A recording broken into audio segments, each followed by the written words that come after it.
actually, and the game, without getting into the human plus. So it's basically like the hard mode. Oh. GG. Go.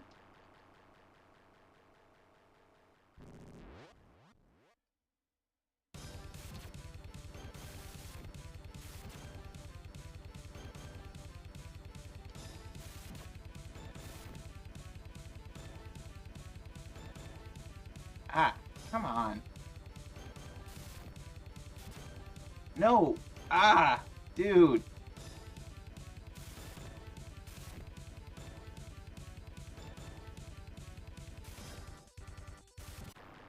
There. Ah, believe you didn't go that way.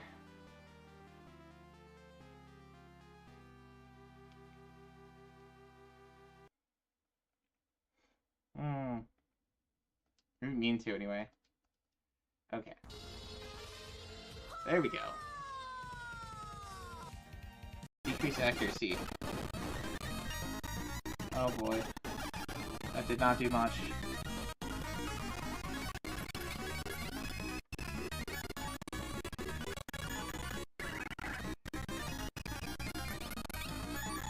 Alright,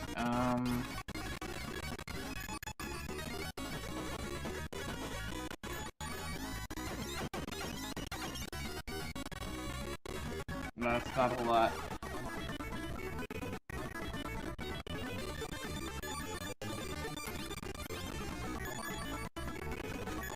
Why is my defense so low?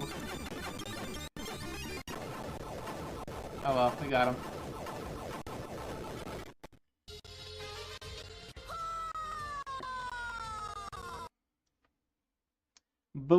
By edged. 4 hours? That's only tonight, though. Huh.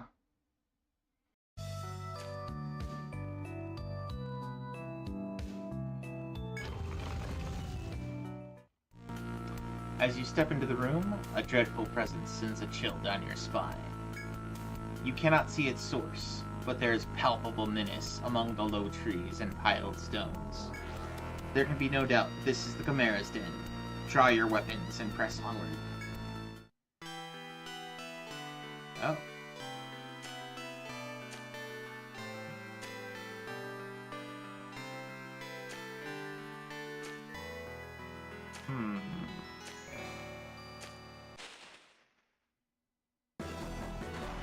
Chimera has appeared.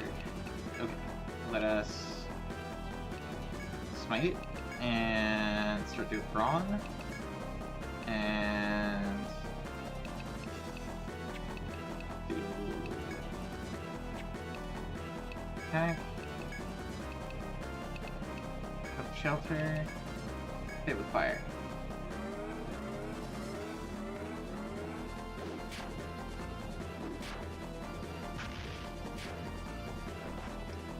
Oh, he's 2 hit. Okay. Alright. Hello there, ladies and gentlemen. Why can't they make toys like this? Yeah, we're gonna get started here in just a minute. May well might. I don't know. Yeah. Had the clips for a minute and throw some shoutouts for other folks that are streaming today. And we've got Pulse. He's working on Wind Waker today. Still going on that. Hookums is doing some Spooktober stuff. He's doing Symphony of the Night today. So let's throw him a shout out as well. Pretty cool dudes. Forgetting who else was on this morning. Cosmic. Cosmic was on, of course. Doing some also very October appropriate game. He's playing some Dead Space 3. Usually that one gets a lot of hate, but I mean personally I'm not really like, I haven't played any of the Dead Space. Well, that's not quite true. I played Dead Space 1. I didn't beat it. Not my kind of game, but 3 does seem to get a lot of hate, but watching Cosmic play it, it seems like pretty fun. So I don't know. If people are enjoying it, it's all good. I'm gonna drink some alcohol. Hopefully that makes me feel better. Uh-oh. I think I'm in trouble. I'm missing Cosmic is getting his characters drunk. Dun dun dun dun. Alright, let us go over to the other screen, the ARIA review. Make sure that comes up alright. Boom. Oh, camera. Hello there. Hello, peoples. Alright, so for anyone who hasn't seen the show before, this is the Retro Achievement Review, and for the VOD, we basically look at all the new sets that have come out in the last week at retroachievements.org. What is Retro Achievements, you ask? It is achievements for retro games by gamers for gamers. We have some really cool devs that volunteer their time to put together challenges and time attacks and endurance achievements and damageless achievements and all sorts of different things for all your various retro games, your Marios, your Sonics, and so on. So what I find really fun is that I get to learn, doing the show, I get to learn all about like old games that nobody's ever heard of, some stuff that was Japan only, some stuff that was Europe only, lots of different things that we've never seen before. Some of them are great, some of them are awful, a lot of them are in between. So it's a fun time overall, especially for kind of a gaming history nerd like myself. So welcome in, everybody. Welcome in Cosmic, welcome in Safa, welcome in Bo. Hope you guys are having a great day today. Let me throw up a link over to Retro Achievements. We'll pin that for the night. And let's get going. So last week we ended off on stuff from the 8th.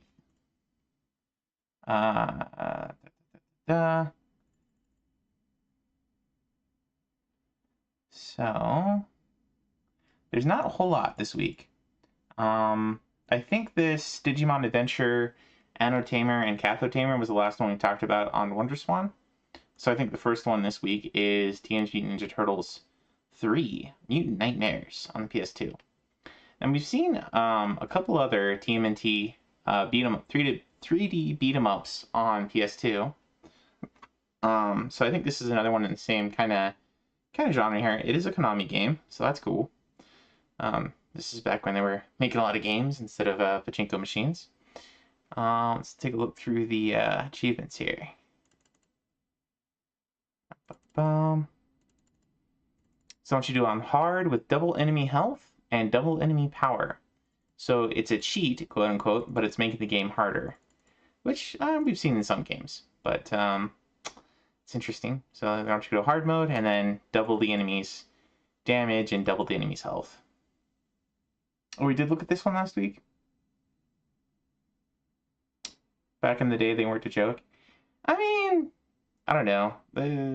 In the pachinko industry, they may or may not be a joke. I'm not much of a pachinko guy, so I can't speak to that. But a lot of these Japanese video game companies have just like a whole bunch of different industries that they're in, and I think the pachinko guys are probably separate from the gaming guys, and whatever's left of their gaming group has probably moved on or retired or died off at this point.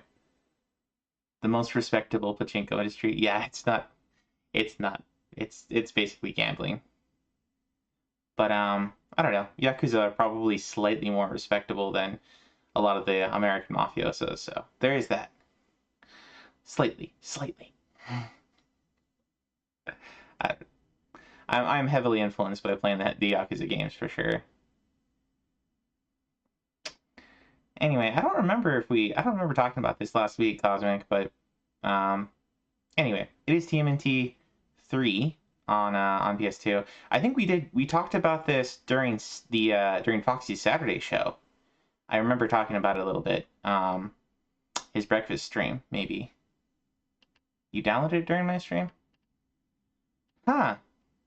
Okay. Maybe your memory's better than mine. I don't remember looking it up, so we'll look it up this time. I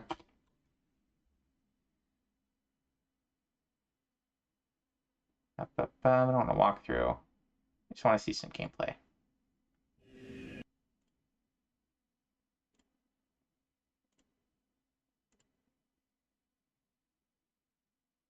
Is it just the intro? We want the gameplay. Here we go.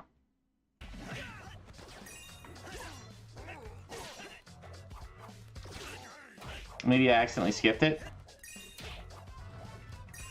Maybe.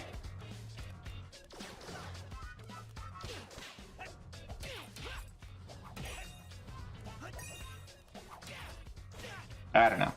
But I don't remember watching the video for it, so we'll do that this week. We'll start off here. Because there's not a lot this week anyway, so it's all good.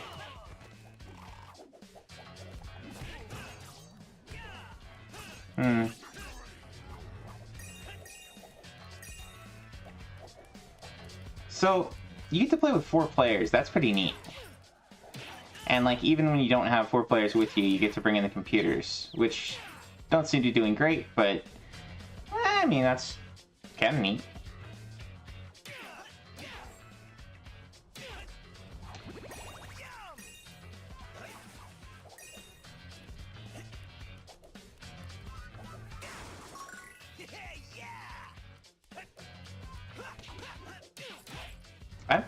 I'm not a fan of the colors of this game. Like, they're,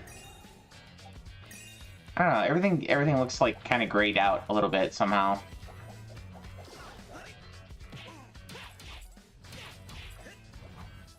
I mean, like, the character models look nice, but I think the character models could do with less gray. Maybe like some brighter greens or something. So they have kind of like cement covered shells. Maybe this is how the more recent cartoons look, though. I don't know. It's pretty fun. You personally like the graphics and music, but I can't really get into beat 'em ups. Turtle Power. Hey, Necro, welcome in. We are just looking at the first game of the week, which I might have forgotten to cover last week, because Cosmic was saying we talked about it, but I don't remember. Anyway, but here's TMNT 2 or TMNT 3 on PS2. Came out with the set. It was probably their dark and edgy era. Well, I mean, it was like 2000s, right? Or 2010? No, 2000s, right? It's a PS2 game. It's kind of after the dark and edgy era, right? Because like dark and edgy was all like mid 90s, late 90s. I don't know. Maybe it was still going in 2000s. Anyway, so here's TMNT 3. Yeah, if you like beat 'em ups, maybe give it a shot. If you like a lot of if you liked, especially if you like TMNT 1, they came out with a set way many months ago. Maybe give TMNT 3 here a shot. All right, next up we got Running Battle on the Master System. It's based on the 2003 series, which I know nothing about, Bo says. Looks not bad. Hope your day is going awesome. Thank you. It's going okay. I don't know, it wasn't super productive at work. I was trying to get some reports to run faster today and didn't really figure out a good way to do that. But did a lot of head banging. Anyway, banging my head on it. But c'est la vie. Some days are like that. It's not terrible. But work's over for the moment, so we're into gaming. And I got a fair amount of progress on PSO during my lunch break, so that's cool. Got like 2 more quests done, which is nice. Anyway, so here we got Running Battle, which is a beat 'em up, another beat 'em up. This one's a 2D beat 'em up. Clear the stage, beat the game, and then defeat the bosses deathless. Okay, so at least they're not damageless. Deathless is not too bad for a beat 'em up. Collect all non-special weapons on 1 life, gain extra life. Pretty decent set there. So Running Battle, SMX gameplay. Every day can't be a winner. This is true.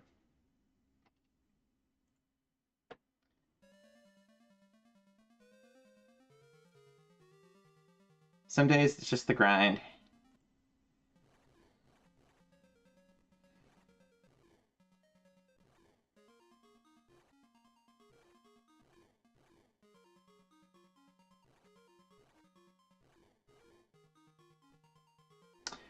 It almost sounds like the sound effects are interrupting the music.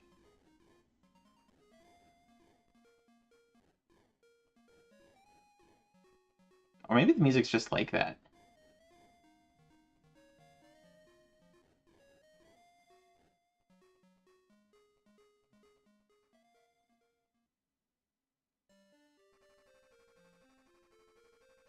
I dig the art style in this game.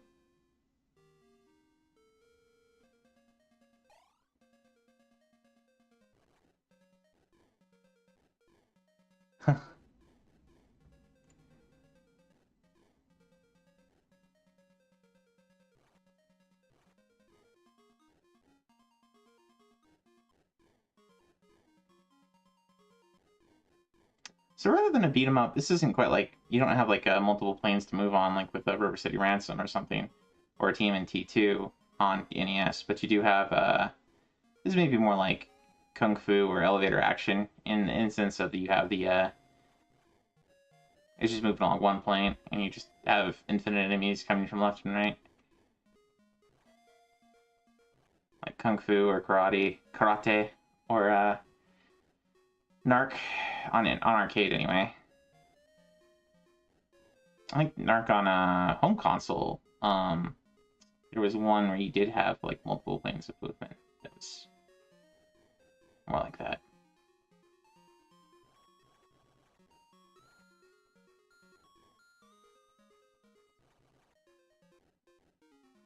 Let's see if we can get to if we can look for a boss here. See what that's like. Skip ahead a little bit.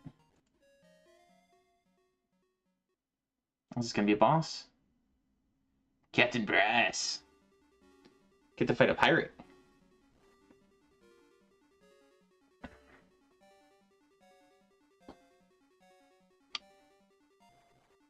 Kind of interesting because the setup was more like a Streets of Rage kind of, you know, evil gangsters have taken over the city and you must defeat them. But here you're fighting a pirate, like an old timey pirate. Captain Brass. And kick his ass. I don't know.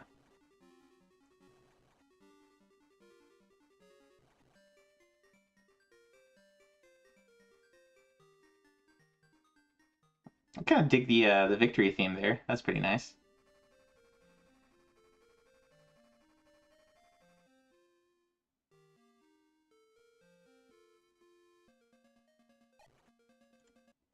Well, anyway, that was Running Battle on the Sega Master System. Pretty straightforward set. Could probably do this in a single stream or half a stream or something. Sure, if Wise is around, that'd be a pretty easy badge for him. Next up, we got Future Tactics: The Uprising. Oh, I know. Okay, so I was looking at this earlier.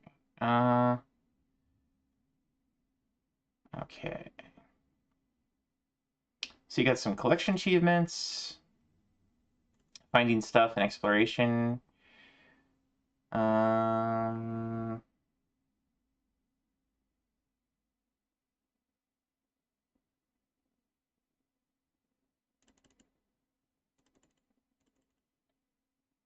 an item. Let's see. Have a team member obtain a weapon upgrade and complete the episode to unlock Trick 1. Fully upgrade their weapon and complete the episode to unlock Tier 2. Have all team members fully upgrade their weapons and complete the episode to unlock Trick 3. Have every team member finish the episode with 100% health to unlock Trick 7. Never miss a shot during the entire episode to unlock Trick 6. That could be difficult, depending on how they do shots. If it's like a, you know, RNG, because I think this is Tactics RPG, right? Turn-based strategy. Unlock all each character's upgrades. When a 1v2 battle against the CPU. When a 2v2 battle against the CPU. Characters at level 1, enemy characters level 20. Oof. Equal power levels using defeat them as the win condition. Okay. Interesting. Let's take a look at this one. Future Tactics, PS2. Gameplay. So I'm expecting some laser guns and energy shields and so on.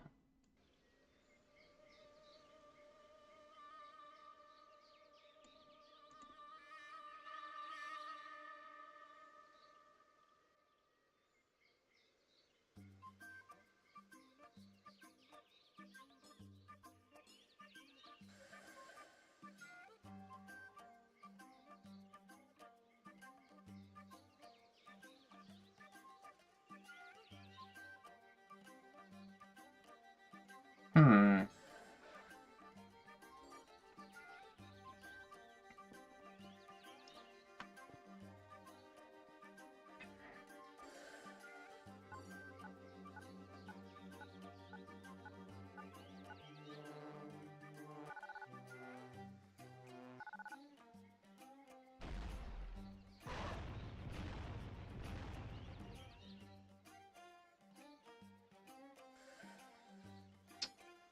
Hmm.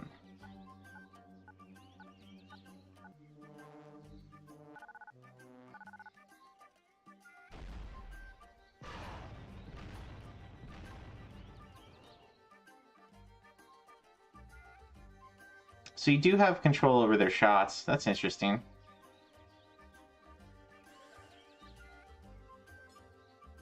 That looks pretty interesting.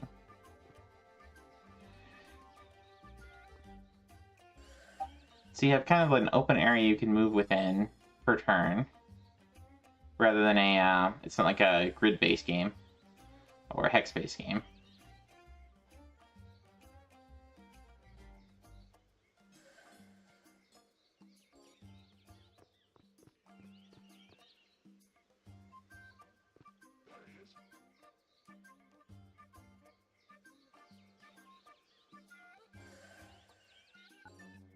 Graphics are not super appealing, but I don't know what I'd say this reminds me of.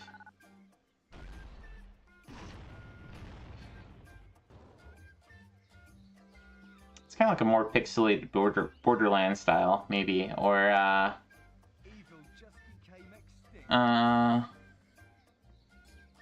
maybe like Borderlands, or like just in terms of character design here and whatnot. Enemies, well, at least the faces there kind of look like something out of Ratchet and Clank.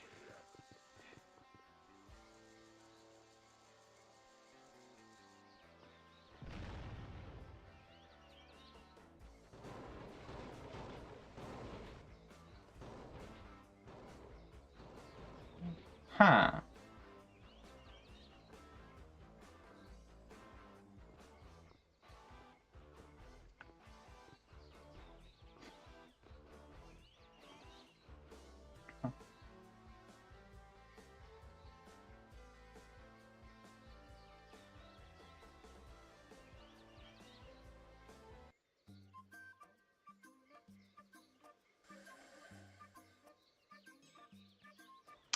Well, anyway, so this was Future Tactics: The Uprising on PS2. I might try that sometime. Not immediately, but maybe sometime. Fair amount of achievements there. Not worth a ton. PS2 is kind of famously undervalued, underscored. Yeah, they're only giving you like 3 points for completing an episode. 3 points for finding all the upgrades. Later episodes are 5 points. And 10 points.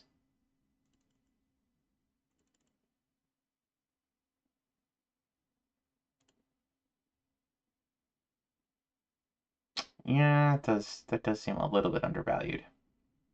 But oh well. What's the badge art like? Eh. I guess that is the box art. I don't love that. But anyway, it's another tactics RPG. It's it's a 3D tactics RPG. It kind of reminds me, maybe just because you can move kind of anywhere rather than on a hex or grid. Kind of reminds me of, what was it? The NES game, Phantom Brave? Phantom Brave had that too. Though you didn't control your own character's shots. Controlling your own character's shots is maybe more like the Valkyria games. You get some of that there. All right, next up we got Choo Choo Rocket. I feel like I've heard of this game before. It's a puzzle game from Sonic Team, because of course it's Choo Choos from Sonic Adventure on Game Boy Advance. And what do we got here? If you start either battle mode with start immediately, battle achievements will not work. Don't choose random either. Okay. Beat your own original puzzle. Win a puzzle stage with any custom character. Unlock a bunch of stuff. Okay, looks like there's maybe a couple different types of puzzles or a couple different types of challenges here. Then one should beat each section. And then get through each stage all the way to level 21.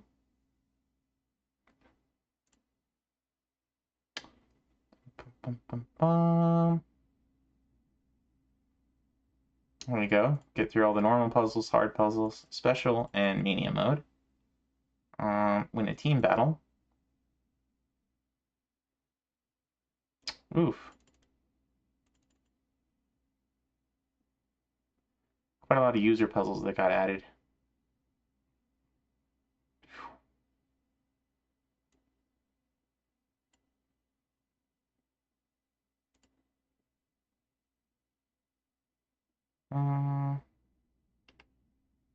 Japanese user puzzles, European user puzzles.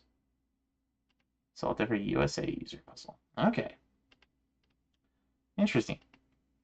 Quite a lot of sort of user-generated content on this one. 145 achievements for a 727 point puzzle game. That's pretty unusual. Let's check this out.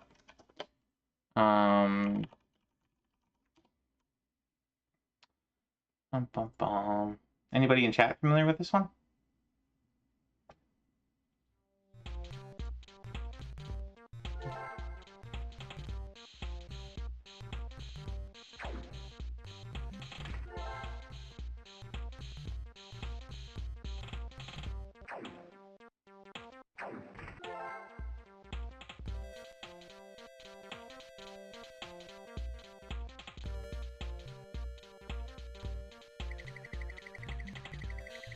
Oh, that's cool.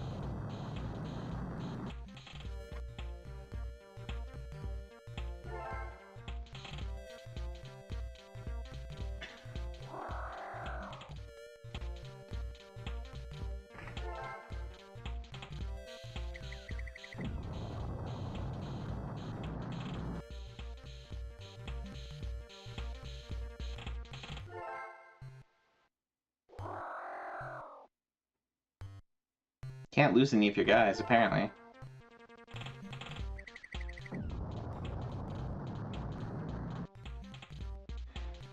Let's see, are there any other...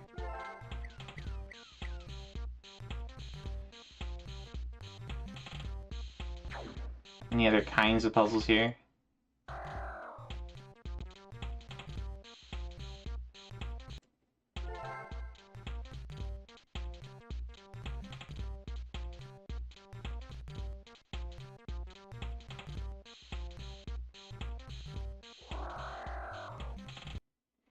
Alright, well, that looks pretty cool. I think I'm gonna add that to my one playlist. And I'm also gonna add that to...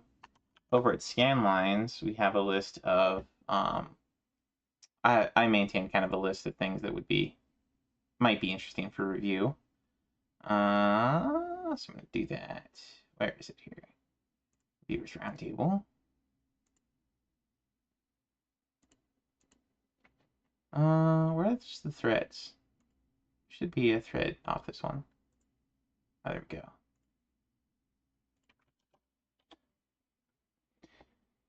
Alright.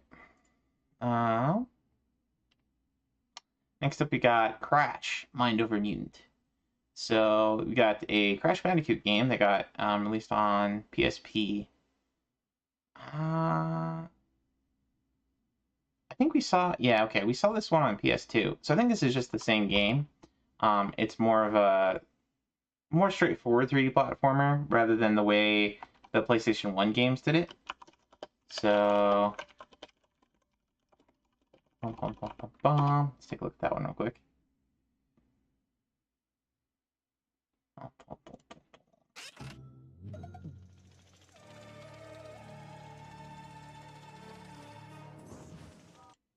So hurry up and break stuff.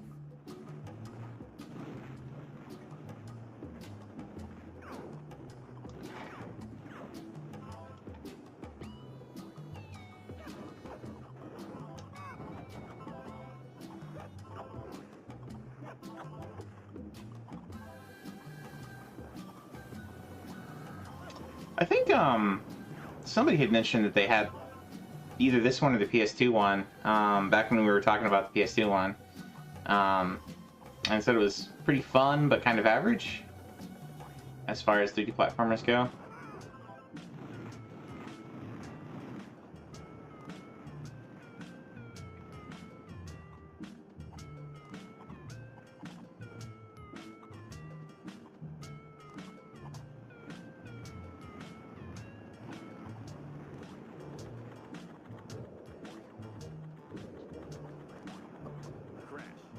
Unlock the spin upgrade. Now you can spend longer before getting dizzy.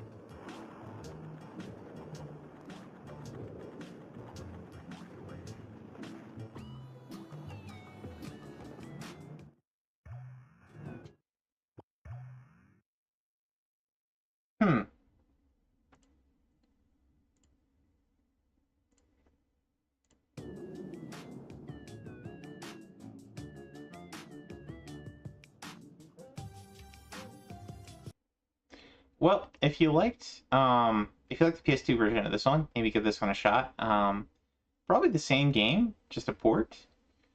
Probably won't run as well, like performance-wise. Maybe graphics will take a little bit of a downgrade because it's on PSP. But yeah, I kind of like playing. We've seen a couple games that were on PS2 that got PSP ports.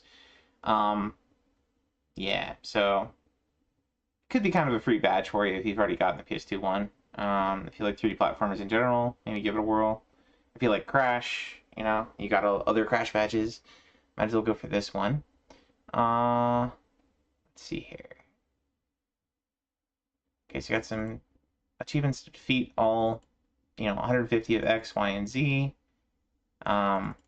Fully upgrade various tools, weapons, I don't know. Yep, it sounds like you probably get some weapons of various kinds that you can upgrade. Or maybe armor. Combo of 200 hits. Mojo multiplier. There's an arena minigame. Bonkers difficulty. Oh, there's some time attacks for all these challenges. 100% the game, so get all the collectibles and things. Kind of expected. It's probably a collectathon kind of game.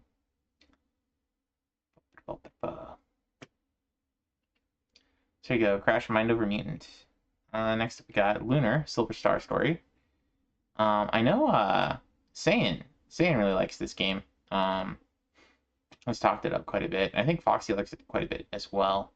I borrowed it from a friend on the PlayStation for the PlayStation version. This is the Saturn. I know there's a lot of various opinions out there of Sega CD versus PlayStation versus Saturn, and I think it went Sega CD, then Saturn, then PlayStation in where the ports were made. I ended up playing the PlayStation version. I quite enjoyed that one, but I haven't played the other versions to compare them to. Pretty cool game. Would recommend in general if you like RPGs. Very much captures that kind of spirit of adventure. Kind of the same way like a game like Grandia does. I quite enjoyed it.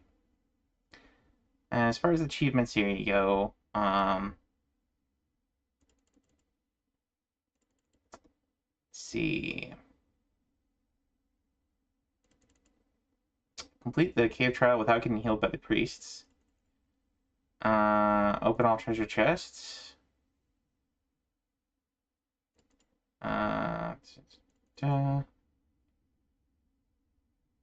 Defeat certain bosses without Alex or Luna fainting. Find hidden money. Yeah, there's probably a lot of actually I did watch Pulse go through a lot of the PlayStation set for this one, and there are a lot of missables because there's a lot of text that you have to do, you know, event A, event B, event C to unlock event D kind of thing. So there's a lot of just like talking to different people and getting them to say different things.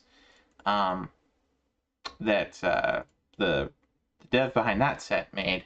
So I could see why there would be a lot of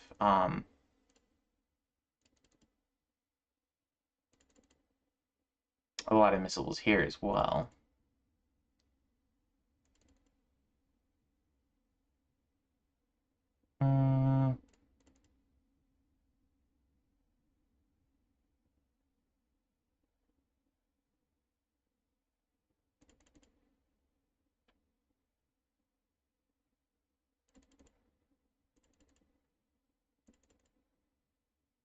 Gotta collect all the bromides. I remember that.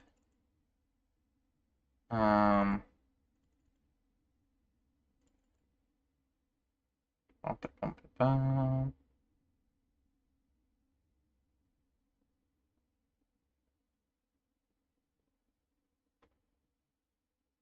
Open all treasure chests.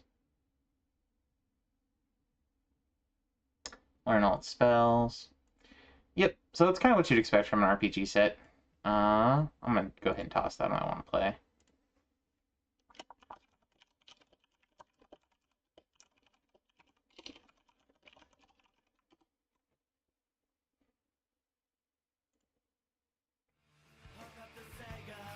Yep.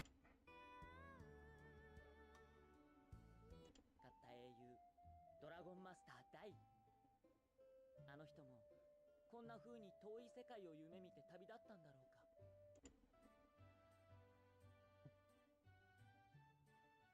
So, I don't know if this one came to the US. It may not have. Obviously the PlayStation one got brought over, and I think the Sega CD one got brought over. I don't know if the Saturn one did. I imagine they probably have. Oh, they don't. There's no translation for this one, apparently. That's interesting.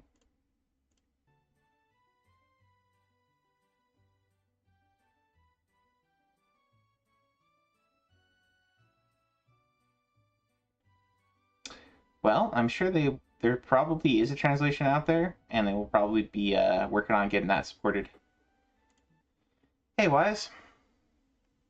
Forgot it was Monday Night RA Review. Yeah. Welcome in. Thank you for stopping by, man. I think it's a port of the first one on Sega CD. Probably. I'm not sure what all the Saturn's history, the Saturn version's history is. But it does look like it maybe didn't come to the US, or either that or they just didn't get the US version supported at RA yet. Which usually they'd get the European or US version if it's available. If it's only Japan so far, that probably means that there wasn't an American release for the Saturn version. Probably.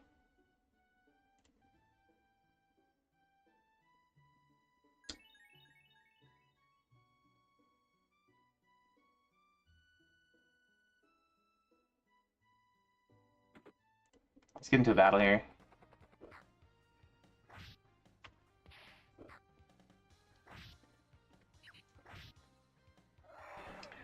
I think you're right. I think this is basically just the Sega CD version. Because the Saturn's capable of a lot more than this. But it looks like they probably just ported the Sega CD.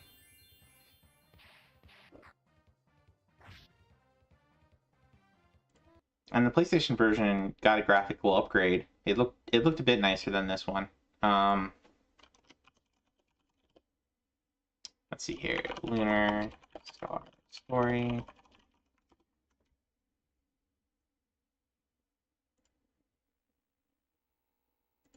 So let's just pick a random part here. Oops.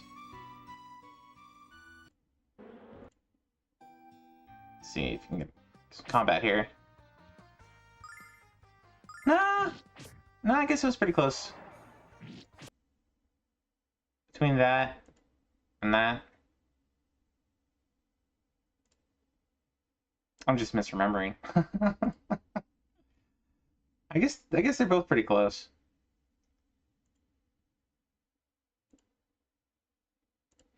Let's just take a look at the Sega CD version for comparison real quick.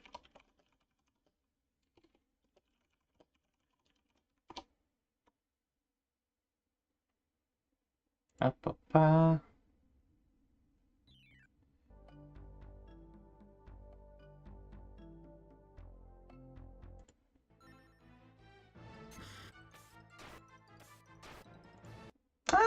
Not a lot different. Honestly, not a lot different between Saturn. So this is Sega CD. This is the PlayStation. This is the Saturn. For some reason, I was thinking the PlayStation version got a bit of a graphical upgrade, but not much of one. Which is fine. I mean, it's still a great game. I would still highly recommend it. But there you go. If you've already beaten the PlayStation version, if you've already beaten the Sega CD version, maybe give this one a shot. I don't know what all has changed, but it is a massive set, and I would make sure you have the achievement list handy as you're going through, because there's a lot of missables. And save early, save often. Yep. All right, what do we got next? We got a subset came out for Metroid Prime.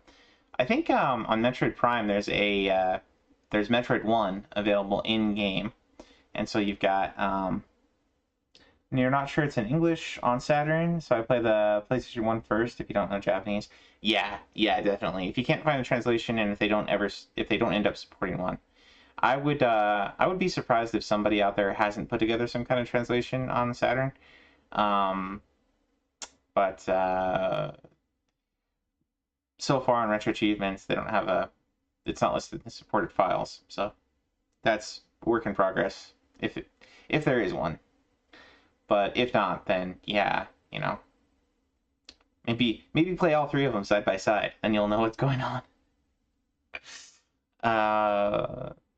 Anyway, next up here we got this Metroid subset, which I think is just playing the NES one.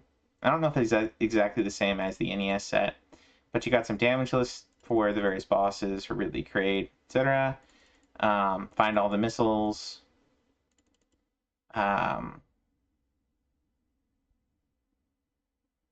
Cross the lava pit to Turian without shooting either boss statue. Build a bridge from the corpses of your enemies. So I think these are talking about sequence breaks. So there's some sequence break stuff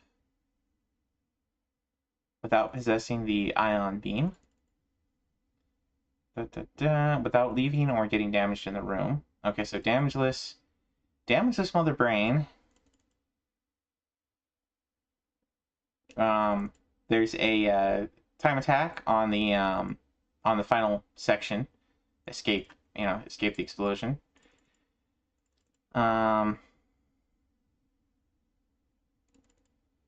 And get the bikini scene. There you go. So, yeah, 100% completion and the speedrun. Thankfully, not both. Oh, no. This is, sorry, I read that wrong initially. I kind of skimmed over it. This is a minimalist achievement. There's a minimalist achievement, but there's also achievements for finding all the missiles and finding all this other stuff. So there's kind of 100% achievements, and there's minimalist, and there's speedruns. So have at it, Metroid fans. Have at it. If you've already beaten the regular set, this is probably cakewalk for you. The bridge towers when you kill Kraid and Ridley. Oh, the bridge lowers when you kill Kraid and Ridley. Okay. Well, but that achievement sounded like a sequence break. I don't know, it was like the boss statue. Cross the lava pit without shooting either boss statue. Yeah. I don't know. Hey, Wolfie, welcome in. The achievement is a big sequence break. Yeah, yeah. A lot of the Metroidvanias have sequence break achievos, which is kind of fun. You know, like get X before you get Y kind of thing. We've done a few of those. I've done a few of those on some of the Castlevania sets. They're pretty fun. I'm a fan of those kinds. They you often have to look up a video to figure out how to do it though. But it's kind of fun. It's kind of fun when the game allows that. Obviously, it's not going to be allowed in the set if it's a glitch. If it requires some kind of glitch or bug usage there. But anyways. Next up we got Silent Hill, Shattered Memories. Perfect timing for October. So if you've gotten all the other Silent Hill games, this one was a remake on PS2 and I think PSP. Yeah, PSP. Oh, and Wii. I mean, its way to the Wii. I think this is also available on Steam. But it's not everybody loves the remake on this one. It's much more story driven, I would say, than the first one was. I mean, the first one was pretty story driven. We've been watching Foxy play through the original. The original is great, and I don't know if they really had a call to remake it. And I think the PlayStation 1 level of graphics actually give it some additional levels of horror. So just a straight port is really all they needed. So I'm not a huge fan of this one existing, but I have seen people play through it, and it's kind of its own thing. So I would count it as like a re-envisioning of the first one, not even really a remake. Kind of like a almost like a what is that one film, Rashomon? Kind of a Rashomon take on Silent Hill 1 in some ways. So anyway, what is the set like for this one? Call it for Cheryl 30 times during the intro. That's fun. Bum, bum, bum. So a lot of collection exploration achievements, echo messages, puzzles. I also will say the soundtrack for this one's pretty awesome. Because I have a lot of the Silent Hill soundtracks. This one is pretty good. Pretty good. And then get all the different endings. And there's a UFO ending in this one too, of course. Make a phone call to Konami customer support. Fun times. Alright, let's take a look at this one. This is Shattered Memories. PS2 gameplay.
So yeah, this is much more in the style of a lot of the.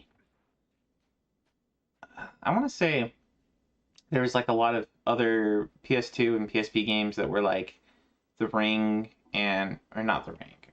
Ring is a bad example. The Grudge? Is it The Grudge? There are a couple games that were based on like some of the more like Japanese horror movies. Not so much The Ring. The Ring got some really janky, weird stuff attached to it, but there were some other ones that had this kind of like gameplay that was much more focused on like cell phones and flashlights and such. And it's almost like like we've got Phasmophobia, I think now, which is kind of a descendant of those style of games. And I think this one is kind of in that genre. It's almost like I guess you'd call it like a subgenre of a subgenre. The one where you take pictures of ghosts. Yeah. So Phasmophobia has like some multiplayer aspects to it too. It's kind of its own thing. But yeah. No, not Fatal Frame as much. Fatal Frame is its own thing. Fatal Frame has like Fatal Frame is where you take pictures of ghosts, but you're doing it with like an old style camera. It's not really like a cell phone you're wandering around with.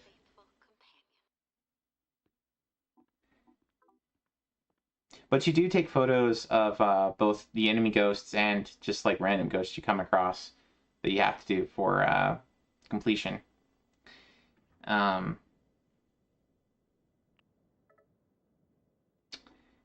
Let's get to an actual like combat scene here if we can.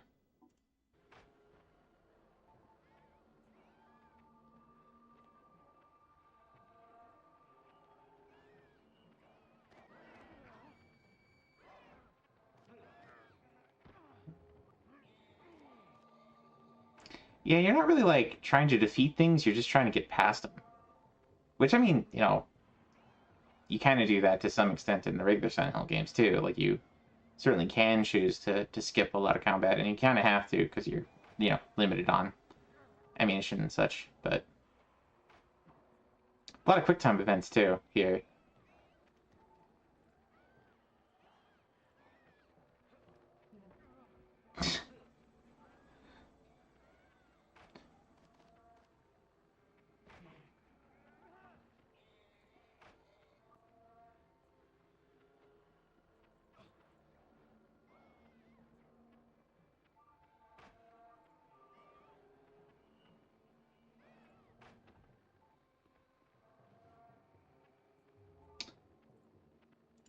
Anyway, so that's Silent Hill Shattered Memories. It's very different. It's a very different game from the other Silent Hills. Very much a product of its era. Hey, Cassette, welcome in. Oh, and Maddie, welcome in. Hope you guys are having a great day. How's YouTube treating you, Leaves? Yeah, we're looking at the new sets, right? And Silent Hill Shattered Memory got a set, so we were looking it up on YouTube. Hopefully you weren't. Hopefully you're not triggered by the survival horror on screen there that was there for a moment. It is October after all.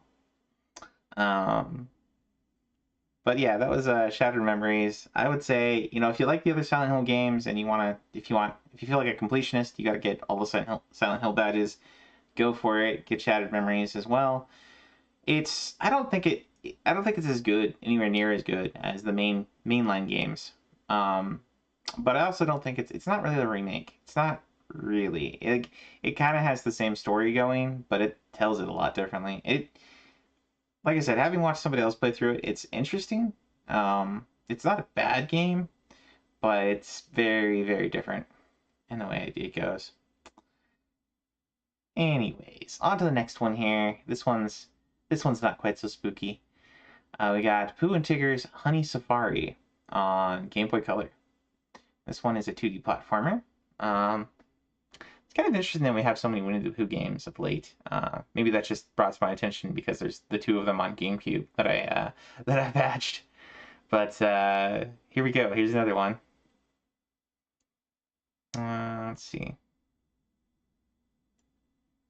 There's a warning here to use ARIA Lib Retro or ARIA Visual Boy Advance instead of RetroArch. So this is the ARIA Visual Boy Advance is a standalone emulator. ARIA Lib Retro is the Linux version of RetroArch, I think, essentially. But it's got a bunch of the... actually, it might be available for Windows as well. It's got a bunch of the extra tools for development. So it's kind of the RetroArch Plus. I don't know how the user interface is on that one, because it is kind of more designed for developers, so it might be a little bit lacking in that regard. Like the logic complaint, there's 1,000 good games out there to make Chivo sets for. Why are they working on Winnie the Pooh?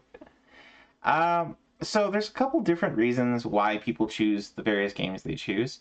One of them has to do with, you know, what games, like there is an element of what games are there out there that don't have sets yet, that are maybe something that like the various ROM sets out there have, right? That's not difficult to get a hand on.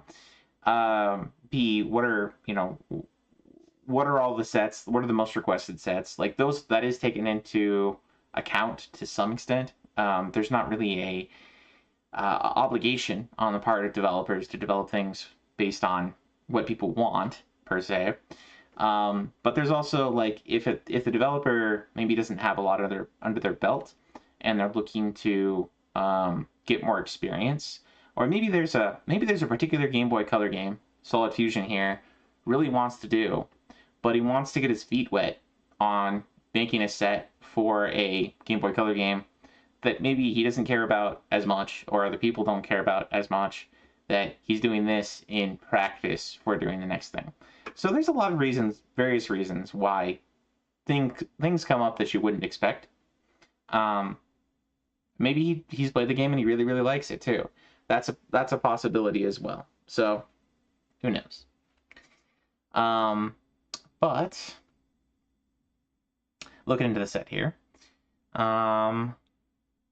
Okay.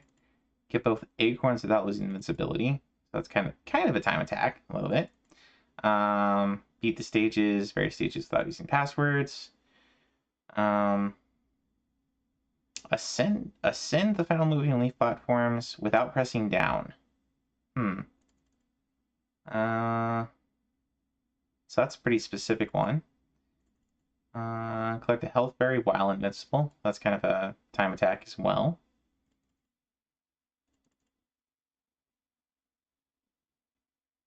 Defeat the boss without ever falling from the balloon. And then Deathless Achievos.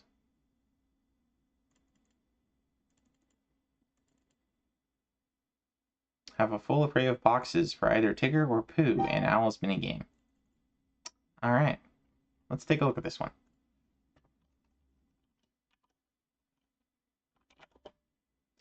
You gotta try Winnie the Pooh. You never know. Honey Safari.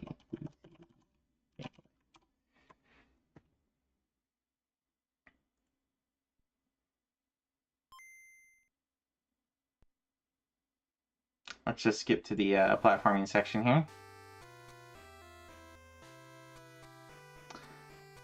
I gotta say immediately right off the bat, the music, I mean, Game Boy Color is not exactly known for having good music, but music here kind of hurts my ears already.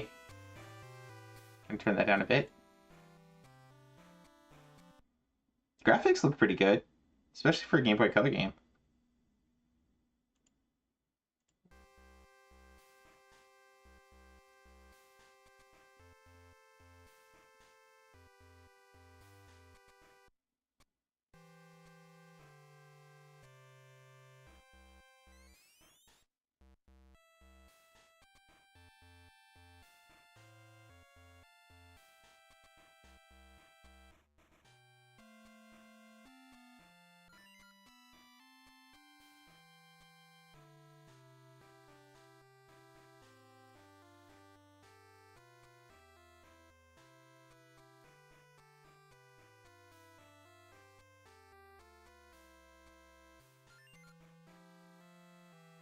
I guess that's invincibility there.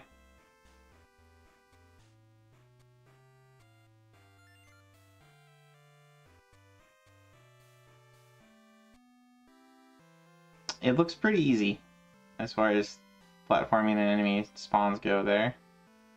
Let's see if there's any I don't know if there would be bosses in a Winnie the Pooh game. I mean, you had to in the GameCube games, you had to deal with Heffalumps, which could get pretty crazy sometimes. But it was like a little mini game, a little quick time event mini game to beat them. Wasn't really a boss fight per se. And Woozles, yes, Heffalumps and Woozles, and the Rumbly Tumbly Adventures and Piglet's Big Game. Mostly with Pooh, you just had to run to a balloon to pop to scare away the Heffalumps and the Woozles. But Piglet actually had to, you know, put on a scary face to scare them away.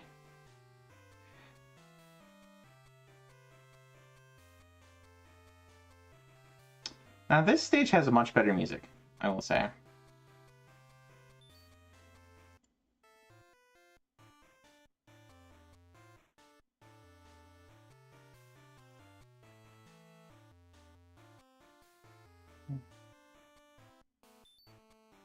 This one also has better music.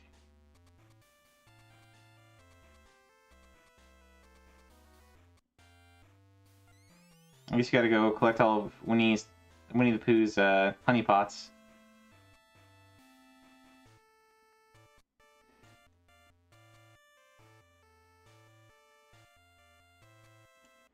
Alright, so a lot of these levels are more like very exploration heavy, and they're not linear, non-linear. So it's one of those kind of games. We've seen a couple games like that. I think some of the James Pond games are like that, and some of the European 2D platforms are kind of like that. It's, you know, it's kind of its own 2D platformer. It's maybe not my preferred style, but it's out there. So maybe give this one a shot if you like Winnie the Pooh, if you like those kind of exploration-heavy 2D platformers. It looks like it's probably pretty easy, so it's probably a pretty easy badge if you're looking for points. It is what it is. Next up we've got Resident Evil, the PlayStation version. I am super surprised this one is just getting a set now. This is not a revision, right? This is just new. Where were we? Resident Evil. It is a new set for PlayStation. That's super surprising to me that this did not have a set before.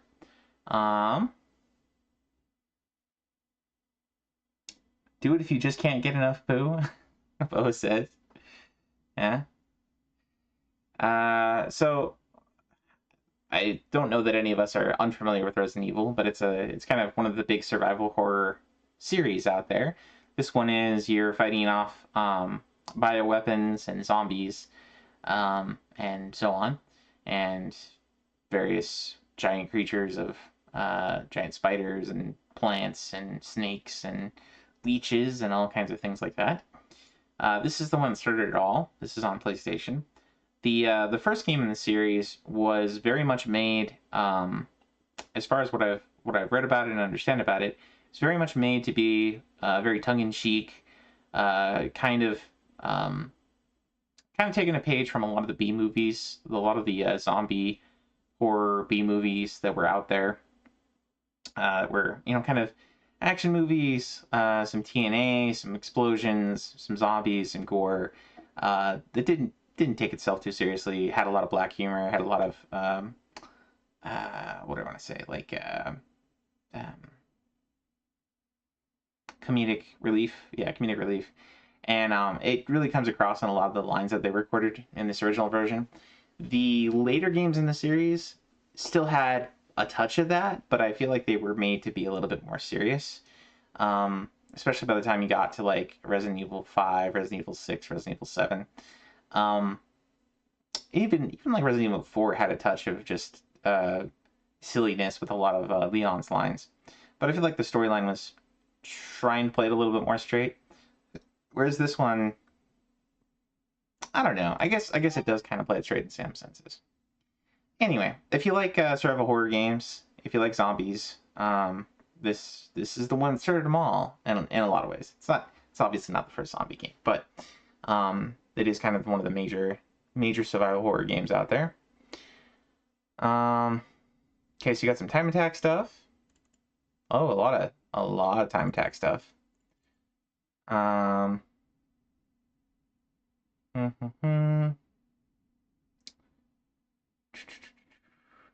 Main progress stuff. Some collection stuff.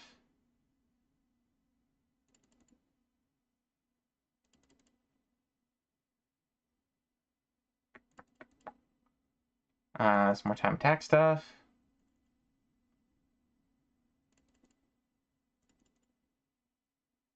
Oh yeah, and you had so you had two different kind of, you could play through as either of two different characters, and this was kind of a big thing at the time. I don't know if other games had done this.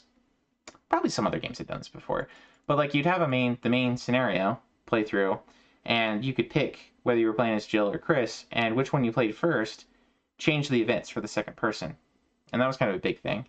Hey Foxy, welcome in. It's going pretty well tonight. We don't have a whole lot of sets, so we're going through them kind of a little carelessly with time, I suppose. I'm not in a rush as I do this. But yeah, we're looking at Resident Evil on PlayStation. Got a set here. You're now 8-star Foxy. Congrats. 2 stars to go. You're getting there, man. You'll get it. Let's see.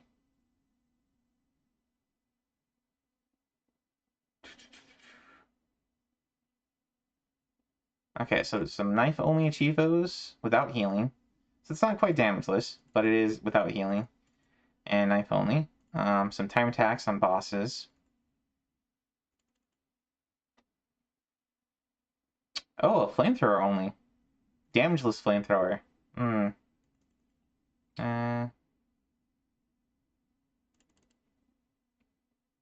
Beat the game without picking up any weapons or healing items. Wow. So yeah, beat the game as Chris, beat the game as Jill. Actually, I might have to take that back. I don't know if this has like an A, B. I think you get different events based on which character you play, but you might just go through the whole game with one character and then do the whole game through with the second character, and it's not maybe it's not like Resident Evil 2 where you have like a Leon A, Claire B, Claire A, Leon B, where you have different scenarios playing out based on which one you did first. So maybe this doesn't have that, but it is it does do different things play out differently with each character, so that is still true. And we can take a look at Resident Evil on PlayStation. I think a lot of people would say that the GameCube remaster is kind of the best version to play, rather than the original.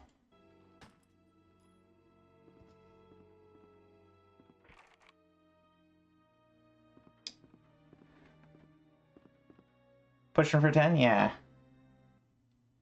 A and B story started in RE2. Okay. Thanks, Bo. GameCube version is superior. Yeah.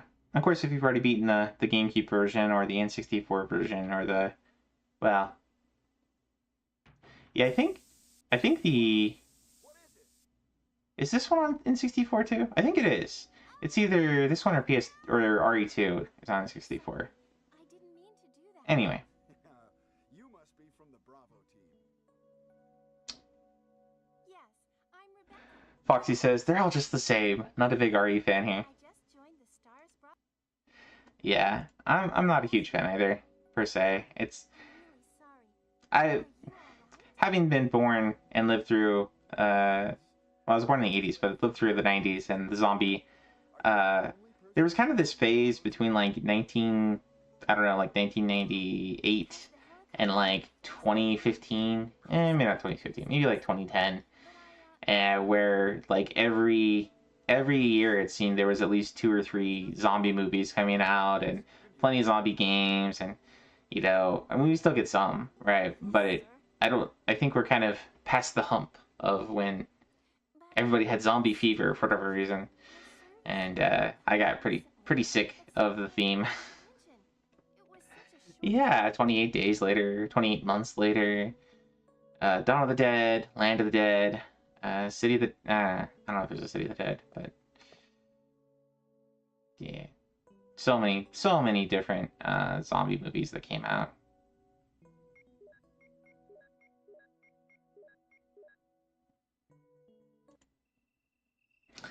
But yeah, it's got... If you've played the other Resident Evil games, it's got a lot of the things that are kind of... What would I say?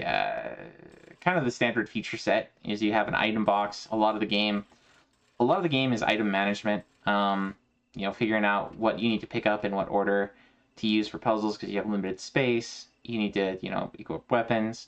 Some enemies in some areas. I don't know if they're infinite spawn. I think there's some that you just can't kill. Like you can put them down and then leave the room, but then when you come back, they're back again, kind of thing. So I don't know if you can kill everything, but it is very much, ammo management, item management is the name of the game. And the more enemies you can kind of get past without actually killing them, you can just kind of dodge, the better. I think there was some extra dodge mechanics that they added in 3 that 1 and 2 don't have, so that makes it a little bit more annoying. Shaun of the Dead will always be the greatest. I did kind of enjoy Shaun of the Dead. I'm not gonna lie. I didn't like it quite as much as Hot Fuzz, but that pair of guys, those 2 movies were their best stuff by far. Tomorrow will be amazing. Yeah, 10-star Foxy tomorrow. 10-star Foxy. We're looking forward to it.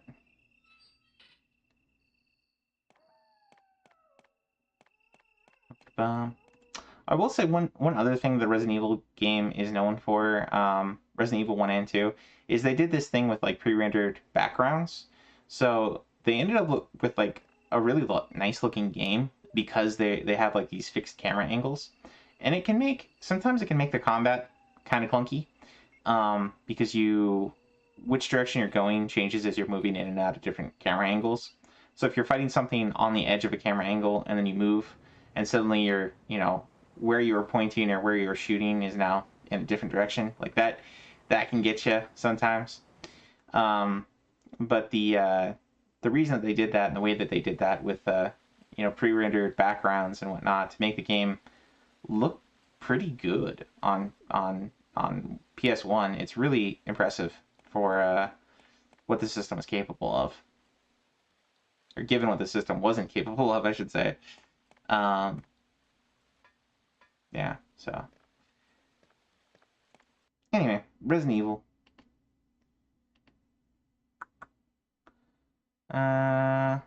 It's super surprising that they didn't have a set for this already on PlayStation.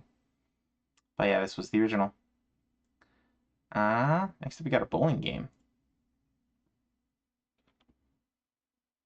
Oh, you meant Crash. Yeah, because you're doing Crash. That's right. So, the 10-star runs are going to be what, like off stream or Sunday bonus stream kind of stuff? I would say make sure you're recording at the very least. And I don't know if you have a YouTube channel, Foxy, but at the very least, toss it up as a VOD on Twitch. Like, you should do that because that's when and if you get it, that's a huge achievement, man. And I think that'll be something to keep around. Especially if it doesn't pop, right? You want the evidence, right? Especially for something like that. Got to do them off stream, but you could record on the side. Yeah. Next up here we got Pocket Bowling from Jaleco on the Game Boy Color. So it's a bowling game. Basically just beat all the tournament modes and score a wild turkey. I think a wild turkey, if I remember correctly, in bowling is when you get like 3 strikes in a row or 4 strikes in a row, something like that. And a perfect game, of course, is all strikes. So we can take a quick look at this one. Oops. Pocket bowling, GBC. 3 strikes in a row. 3 strikes in a row. Okay.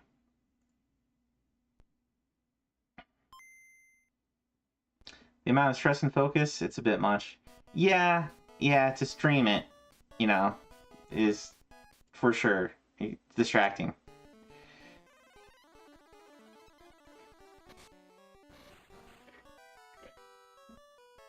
Okay, so you got kind of starting point. You're picking a starting point. You're picking how much spin to put on it, and you're picking how much power to put in. So, you know, the kind of things you'd expect in a bowling game. You've seen Cosmic get a turkey in golf. 3 strikes in a row in golf.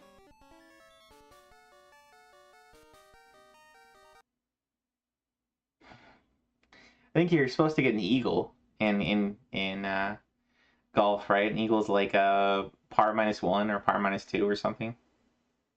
I'm a turkey. I'm sorry. He said it was a birdie. Birdie is what? Par +1? I'm not super well informed on golf, guys. Par, birdie, eagle, albatross. Oh, okay. So birdie is -1, eagle's -2, and albatross is -4. Okay, that's interesting. Albatross. I've never heard albatross before. I don't think I've ever seen anybody get a par -4. Not that I watch a whole lot of golf, but anyway. So we got a pocket bowling game. Next up, we got Zatch Bell Mamoto Battles. So this was a pretty neat. This anime series, it didn't take itself too seriously. It was pretty comedy focused, but it was kind of a battle anime. And so you had kind of the backstory here is that you have this Zatch Bell or Zatch Bell. Actually, I think it's Gash Bell in the original. Anyway, he's kind of got a very childish demeanor.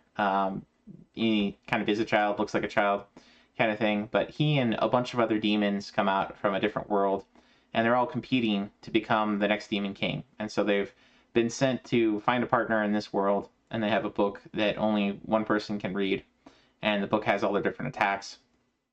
And so you've got you know, sort of this demon plus human formation, and they're, you know, every team is going to be a pair like that. And most of the designs for the various characters are more comic relief than anything else. So there's like one that looks kind of like a little donkey. There's one that's kind of looks like a little Pierrot clown kind of thing. There's one that's a giant V. That's probably my favorite character because it's voiced by Norio Wakamoto, and he's the one that does the Very Melon song, which would be appropriate to redeem here.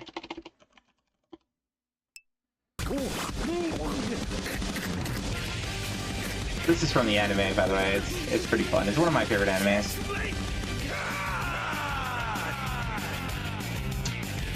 The manga's hilarious. Yeah, the manga's great. The anime doesn't go quite as far as the manga does. And I think there's actually like a second manga that started relatively recently,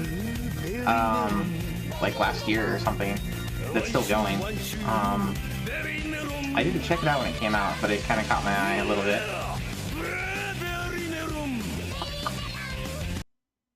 But yeah, that's Norio Wakamoto there singing Very Melon. Just put out a second manga 6 months ago or something like that. Okay, 6 months ago. All right, not last year. Right? Yeah. 6 months ago, it'd still be this year. Anyway, but it's a pretty fun series. Very battle focused, so it makes sense that there's a you know, they made it a 2D fighter here. Let's take a look at the set here. So they want you to beat the game. You gotta complete every character's story mode. And of course, there's Zatch, the main character. Tia is kind of the main heroine, female character. Kanchome, that's the clown dude. Brago is the little pony dude. Or no, actually I think Brago might be the there's kind of this Twin Tails princess kind of character that has like a real demon looking one. You like that one, Unnetty?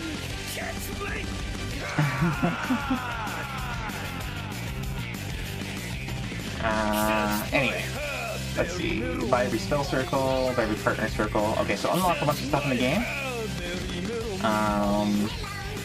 There's a time attack section that you want to complete it on hard and very hard. Fully upgrade your characters. In develop mode, okay.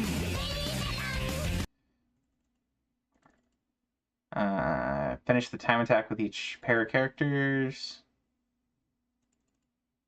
Yep, okay. So, pretty straightforward set. That's not asking anything too far out of the box for this one. Let's take a look. And this is another GameCube game, so if you're still working on a GameCube event, it'll be worth, at the very least, 2 points to badge, 1 point to beat. So this is Zatch Bell, Mamoto, Battles, beat scene.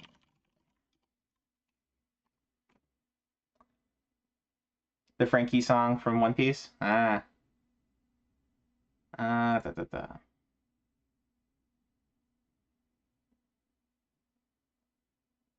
don't remember the Frankie song. I haven't watched One Piece in a very long time. You did it, Zatch! For Mom's food already.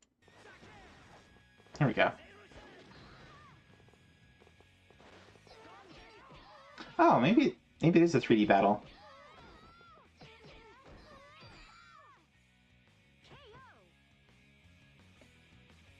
Round 3.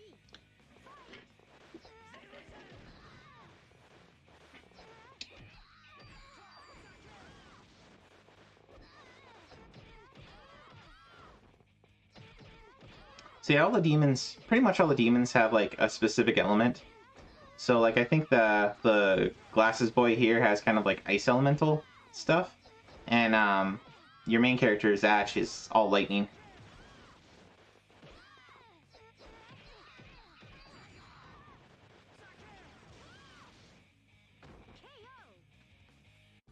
I'm gonna do it. I'm gonna become a kind king. You bet you will, Zatch! Two kids fighting. I say, let them fight. Glasses Boy, yeah. You're pretty good. If you're as strong as this, for the time being, you should be fine. But yeah, the characters are pretty zany. It's pretty fun.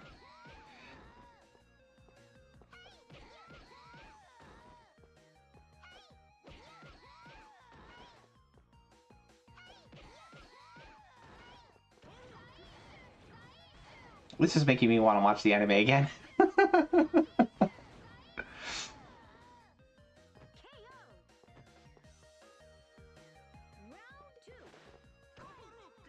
Played the DS version of this, I think it was. Cool. Yeah, I think we did see some other game that was another Zatch Bell game. Yeah, there's a PS2 version. Let's see, this was Mamoto Battle and Mamoto Fury. This one's also a fighting game. So there's two of them. That's interesting. There's two of them on GameCube. Makes me wonder which one I got. I got one of these games before this one got a set. So I might have this one actually. Got to think of it. Anyway, let's see. Is there any other one? Here we go. There's a Game Boy Advance one, Electric Arena, and then there's another Game Boy Advance one, which is Umare Yujo no Zakeru. So this is like taste good? Umare. This one's also 2D fighting. Interesting. So I guess Game Boy Advance rather than DS, but close enough. Anyway, so that's cool. if you've been playing any of the other 3D fighters on GameCube, it's probably got some pretty similar elements. So if you played the Bleach one, if you played the Naruto ones, there's a Dragon Ball one. There's of course Soul Calibur. There's the what is it, the furry one with the werewolves and stuff. Primal Fury. Primal Fury? Primal Rage? No, not Primal Rage. I'm getting the name wrong. But anyway, there's a couple 3D fighters on Bloody Roar, that one. Yeah. So there's quite a lot of 3D fighters on GameCube. I think they all play somewhat similarly. They have some pretty similar elements. I'm sure a hardcore 3D fighter person would tell you what the major things are different, but it's not really my genre.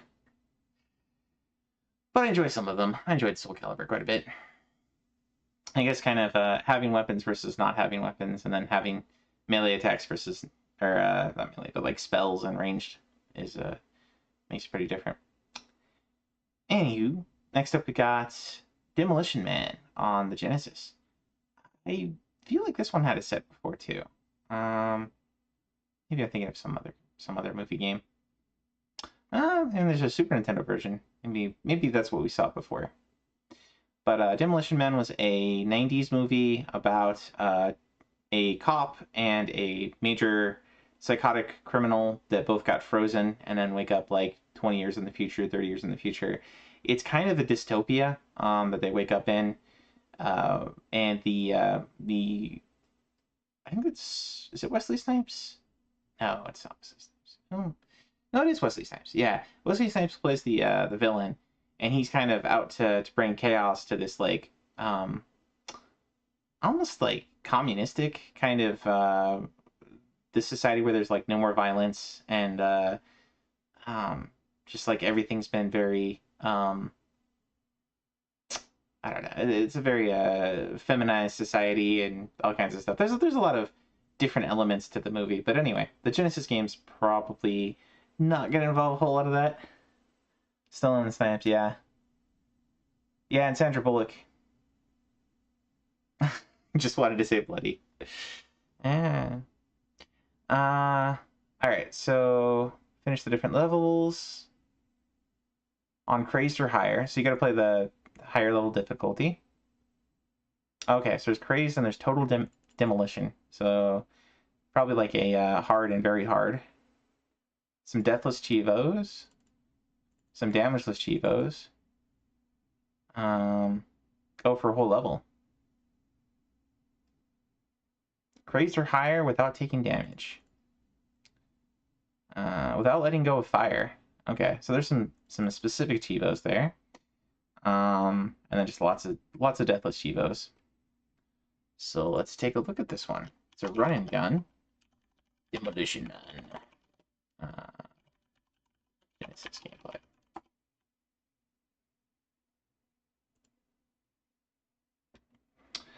And it's usually pretty hit and miss with a lot of these movie-based games. Sometimes they can be pretty good, sometimes pretty bad.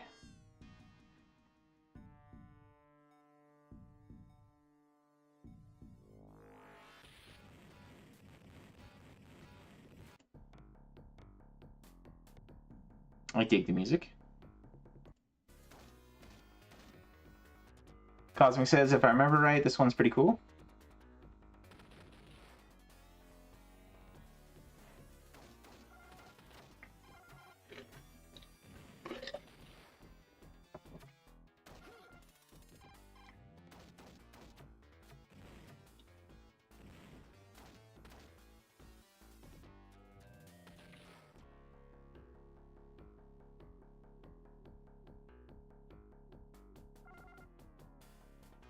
So I think this is probably like in the, I don't know how closely this follows the movie, but if it does, this is like the prologue of the movie, where you're kind of introduced to both the Stallone character and the Snipes character in their original time.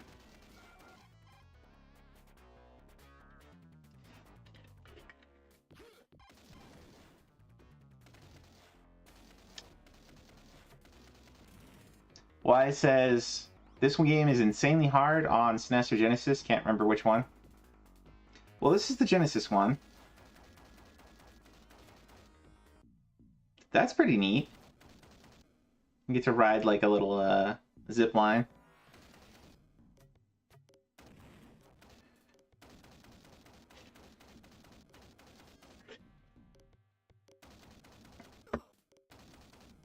This one does make me think this is a Wise game. It's got some Contra-esque feel to it. But I mean, it is a run and gun. Contra is kind of the run and gun series, right? Wise usually starts a little later. If he's streaming tonight, he'll probably stream in like a half hour or so. Usually how it goes. He's gotta prep them raviolis, you know? It's the way they go. It's the way it goes. I don't know. I'm doing very bad Wise impression. Throw you a shout out though, just cause. The way she goes. Yeah, the way she goes. Cannot get it. Oh, and there's Wise playing some Contra. Kids are still up. Gotcha. Come on, flip Well, it. you can chill with us then. You can chill with us. It's fine. I got one. We do like your streams, Oh, but that was awesome. Woo! Yeah, I love the glitch kill. okay. So this is kind of more the previous stage was like previous stage was straight up 2D platforming running gun. This one's isometric running gun. This is like Alien Breed. You know, or like I don't know, what are some more recent games that have this kind of style? I guess like Zombies Ate My Neighbors is kind of like this too, right?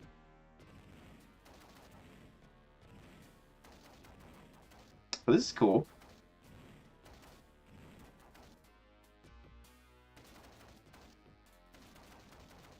I dig it. Hotline Miami, yeah, that's a more recent one. I always bring it back to zombies. Well, I mean, we were talking about Resident Evil earlier, right?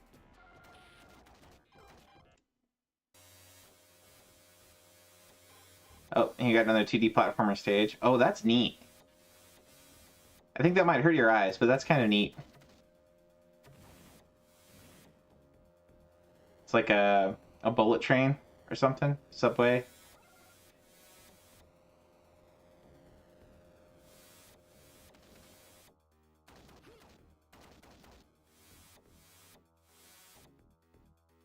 This is a pretty neat game, just looking at it.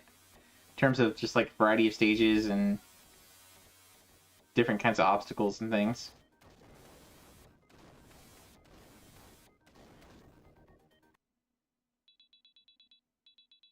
Avoid fatty foods.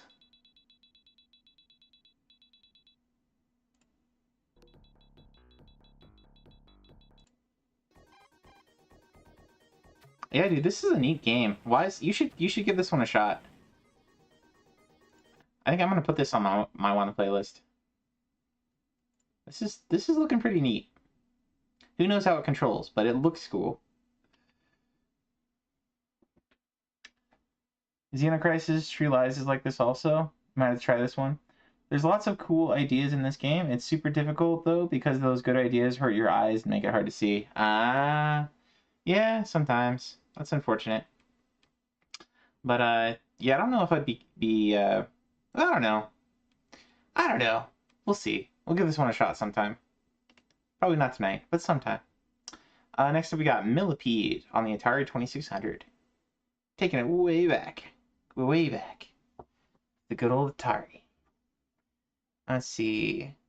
Clear to round 5 without losing a life. Clear round 10, clear round 15 without losing a life. So a lot of deathless Chivos. A lot of score Chivos. Eradicate 50 mushrooms in a single session. 100 mushrooms. 500 mushrooms. Okay. So, pretty straightforward set as far as it goes. This one, I think, with a name like Millipede, probably plays like Centipede. I think Manny was mentioning this one a while ago. Cosmic's hyped. Millipede. Atari 2600. PSO consumes all your free game time? Hey, that sounds familiar. That's all I've been playing lately. I've been trying to get the badge for it. Dang it. So close. But it feels like it just keeps going and going. Okay, good. We just want gameplay without commentary here.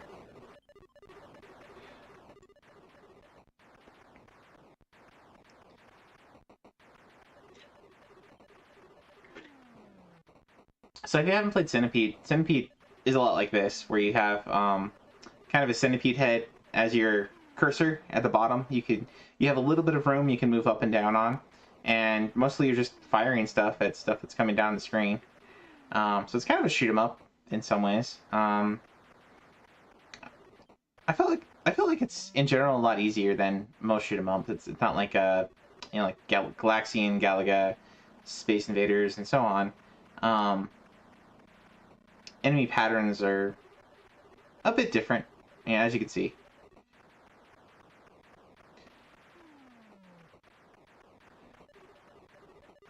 But it's, for the most part, it's kind of a destroy lots of things and get points for it kind of game.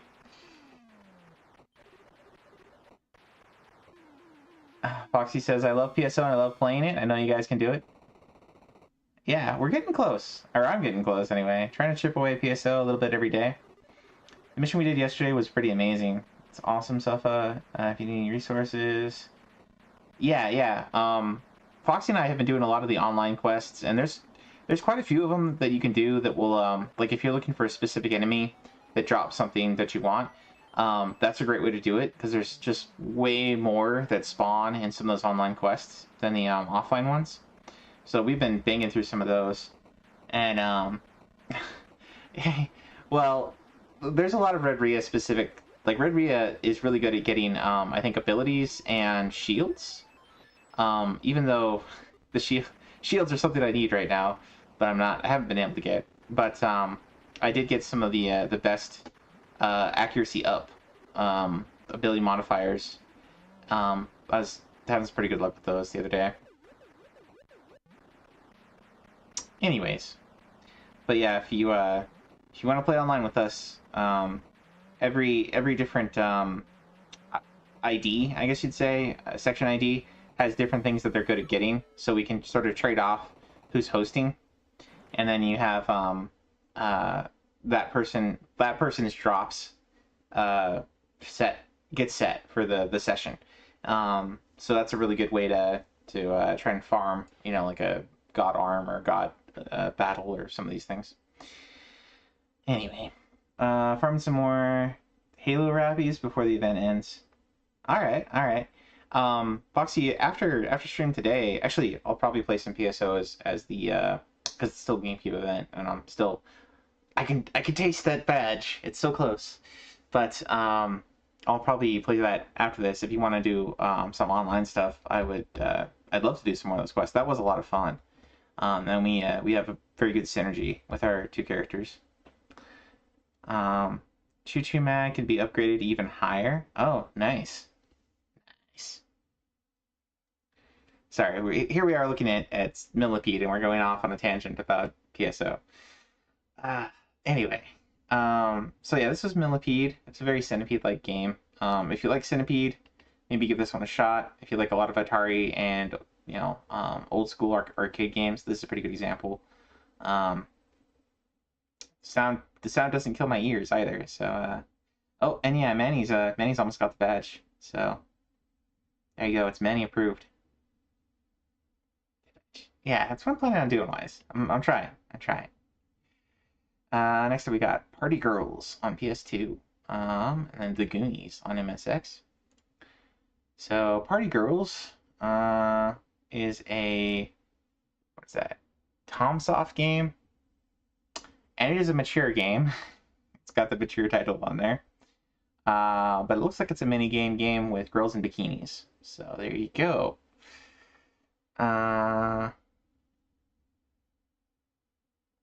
Let's see. First part without using continues. Second part without using continues. Splash and success. Win competitions with each character. Floating island contest. So this might have a lot of the same mini games that you see in games like what was it? So my friend Vance does a whole lot of the vacations, what he calls vacations. He goes and he plays Dead or Alive Extreme. And Dead or Alive Extreme isn't just volleyball. It has lots of mini games that you play with the girls. So I'm going to guess that this is probably going to have a lot of those same kind of mini games. So like there's one where you it's basically like a little racing game and you're trying to get to a flag first. It's kind of like a yeah, racing down a flag, little flag on a beach kind of thing. Oh, there's a quiz game. Save area. Stop the watch. Log rodeo. So there's a lot of different mini games in here. I'm kind of wondering if we should look this one up on YouTube, because it does say mature there, but I'm gonna guess there's nothing too spicy on YouTube. It's probably just girls in bikinis. It's probably fine. Probably fine. Please, please, let's hope this is probably fine.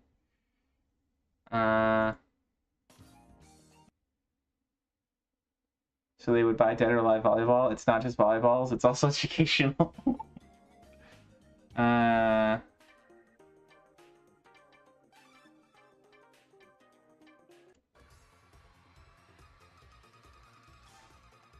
Okay, so it's got rock, paper, scissors minigame.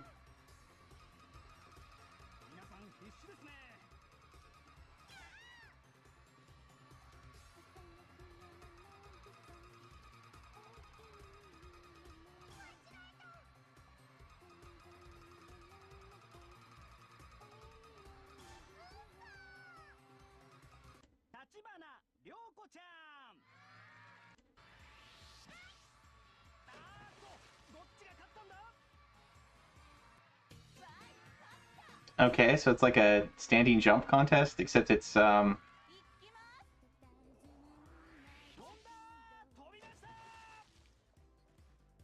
jumping game.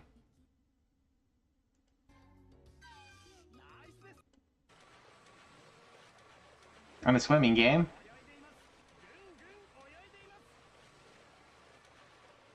Bump it, bump it, bump.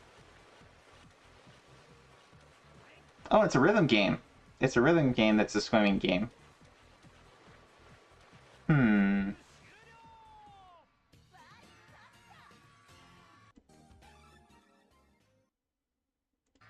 What do we got here?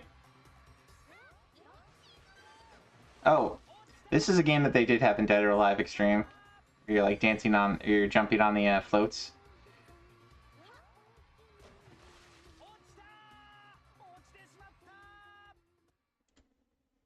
Well, that's kind of fun. So if you're a fan of Mario Party style games, but you want something a little spicier, here you go, Party Girls on PS2. I hope there's a slap fight minigame. Who knows? You'll have to give it a shot and tell us. Report back to us, Bo. Let us know. Yeah,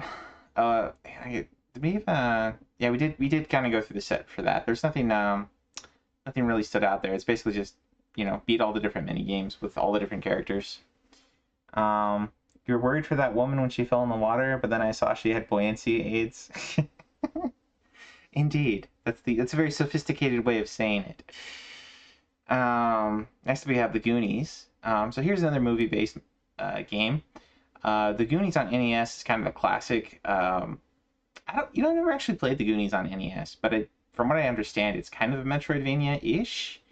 Like you have kind of a freedom of wandering around to different rooms, and you need different items from different rooms. I don't know if there's much combat in that game. I don't know. But it is one of the games that has a kind of a cult following. It's got a pretty good soundtrack. I've heard quite often. This is the MSX version. I don't know if it's the same game or not. This one's also Konami. I think this one's Konami. Yeah. So if anybody knows how to make a Metroidvania, they're the makers of Castlevania after all. See, rescue Goonie for the first time. collect some doubloons. Complete the different stages. Find all the Goonies on each stage. Get a high score. Get some high scores. Collect all the raincoats. Collect all the shoes. Flashlight.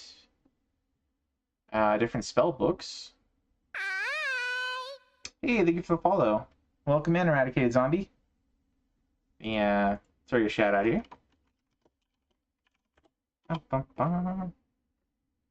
We are going through the new sets on Retro Achievements here. We're looking currently at the set for the Goonies on MSX, and I'm about to look up the video for it. So, let's see. What were you playing there? I should have paid more attention to the clip. Anyway, welcome in, man. Hopefully your day is going well.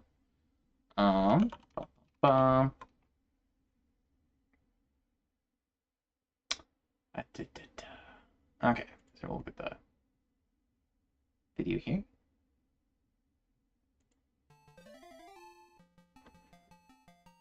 Oh, it's even got the same soundtrack as the NES one.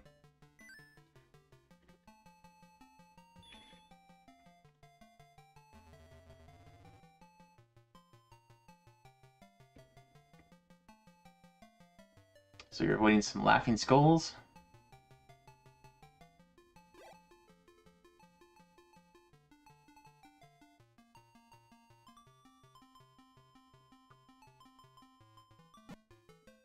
Oh, you can punch the skulls.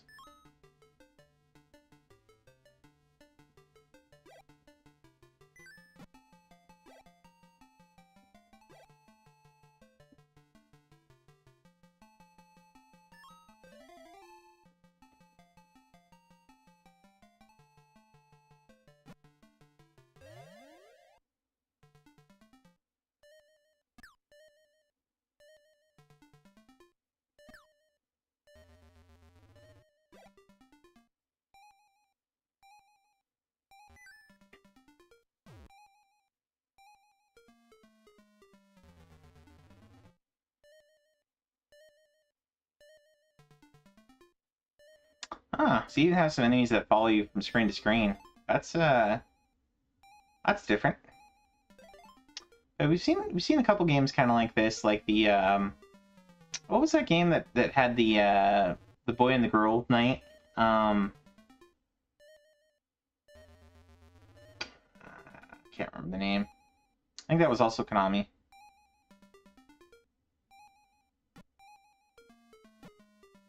Maze of Gallus. Yeah, that was the one. That was the one. I think that was also Konami. That makes sense.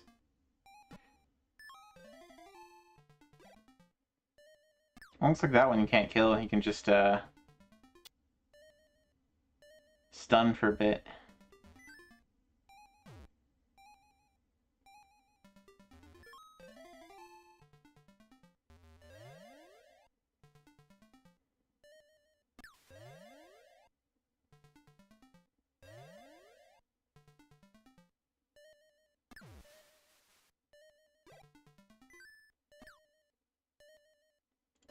Anyway, so that's Goonies on MSX. I don't know how similar that is or different from the NES version, but it is kind of Metroidvania-ish, looks like.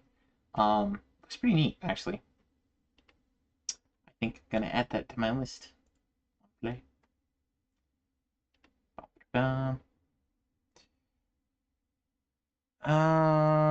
Let's see. Next up we got Winback. Winback? Covert Operations. Operation Winback. Alright.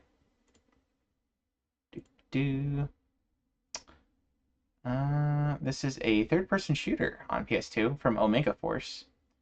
I want to say we've seen some other things from Omega Force. Oh, they do the Dynasty Warrior games. That's where we know them from. Interesting. So the Dynasty Warrior developers did a third-person shooter. Complete the different stages. Complete the stages without taking any damage for the whole stage. That's potentially pretty difficult. Get the good ending, get the best ending, get the bad ending. So you gotta get the various quality of endings. You gotta get pretty good accuracy on these various levels.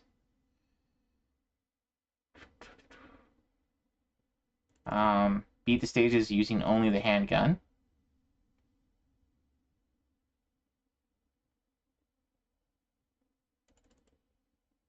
And then 1cc each stage on hard. And then beat them on sudden death mode, which I take it is basically you can't take any damage. So I wonder if you can do sudden death and the damage list at the same time, because that would be you have to do it. You have to beat the stage without taking damage, or maybe I don't know. Maybe you'd have to start from the beginning again or something if you took any damage. And then a couple different bot mode challenges, and then a point score. Playing Dragon Warrior 3 right now. Oh, cool. That's a good one. Alright, let's look up what's this one called? Operation Winback? Winback. Let's do gameplay. Oh, Dynasty Warriors 3. Gotcha. There's so many DW games. Even Darkwing Duck.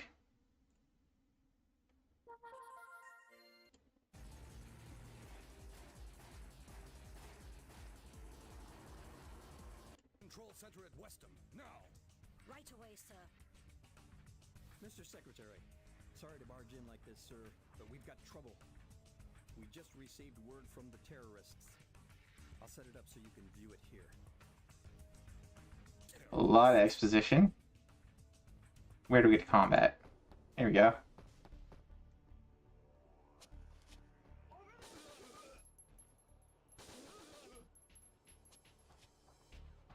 We got some cover-based shooting here.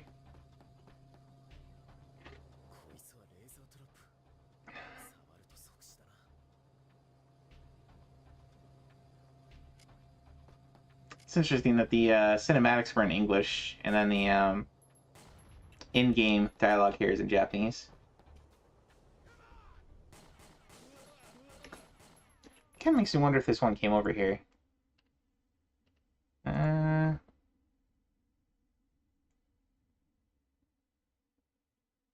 Yep, there's the USA version, for sure.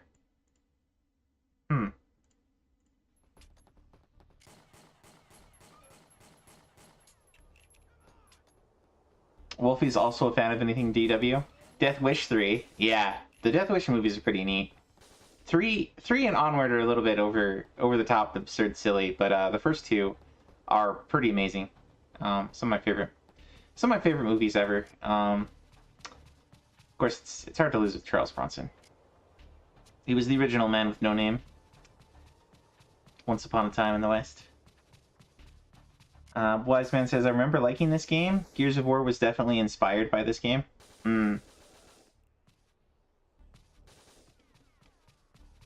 Maddie's played it. This is not one I had heard of, so interesting. It's another new game to hear about from RA Review.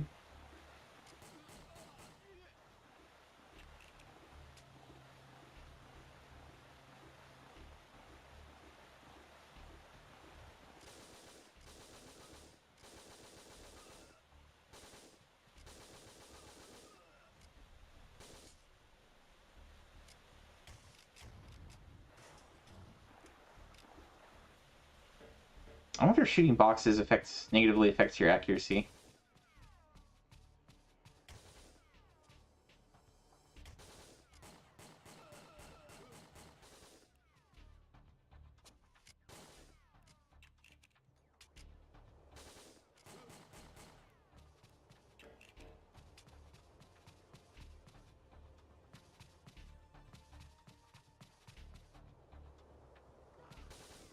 Well, this seems pretty cool. I'd give this one a shot sometime. This game has some funny out-of-bounds stuff you can do. Interesting. I think this was in the arcade. It does really remind me of just in terms of the style of like the Time Crisis games and stuff like that. And welcome in, Manny, by the way. It's good to see you. Hopefully your day's going well. You love the ridiculous Charles Bronson movies. Death Wish 3 is like a body count of 80 plus. Yeah. Hey Yoshi, welcome in, man. So this is a show I do on Mondays where we're basically just looking through all the new sets that have come out over the last week on Retro Achievements. So I go to the main Retro Achievements page here. Let me link it here. But basically, there's active development on new sets all the time on Retro Achievements, and we're just looking at like the last week's worth. And currently, we're in the midst of a GameCube event, so I've been picking GameCube events to work, or GameCube games to work on specifically, and some of the ones that I'm trying to finish the essentially get the platinum on, get the badge on, and so that's kind of been my focus. Before the event, I was picking out one of the new sets to try every night, and I'll probably go back to that. Possibly starting next year, I'm thinking we might try doing some of the achievement of the week type stuff, because they have events that where they point out achievements on the site that if you get the achievement of the week every week of the year, you get an event badge at the end of the year. So I might go for that. You would never thought to look at these. Very interesting. Oh yeah, it's really cool because we get to find a lot of these games we've never heard of before. So it's like totally new. And it's like it's kind of fun too because it's not like you might look at the Steam page or something, or you might look at the Xbox Live, or you might look at PlayStation Network, and you're like, I'm gonna pick out a new game to play, but a lot of the games today are neo-retro anyway, so they have stylings of some of the old games, so you're not really doing anything that different by picking out like a retro game to try instead. It does take a little work in the background to get emulators up and going and ROMs and all that stuff. I don't want to talk about that stuff on a live stream, because that's legally gray area unless you own the particular game that you're talking about playing, and are like making the ROM yourself, etc. Like that's legal. But anyway, as far as stuff goes, it's just been a cool experience to find out about all these old retro games. And hey, Frosty, welcome in. Mega Seraphimon is Frosty. Welcome in, man. Hope your day is going well. Lurking for now, maybe chat later. Alrighty. Just vibing with people that waste my time like usual on Monday. This is my safe place from them. Glad to have you here, Manny. Good to see you. Your first console was GameCube. Cool. Well, GameCube, just this year, they started making sets for GameCube games, and that's why there's a GameCube event right now. So starting from when they first released a bunch of the sets in July, I think it was, and then going 4 months forward, ending about like November 15th, I think, there's an ongoing GameCube event on the site where if you badge GameCube games, like you get a special event badge for having done that within the 4 months of post-release. So there's a bunch of bounty games that are worth double points or triple points towards that. I'm currently working on one called Phantasy Star Online, which is worth 6 points towards the event if I can badge it all the way. It's 3 points to beat it, 6 points to badge it. So it's been pretty fun. I've played we beat let me go to my profile here real quick. We beat the Mickey game on there. That was a pretty easy one to beat and badge. And then the Rumbly Tumbly Adventure, Winnie the Pooh, Piglet's Big Game, and I think there's a fourth one I've badged. Oh yeah, Mega Man X Command Mission. That one was actually pretty tricky. Not the greatest of games, pretty mid as far as it goes, but it was different, and it was cool to see a Mega Man RPG. This kind of preceded all the Battle Network stuff, so that was kind of fun. But yeah, each of these games, they're all regular points. So it was 2 points to badge, 1 point to beat. So I'm currently sitting about overall, because I got some beat in here. I'm sitting at about 13 points, or no, 14 points for the event. and if you get 30, you get the gold. So you get 10 is bronze, 20 is silver, 30 is gold. So if you can beat like, essentially if you can beat like 15 games in the 4-month window, you know, plus or minus some depending on if you're playing some of the longer games, those are the ones that they've given bounties on. But yeah, it's been cool.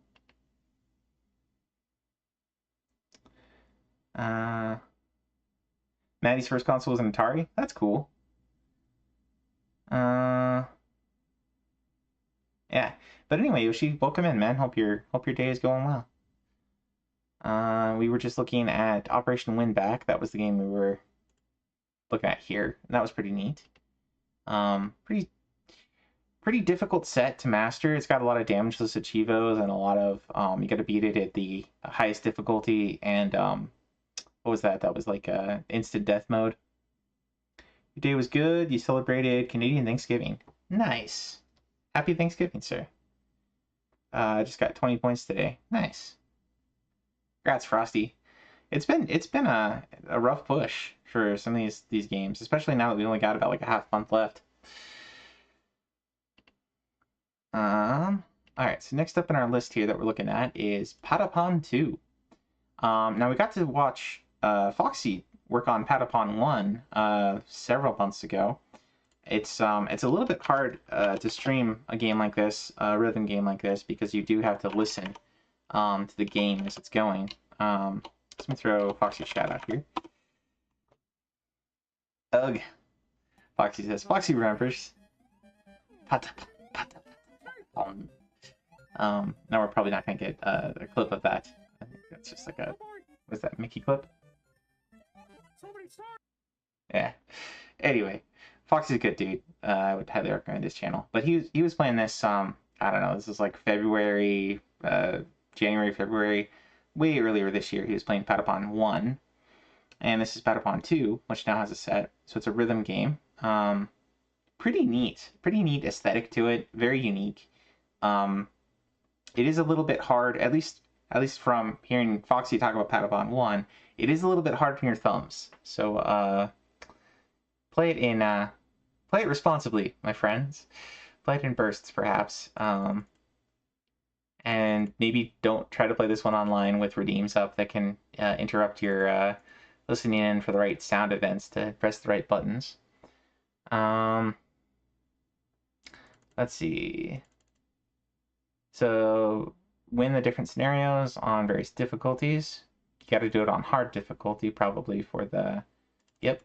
So normal or hard, and then hard. So get separate chivos there. Unlock all the memories. Obtain different things. Restore things. Slay monsters and retrieve the eggs from the monsters. Oh, and I do want you to get perfect scores on a bunch of the levels. So that's usually the hardest part of rhythm game achievements, is essentially getting a full combo. I think is what it's called on like DDR, but basically no miss, not making any mistakes. So yeah, perfect scores. Those are the tough parts. So yeah, if you enjoy rhythm games, Patapon games are pretty unique, pretty cool. Even if you don't necessarily enjoy them or enjoy rhythm games in general, these are a little bit enough off the beaten track to maybe be worth a look at. Let's look up gameplay for Patapon 2. When you had GameCube, you only owned Animal Crossing. Remember trying out Patapon? You loved it. Cool.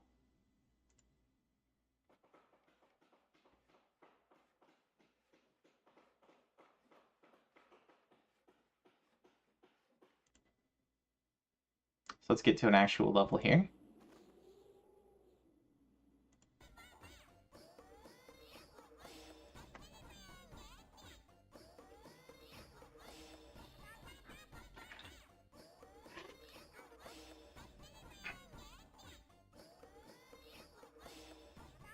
Yeah, so I think the basic idea here is that you've got like you're gathering troops or whatever, and your troops' morale is based on having doing everything to rhythm. And so you got to keep your fever going the whole time by hitting the buttons at the right time. One thing that makes this a little bit extra challenging when playing on emulator, there's always a little bit of what would I call it? I guess a little bit of lag time between when things appear on screen and when they want you to press them. Delay, lag, call it what you will. So a lot of times you have to hit it earlier than you would on the actual real device. Not necessarily hit them before you see them, but you have maybe less of a window than you would have originally.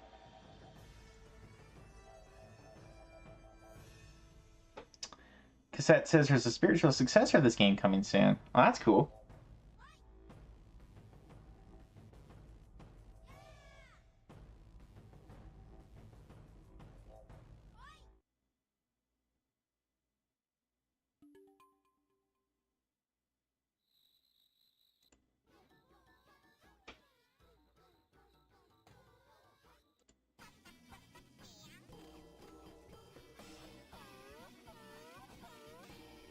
But I really like the aesthetics in these games. They're it's got its own very unique art style, and it's pretty cool. I like it.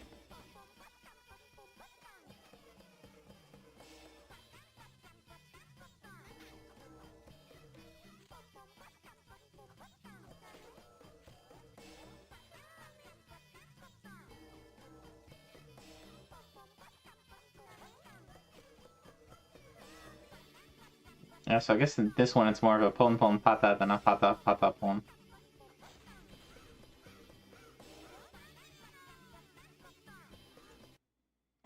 Anyway, but there you go. Patapon 2. If you liked Patapon 1, maybe give this one a shot. And it does have some pretty difficult achievements on there for getting through on the hardest difficulty, and I'm looking at a different game now, aren't I? No. I guess I was looking at the... Anyway. Yeah, so doing it on the hardest difficulty without and getting a perfect score would be pretty tough. But there you go. Does Patapon 1 have a set? It does. It does. That's the one Foxy was working on. Did Foxy batch this one? Oh, Foxy deleted his progress on this one. Graham's gotten some... our friend Graham Tams has gotten some progress. But, did you delete your progress on this one, Foxy?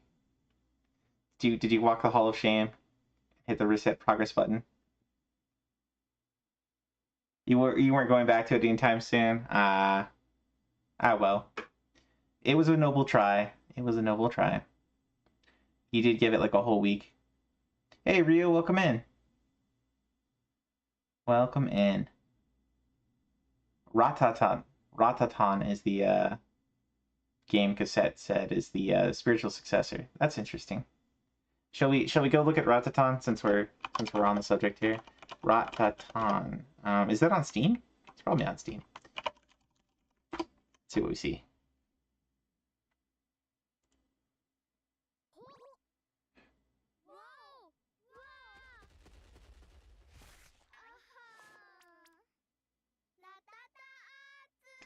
That was a bit of a gory start. It's very cutesy characters, but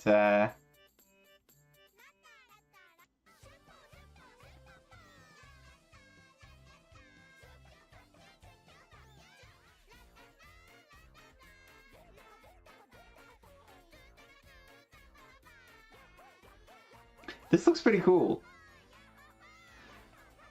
Definitely takes a lot of inspiration from Patapon. I can see. A lot more colorful. Different, I mean, art style has some similarities, but it's definitely more colorful and cute. So that's kind of fun.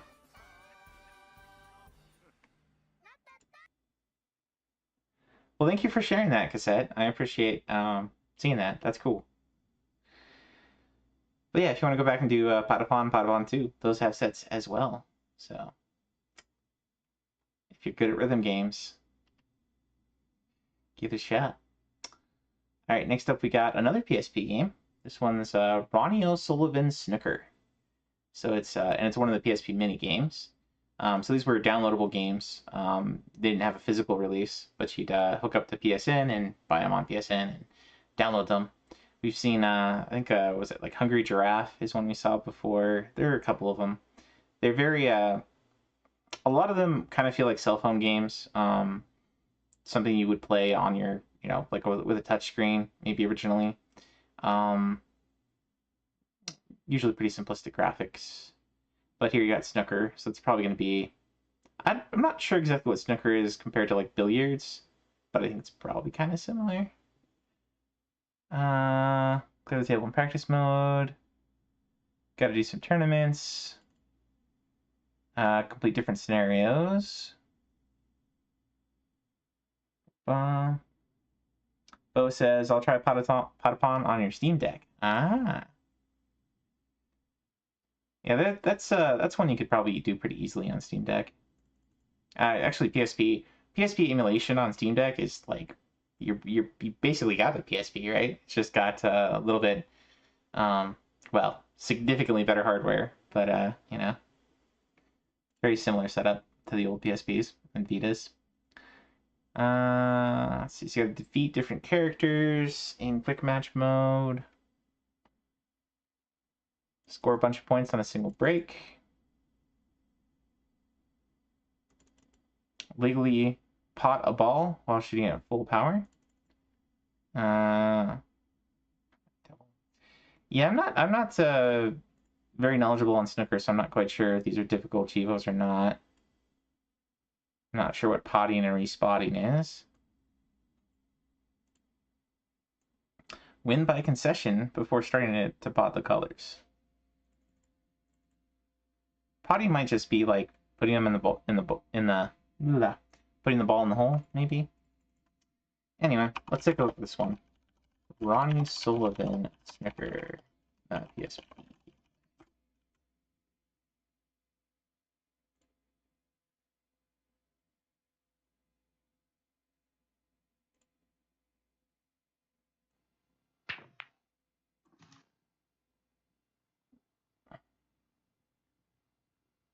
Okay, so this is I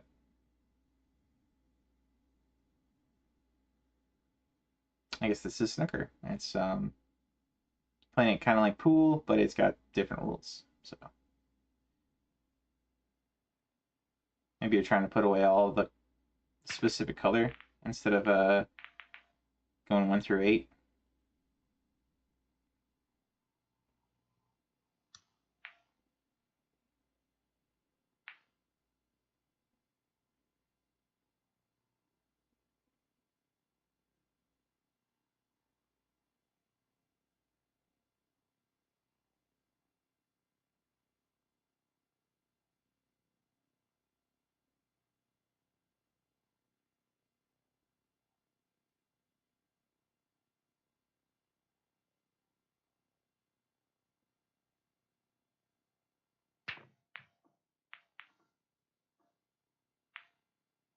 So I'd say the quality in these kinds of games is all based on essentially the physics engine of the game and how well you feel like you can control it.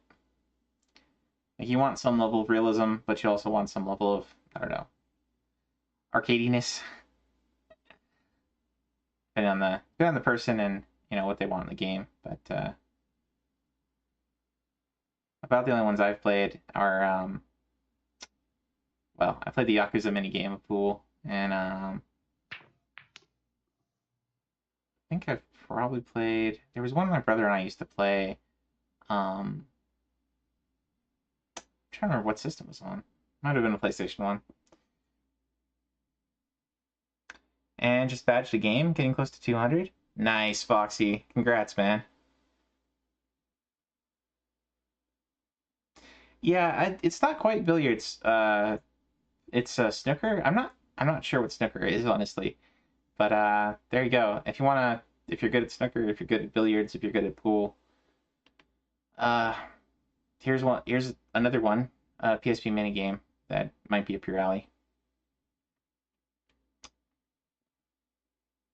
I should definitely try some of these sports games once in a while. You know, there's some pretty fun baseball games. There's some good tennis games are usually a blast.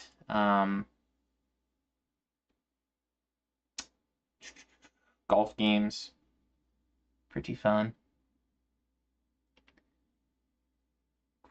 Next up, we've got one called One on PlayStation. It is a 3D platformer, third-person shooter, running gun. Okay, it's probably different stages have different things in effect. So we were looking at Demolition Man earlier that had some isometric running gun and some 2D platforming running gun. This one is 3D platforming, third person, and run and gun. So, I don't know. This one might also be kind of a like 3D platformer mixed with shooting, third person shooter. Okay. Without taking damage and without using a smart bomb. Without the ship taking damage. There's some damageless Chivos. Without your rage meter dropping below red. That's interesting. Some deathless Chivos. Kill X number of enemies with a particular weapon without dying. Ooh, there's a pulse laser cannon. That's cool.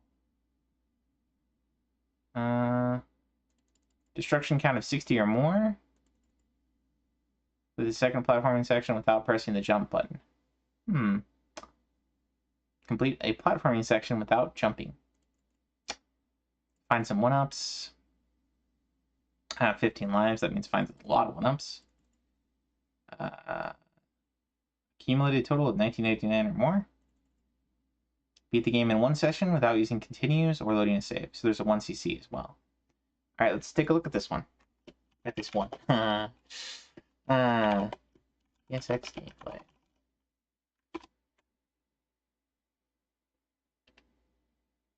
I made a mistake.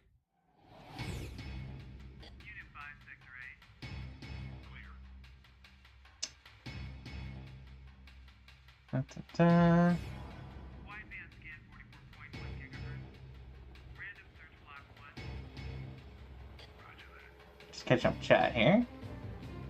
Doing some Sunshine lately, mostly done with the third level, but still have ways to go.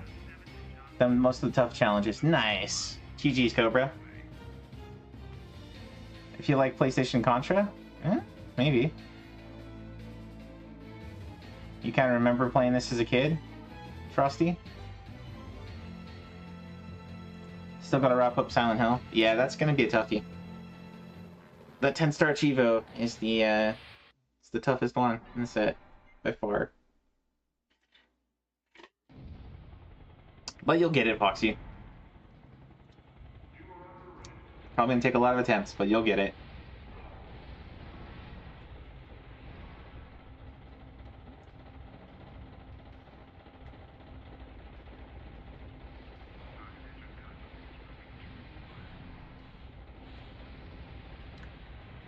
And Wolfie's heading to bed. Thanks for sticking around, man. You have a great night's sleep.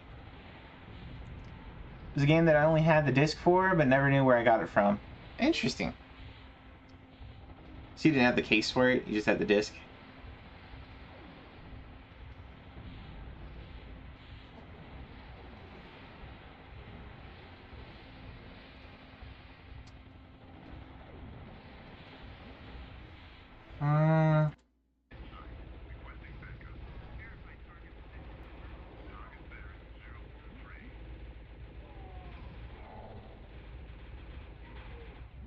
Well, this looks interesting.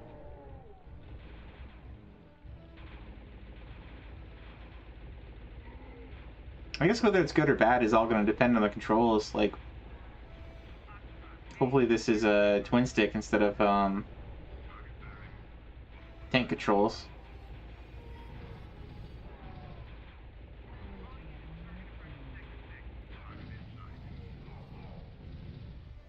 For being a 3D platformer, this is pretty linear levels.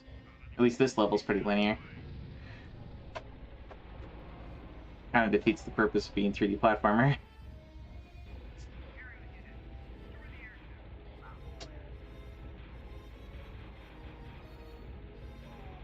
This is kind of giving me Battletoads vibes from the second to last level of Battletoads, or maybe the last level. Got like a corkscrew thing. Oh, that was like an alien ship or something. Or no, you're on a ship now. Okay.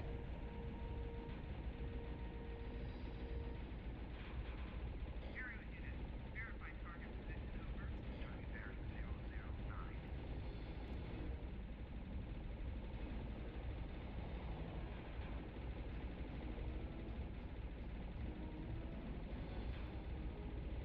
Unit 8, status report over. We have a target.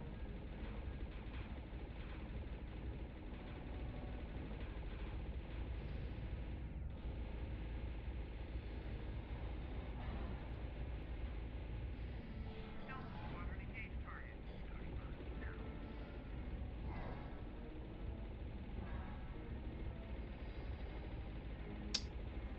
Not what you expected. It looks neat. Alright. Yeah, I'm not sure what to think of this one. It's got some interesting elements to it. It does feel like you're waiting on enemies to come by a lot. Like, maybe this is because it's on like a normal difficulty, so things are dying pretty much instantly, but and a lot of whether it's good or bad is again going to be based on the quality of control. If you're doing tank controls, this could be a nightmare game.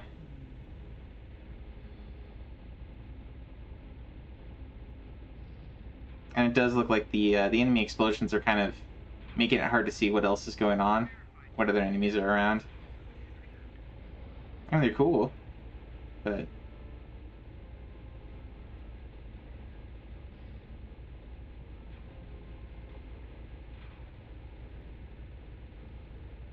probably take a bit of memorizing where enemies are to come from for a mastery. Where and when, right? Maddie says you liked it when you were a kid. It looks cool. Definitely looks cool. 028.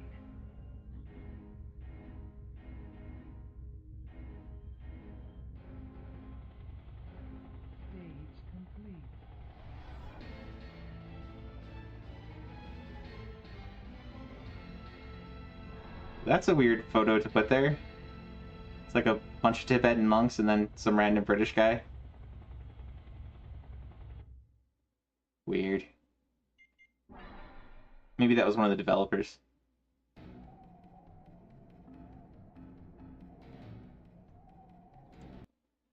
A lot of games out there you loved more as a kid. You might like this one. Reminds me of Apocalypse with Bruce Willis. Apocalypse wasn't that the asteroid mining movie, Apocalypse? Or am I thinking of something else?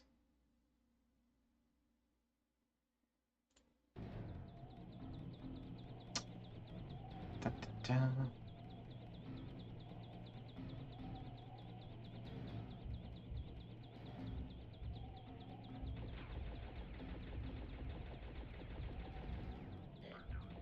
Oh, it's Armageddon. Okay. Apocalypse is an actual PS1 game. Oh! Okay.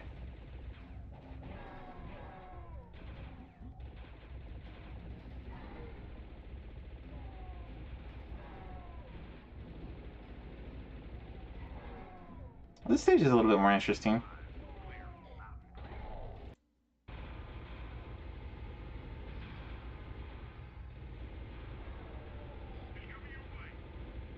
Still very linear.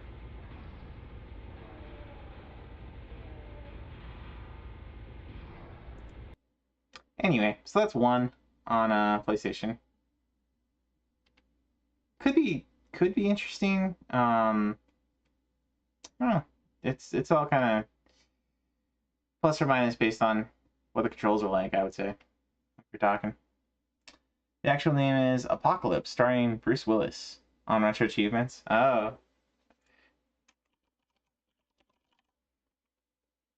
Apocalypse Cow on DOS. Oh, here we go. Apocalypse starring Bruce Willis. It's another third-person shooter, twin-stick shooter. Okay, so this one's twin sticks for sure. That's a big plus. But it doesn't include 3D platformer on here. Anyway. Away she goes. Hey, Knocker, welcome in, sir. Alright, so we looked at one. Next up we got Bit Generations and Ground Zero Texas. And anything else? Alright. So Bit Generations on Game Boy Advance. From Dotstream. It's an arcade racing game.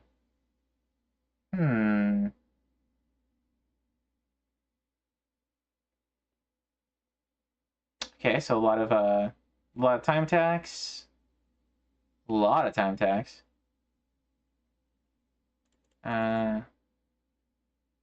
Receive 9 boosts in any race, then go on to win. Use a boost with while the pause power-up is active. Okay, so you get some different power-ups and things in the race. So this might be kind of like it says arcade racing, but it might be kind of a kart racing game in some respects. Let's take a look. If you're getting power-ups. Bit Generations. Dotstream. GBA. But how you doing, Knocker? What you playing lately? Bit Generations is a series of 7 puzzle games, originally released to promote the Game Boy Micro. Although a few of these games would eventually... I think we probably don't want to steal that guy's content, we just want to see some gameplay. But that's cool to know. So there's a couple of different Bit Generations games. And these are all... It sounds like these were all downloadables from the Nintendo Store on Game Boy Advance. Did Game Boy Advance have online? I guess it must have.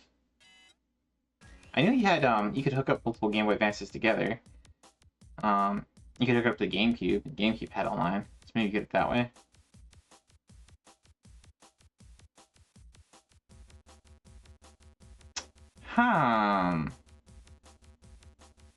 This is not what I would think of when I hear arcade racing. This is like Tron. I don't hate it, but it's not what I was expecting. So I guess if I saw the screenshot, it was what was in the screenshot.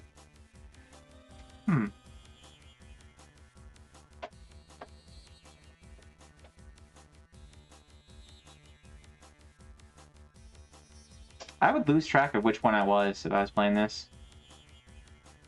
I have to keep reminding yourself which color you are. Oh, I guess he must be the orange. You probably just used a boost of some kind.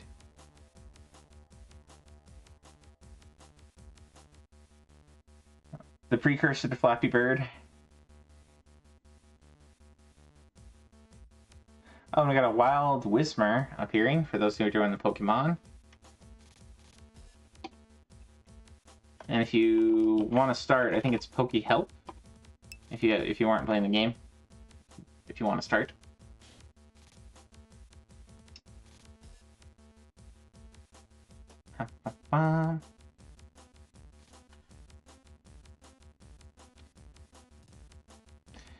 Okay, this is kind of unique. Yeah,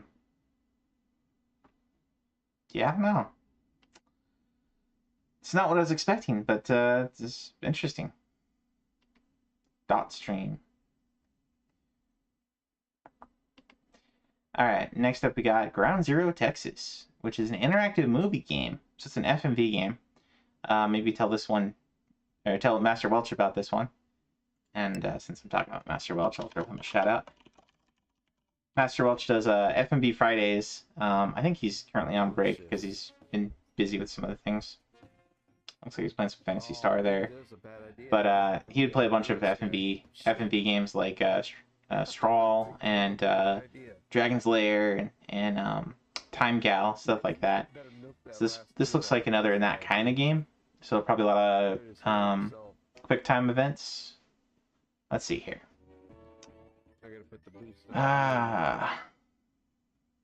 If he survives getting hit. Dun dun dun. Find the alien's hidden lair. Okay, so it's kind of got a sci-fi story to it. He just blasted him, dude.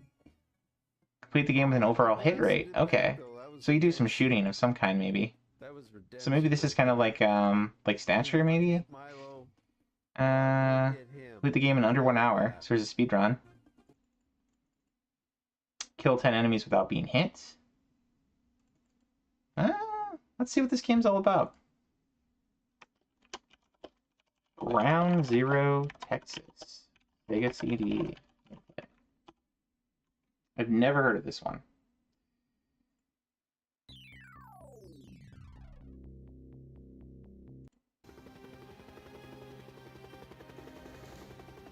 Analysis, HQ has determined that these aliens must ingest a compatible life form in order to survive. Their constant cellular regeneration depends on it. Frankly, our best weapons can only stun these creeps. You gotta find a way to stop them.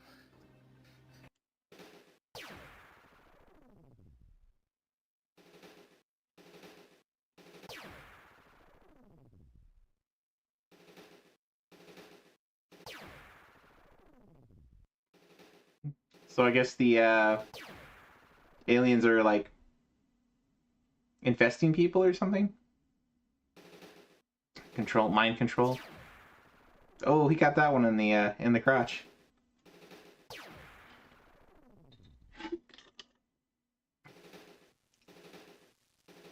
Hot tacos.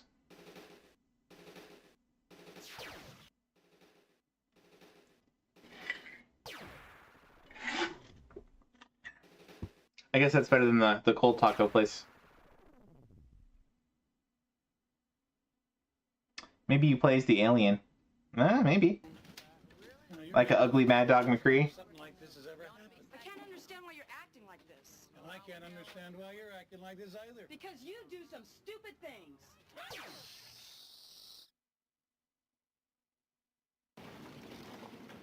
Okay. It's not just a job, it's an adventure.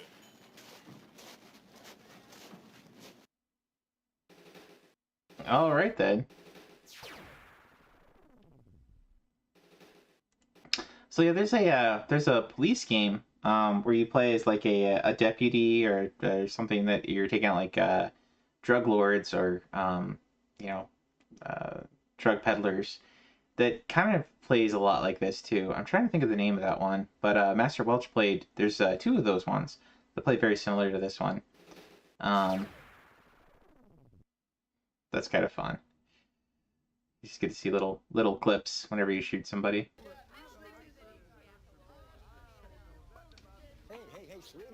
Can't wait for your slender light gun to get here. Oh yeah. A light gun would be great to play a game like this. I thought he could use one more. That one really hit the spot. Either that or I don't know if the Sega CD had a mouse. Probably you could set up your mouse to play with regardless. But definitely would want either a mouse or a light gun to play a game like this. But anyway, it seems kind of fun. Maybe worth a shot if you like a lot of those kind of. It's not quite like like you play like Time Crisis or you play Area 51, and you've got some elements of that here, but these are like one-off things where it's like you have one guy pop up and you got to hit him in time or you lose.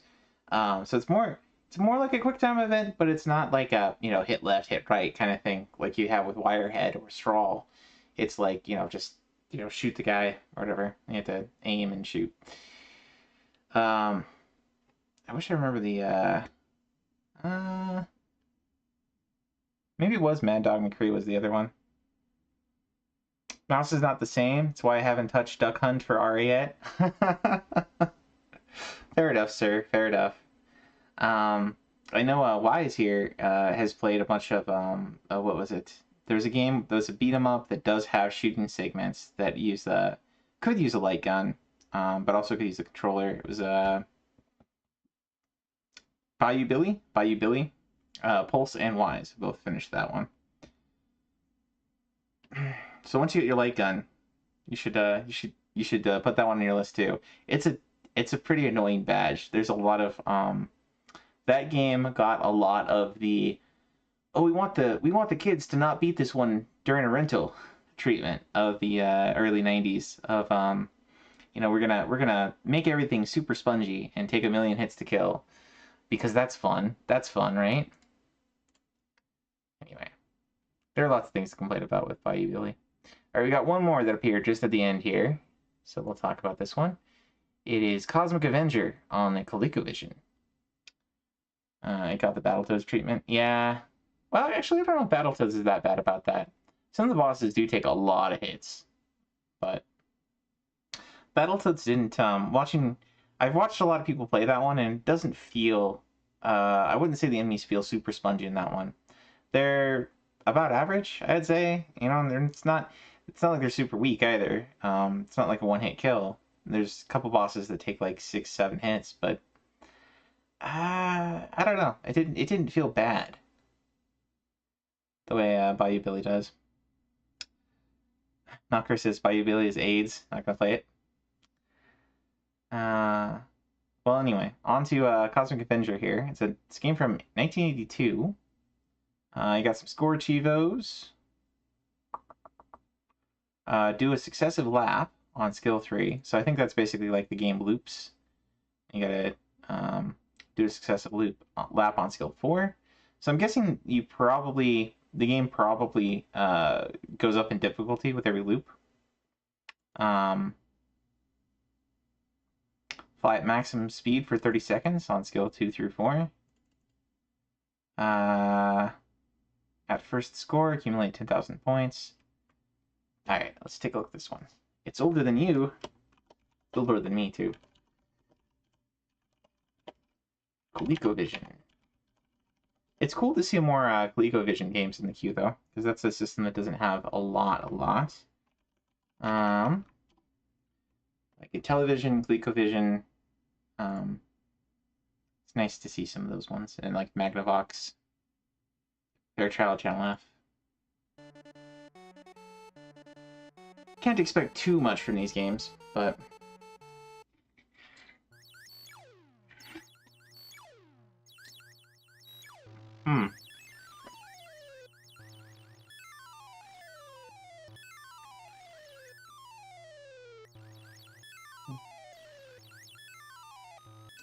So it's a horizontal shooter.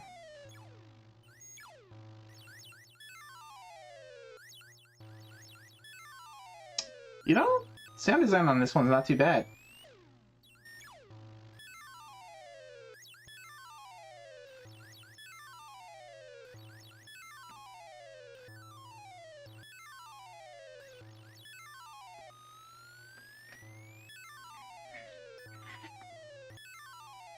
I think the stuttery scrolling would get to me after a while, though.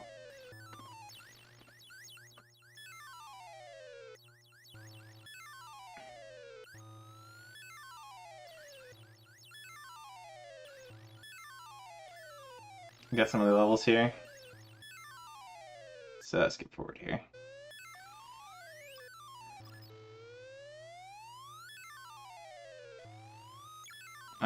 Looks like you should have taken some hits there. Is this guy playing with the cheats on? Or did you just get really lucky?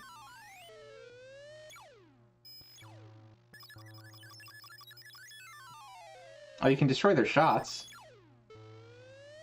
Maybe that's what happened.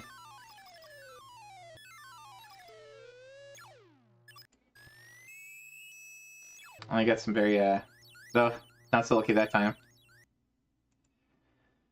Alright, so that is Cosmic Avenger on the ColecoVision. And that is it for the new sets this week. I'll just do a reload one more time.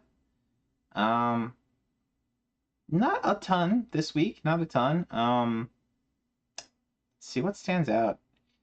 Running Battle was pretty neat on the Mega system, on the Master System, Sega Master System.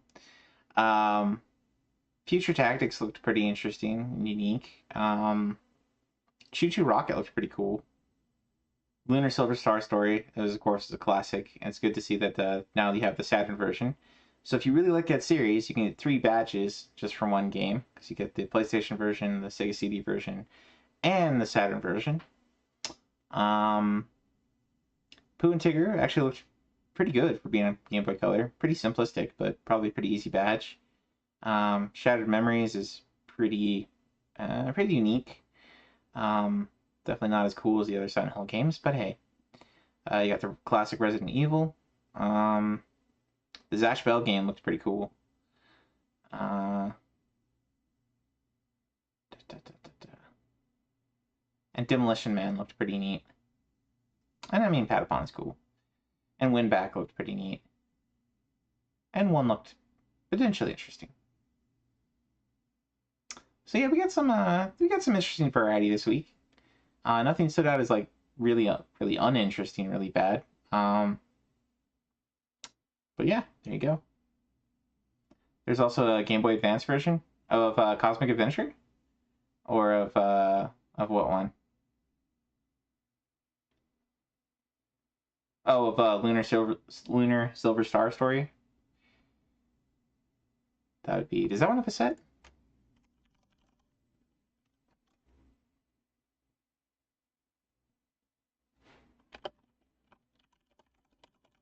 Lunar Silver Stars. Silver Stars. Why is that not coming up?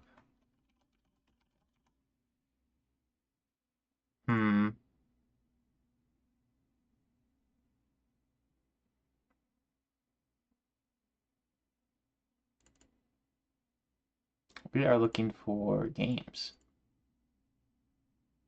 I must have spelled Lunar Silver.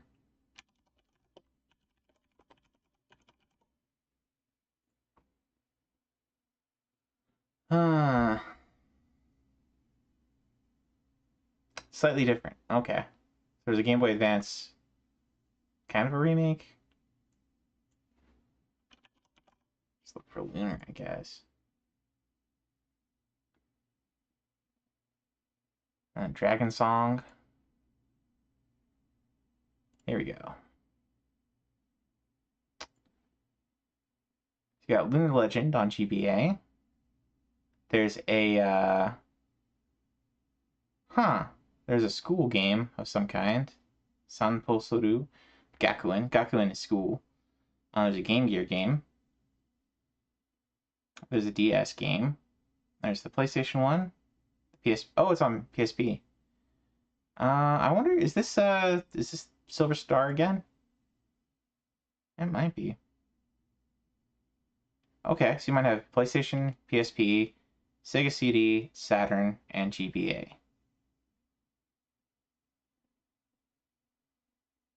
Yep.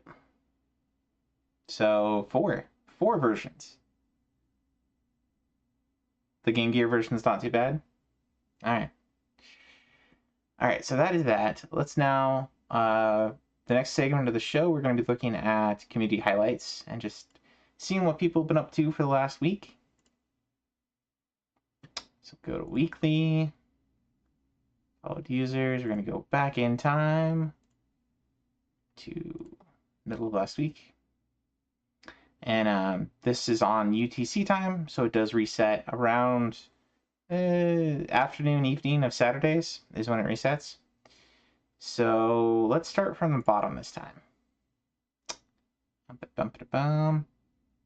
And we're going to kind of skip over folks that don't make a habit of showing up. We're just going to look at the folks that are here every once in a while. And they're interesting folks that we see. Knocker says Sega CD sets are bad because Gall made them. Heard the Eternal Blue CD set isn't fun, at least. Cracked the top 1,000 last week. Congrats, Bo. Welcome past 1,000. I'm not too far past 1,000 myself.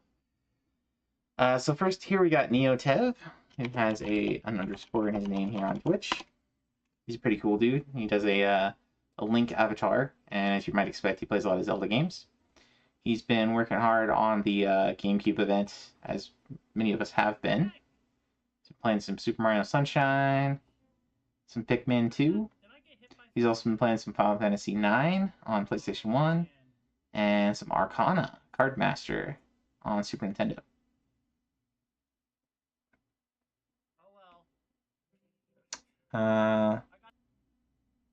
They have level caps. That alone should tell you something.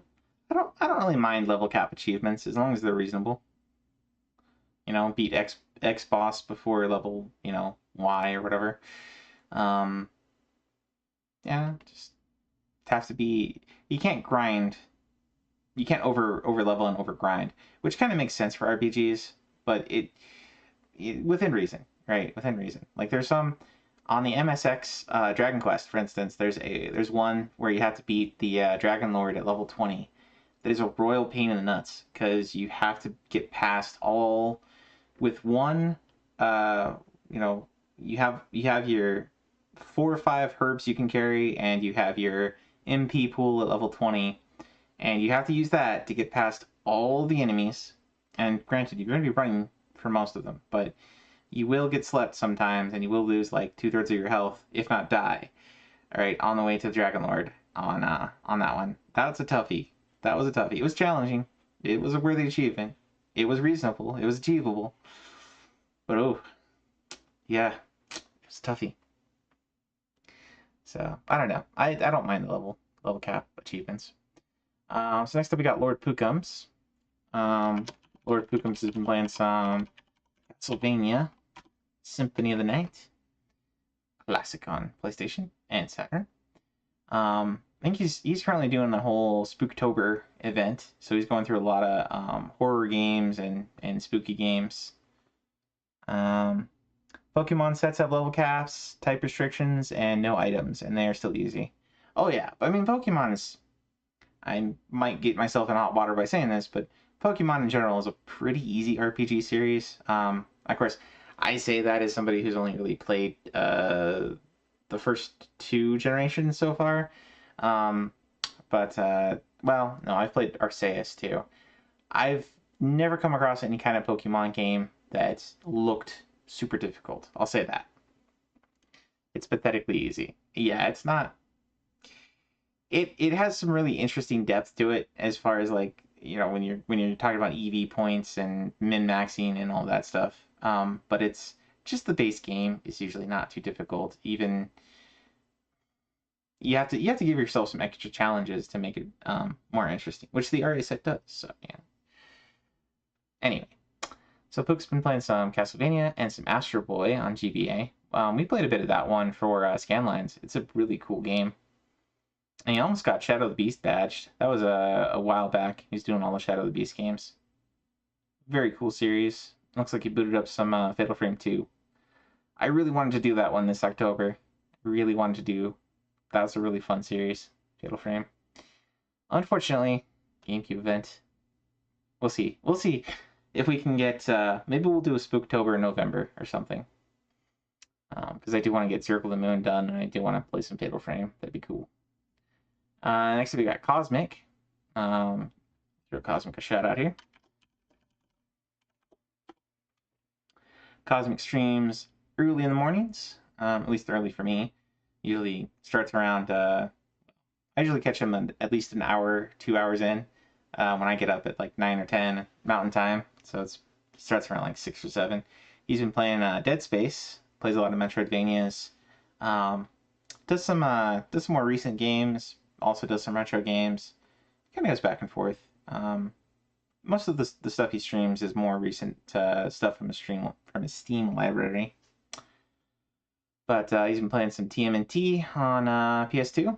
Oh, that's the original TMNT, not the one that just came out. But he also looks like booted up 3. Playing some Drop Off and some Blood Omen. These are our challenge game and our review game of the weeks over at Scanlines. And also playing some Frogger on 2600. Good stuff. You wouldn't do a Pokemon set if Gaul made it? Alright, sir. Let me throw out a shout out since we've been talking about Scanlines. Throw a shout out for Scanline Heroes. That's kind of our there's kind of a community Discord we all hang out on and talk on. It's got Foxy, Knocker, Saiyan, Owaz, Slippy, the 80s bros. We kind of plan out stuff there, strategize and do stuff. But there's a show that runs on Sundays called Credits and Continues that does where we do a review game. We pick a game every week to do challenge each other on. So whoever gets the highest score gets a certain amount of points. And then we do a review game where we just, all try and play a game and then submit a review at the end of the week. Hey, Rotor, welcome in, man. Knocker says, just going off what Jaeger was saying, he was not a fan of the level caps on Eternal Blue, and all he plays is RPGs mostly. That's fair. Like I said, it really depends on the game and the particular level cap that we're talking about. You could be pretty unreasonable about some of those, for sure. Like, just theoretically. And so let's look at Eris and Tricky. Tricky shows up every once in a while. We rate Eris a lot in the Scanline stuff. See if I can get his name spelled right here.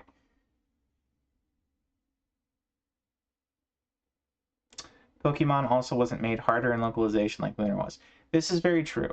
The Lunar games got the, what was the name of the group? There's a particular localizer group that did very much what we were talking about earlier with Bayou Billy, where they made things harder so that kids couldn't beat it on rental. There was a group that did that to all their games that they brought over and localized, and they kind of changed the scripts up too, and made some people pretty annoyed about that. Trying to think of what the name was, but they did the Lunar games. They did Alundra. They did a bunch of them. I saw he badged Cheeky Boys and called it a chill time. I guess he likes torturing himself or something. Oh, Eris. Eris is really skilled. I've seen him beat a lot of things. He's been doing some Puyo. That's right. He's been on kind of a Puyo kick. We talked about that last week. He got Terranigma. So he's been working on Pokemon Coliseum this week. This would be all this week. So, cool. That's one that Manny's told me is a pretty easy badge as far as things go. I mean, it's not necessarily a short badge, but I mean, it's another Pokemon game. So, is my shoutout broken? It looks like it is. It looks like it is. It looks like it broke with Lord Pookums. Thanks for the catch. Let me fix that.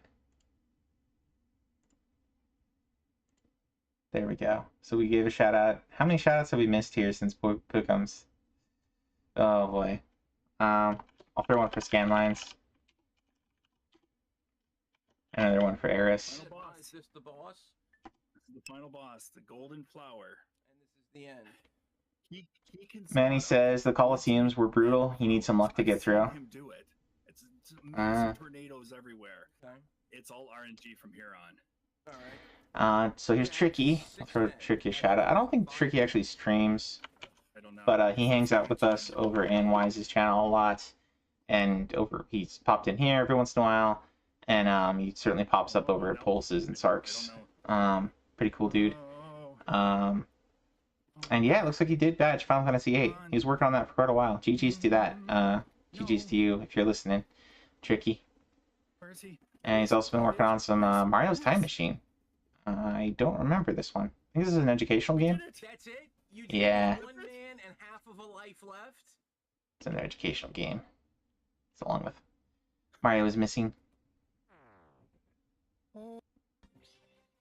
Problem is he has to not top deck Skull Knight. If you top deck Skull And there's Arius playing some looks like Yu-Gi-Oh maybe. One of the dual card games. Mario's Time Machine is a history education game. Mario's Missing is a geography education game. Yeah, I kind of figured with Time Machine it's probably history related. Alright, next up we got... Let's see. So I started following Jay Nasty because he was on the FBG podcast the Sunday before last. And it was kind of interesting to hear about his history as a streamer. But we'll go ahead and skip for today because he's not a regular over here. And we'll go look at Rio, who's in the chat with us. Let's read your chat out, sir.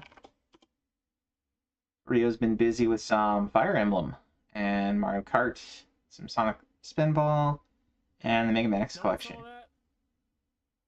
So still kicking butt. Nope, no one saw that. We're all working on the GameCube event. So Hopefully you get that one. That's another 6-pointer for anyone interested. And that's got a really high completion rate. So it's a pretty, at least as far as looking at retro achievements go and looking at who's completed what sets, this one seems to be pretty achievable. A lot of people have gotten this one for the event. So good one to go after. Not that it's easy or anything, just that it's definitely achievable. Alright, next up we got Zash. Zash is a pretty cool dude. Often plays guitar on stream too. Does a lot of shoot 'em ups, does a lot of 2D platformers, variety of different stuff. And it looks like he's been playing a lot of hacks and homebrews lately. Looks like it's all been a lot of like horror themed stuff. Got some Candyman, Dungeons and Doom Knights, Secret of Necromancy. Yeah. I haven't really delved into hacks and homebrews. There's a lot of them out there, so I'm not gonna worry about those. Zash, he plays RA? No way. Nah, Zash is pretty amazing at video games. Pretty skilled. Very skilled player. Alright, next up we'll go Pulse. So Pulse is currently working on Wind Waker. He's been working on that for quite a while. I don't know Wind Waker well enough to say how far he is through the game. I want to kind of say like halfway, maybe a little bit more than halfway. But he's doing a 3-heart, going for a 3-heart achievement right now. And I think these ones he's badged before. Looks like Superstar Saga he must have gotten a revision somewhere. So we probably booted that up just to look at the achievements for the revision. That's a real pain in the butt if you get a revision done on a set that you've already badged that's like an RPG set. Because, like, who knows where your last save was that's around where you'd have to go to get some of the achievements. Ah, man. It's Celebrity Mole.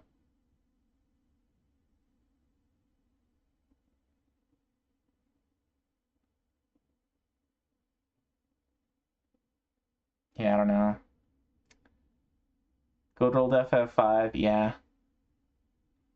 Storm's going to bed. Well, thanks for stopping by, man. Have yourself a good night. Get some good sleep. Pulse is being extra greasy right now.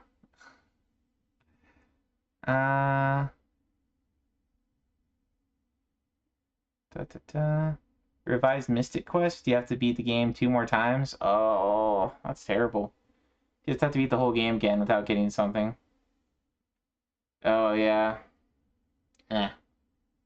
Yeah. I would be putting off. I mean, the only revision I have so far on my list is like it's the one I have to go back for Wise, which was one of his requests. It was from the guys who did Castle Crashers. Alien Hominid. I got to go back and that one's at least it's like a 45-minute to an hour and a half game, something like that to begin with. So it's not that bad. But man, RPG revisions are just like ugh. And sometimes games need them. Sometimes the games need it. Sometimes the sets are, they need a little bit more, or they need to have some achievements removed. There's fair reasons to do some of those things sometimes. But oh man, it would kill me to see stuff that to go through the game again. All right, next up we got Mr. JR.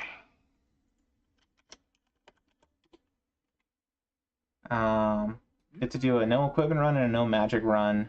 You're not doing both at the same time. Yeah, I could see that being a pain in the butt.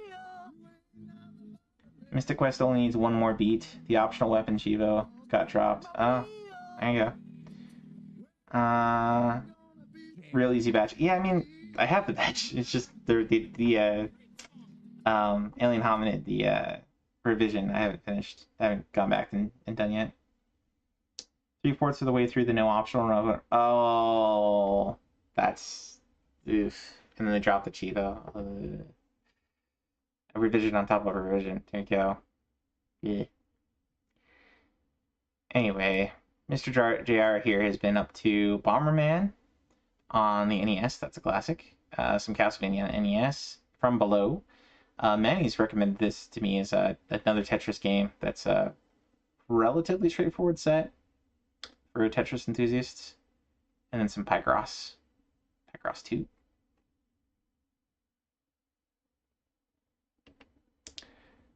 Let's see who's next on the list here. Let's see, Stag and Cepha and Rev. Staggertron's a pretty cool guy. He usually streams kind of later in the evenings. Give him a shout out here. Staggertron's been up to some custom Robo. Heard lots of good things about that one. I do want to play that one eventually. He's been playing some Naruto Clash Ninja, some Star Fox. Got the beat on that one. Got the beat on Chibi Robo. Yeah, I think a lot of us, you're going to see a lot of us go through and just struggle to get beats on a lot of these games just for the, to get the gold for the event.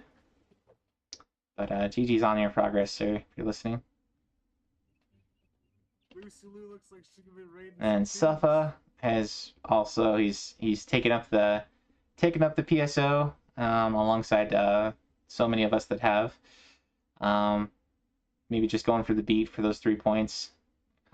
It's a long grind. It's a long grind to get up to where you can do ultimate mode. It's probably doable in about 2 weeks, 3 weeks, but it's just depends how much time you got to devote to it. I've also been working on some Maple Story DS, Raturgy Generic. That's a shoot 'em up on GameCube. Some Sunshine, looks like you booted up, and some Dragon Quest 1 and 2. That's a classic. Knocker says, not too fond of this guy, of Cepha. Let me throw a shout out here.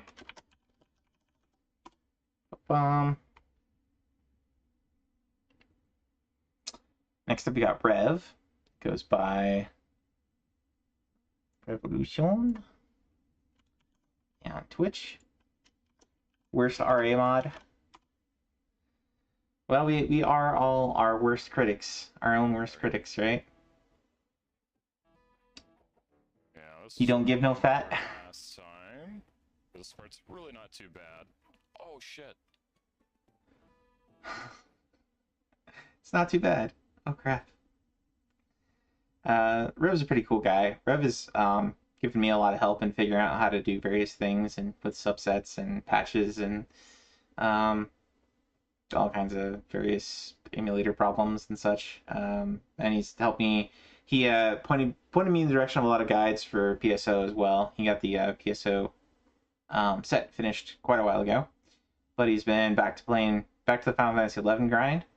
I think from what he was telling me, there's a lot of other subsets that are being worked on that'll come out eventually for Final Fantasy XI. And the way that the achievements work over there, they're kind of retroactive. So he'll be able to get a bunch of these, and he'll just pop up with like a full set or almost a full set. So that'll be cool to see. He'll probably jump like many ranks when he does that. Just because there's probably a lot of those coming down the pipe. But he's also been playing some Mario Party 5 and the subset for that one, and he beat Star Fox Assault. So, fun times. Oh yeah, Mario Party 5 multi-set. We should definitely ask Rev about that one. Manny, he's in my Discord server. If you ping him over there, or you can message him on Discord, he's usually pretty responsive.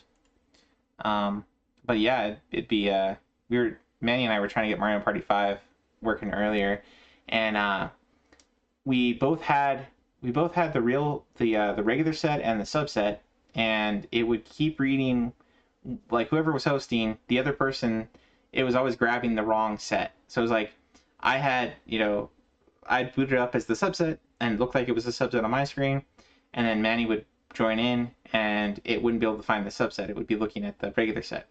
So Manny would join in with the subset, and then for me it wouldn't find the subset. And yeah, it was just a bit of funny business there with Dolphin recognizing whether it was a subset or not. So I don't know what went wrong there. I'll have to try that again sometime. Alright, let's go previous. Next up on the list, we got some RVK and some Frosty, who is Mega Seraphimon here in chat. Throw RVK a shout out here. RVK is another one that another person that hangs out with us over on Scanlines. He often participates in those. He's pretty good at shoot 'em ups and fighting games and racing games. He's been playing some Ratchet and Clank, Size Matters on PSP, and some Twisted Metal on PSP, and Grandia 2. Looks like he's invested quite a bit of time on that one. Very cool. And some Bleach in softcore mode.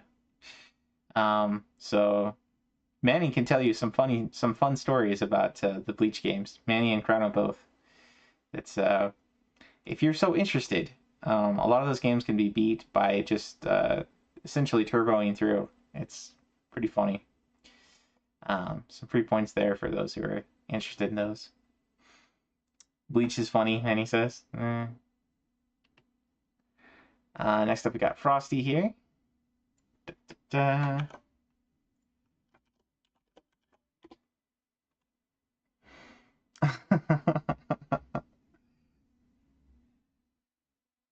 He talks about the PSP Bleach games all the time. Chrono did them because I told him Manny was batching them in 3 hours apiece. Yeah.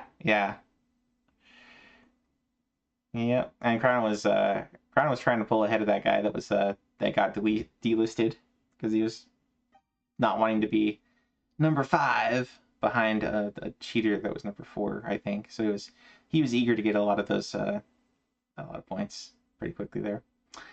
Anyway, Frosty's been playing some Pokemon hacks, some Lego, Pirates of the Caribbean on DS.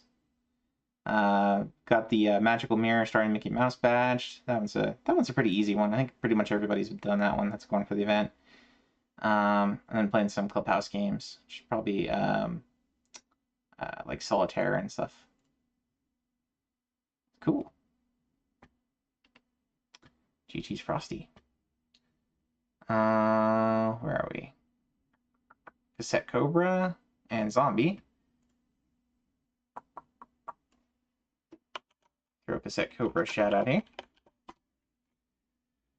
Cobra's been working on some Sunshine, as he was talking about earlier in chat. Some Kirby Superstar you got badged, and some Superstar Saga. Probably working on that revision as we were talking about. So that kind of sucks, but good luck with that, sir. And GG's on the Kirby Superstar. My voice is kind of running out, guys. But GG's on that, sir. And I got Eradicated Zombie. There you go, shout out, sir. Zombie is playing some Batman, the video game, on Game Boy. Some Hexen on N64.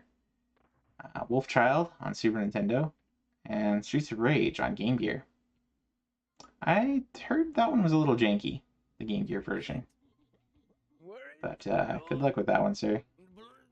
And you also got a homebrew badged. So GG's on Batman and homebrew. Hexen was fun. Yeah, I played Hexen on PC back in the day. That was a really good one. I really enjoyed that one. Batman on Game Boy has two annoying achievements. I'm guessing those are some damageless bosses or something. So we got Jordy and Mr. Sensation. Throw Jordy a shout out here.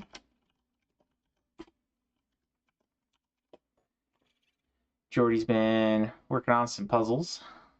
Badged that one. Chi-Chi's on that one. I think I did that one recently too. It's actually I kind of wish you had a larger screen to look at for the puzzles. Of course, if you were on the DS, it would be pretty limited too. So, it is what it is. But at least you can use your mouse kind of as the you would use a touch screen. So it's not bad as far as jigsaws go. It's almost got Chain of Memories badge. GG on that, sir. And working on some Ace Attorney investigations and some Battle Network. So GG's on those. This did put me in our RNG. Literally. Read a comment. We got Mr. Sensation, who's a good friend of Foxy's. Pops up in Foxy streams every once in a while. Does the Goemon YouTube channel with them. A lot of those videos on various Goemon games, the Patchy Slot game that they picked up, a bunch of different things. But I was kind of racing him a little bit, but he's probably going to beat me for getting a Phantasy Star Online patch. Not officially racing or anything, but just I think I saw he was making a bunch of progress on that. I'm like, I'm already like a halfway there. I should you know, get my butt in gear and finish it. That's part of the reason I was inspired to go on a PSO kick for the last week and a half or so. But looks like Master Brian here is gonna take the crown. So good job on that, sir. And getting there on the grind as well. He also recently badged one of the Goemon games. And still get him. I could, but I've got like 8 bosses to take down. 3 ultimate episode 1, 1 very hard episode 2, and then 4 ultimate episode 2, plus all the quests. So I've still got at least, even if I did just straight quests and bosses, I've probably got at least another, I don't know, it's probably like 10 hours worth of play. But I kind of want to grind some levels up before I do that, because right now if I tried that right now, I'd probably have like a 20-minute Dark Falls. I'm not doing enough damage yet. Anyway, up next we got Navanos. Navanos is another very skilled gamer. He's been playing Decap Attack. That's been his Spooktober game. Hello, Bikini. I think him and Knocker are both working on that. But yeah, that's a pretty crazy set for that one. Okay. And Fatal Frame. It's another one I want to play. Put that one in number 2. Pretty nice, yeah. And I think these are from 2 weeks ago. Playing some Adventure Island and some Twilight Princess. About to finish that Decap. Yeah, he's getting close. All he's got left here is without using D-pad, using potions, and taking damage. What? Yes. Beat the boss in level 6 without using D-pad or potions. So you have to like stand in place and like jump. I guess you can jump and like melee. Thank you for the GGs.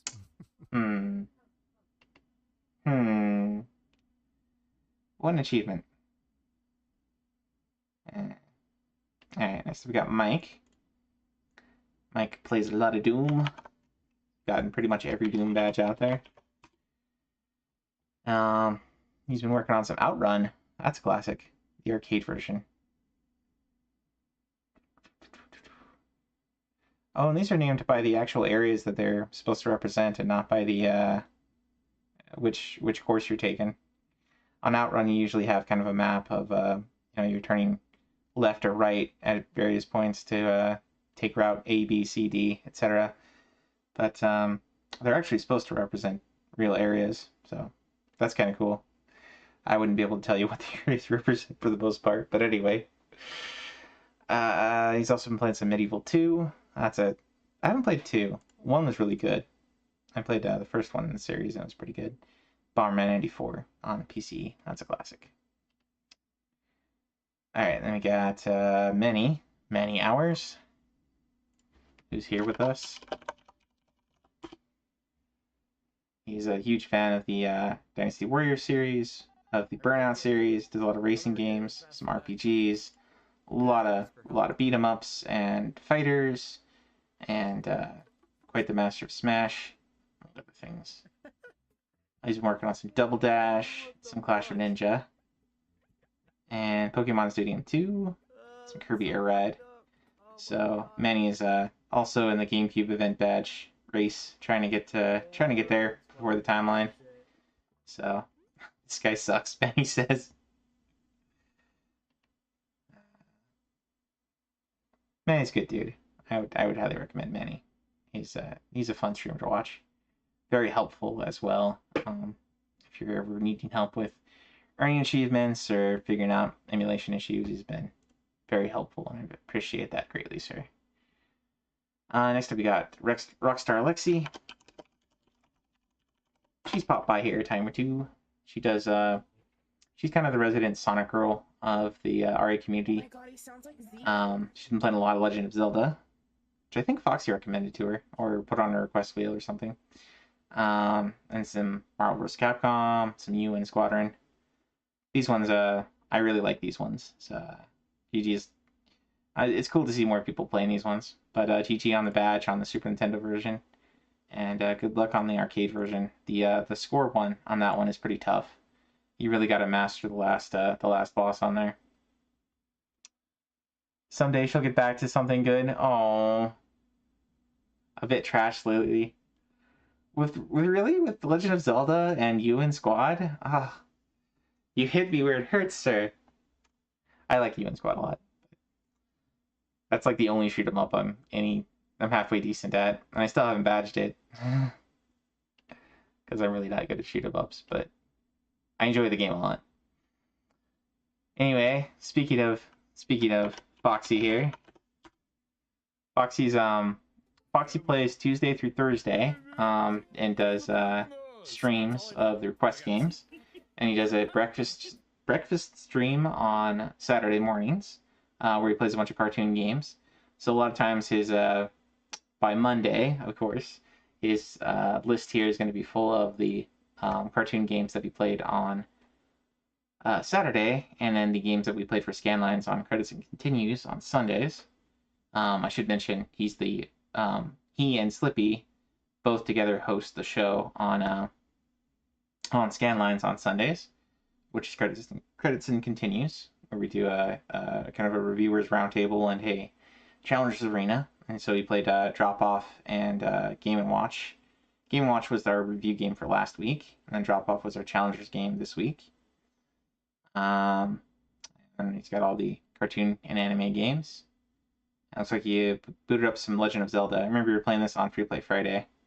And then Silent Hill is his kind of his current request game, but he's going to be playing some Crash this next week.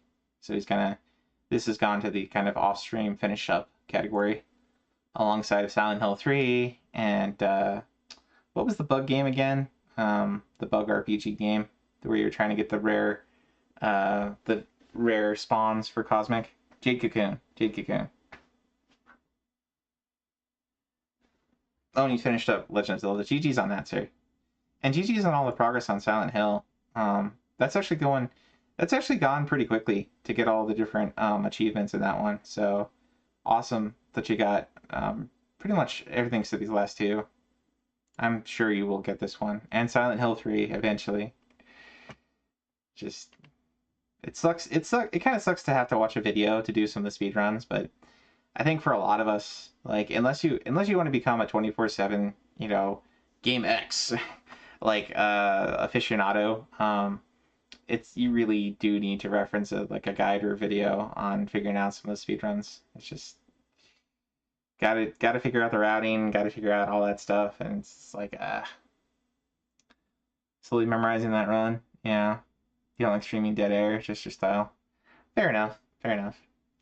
I wasn't really complaining about that. It's just anyway.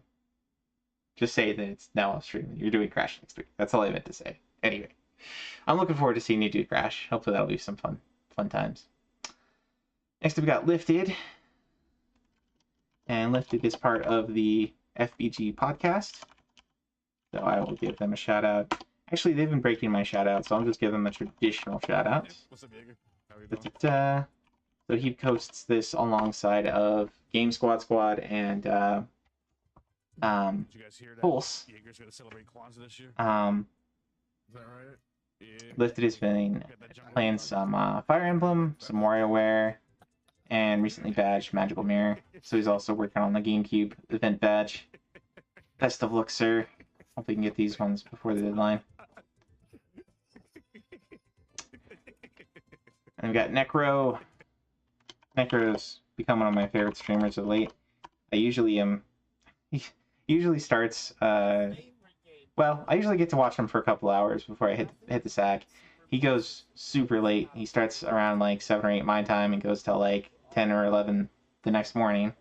So very much the midnight shift of the RA community.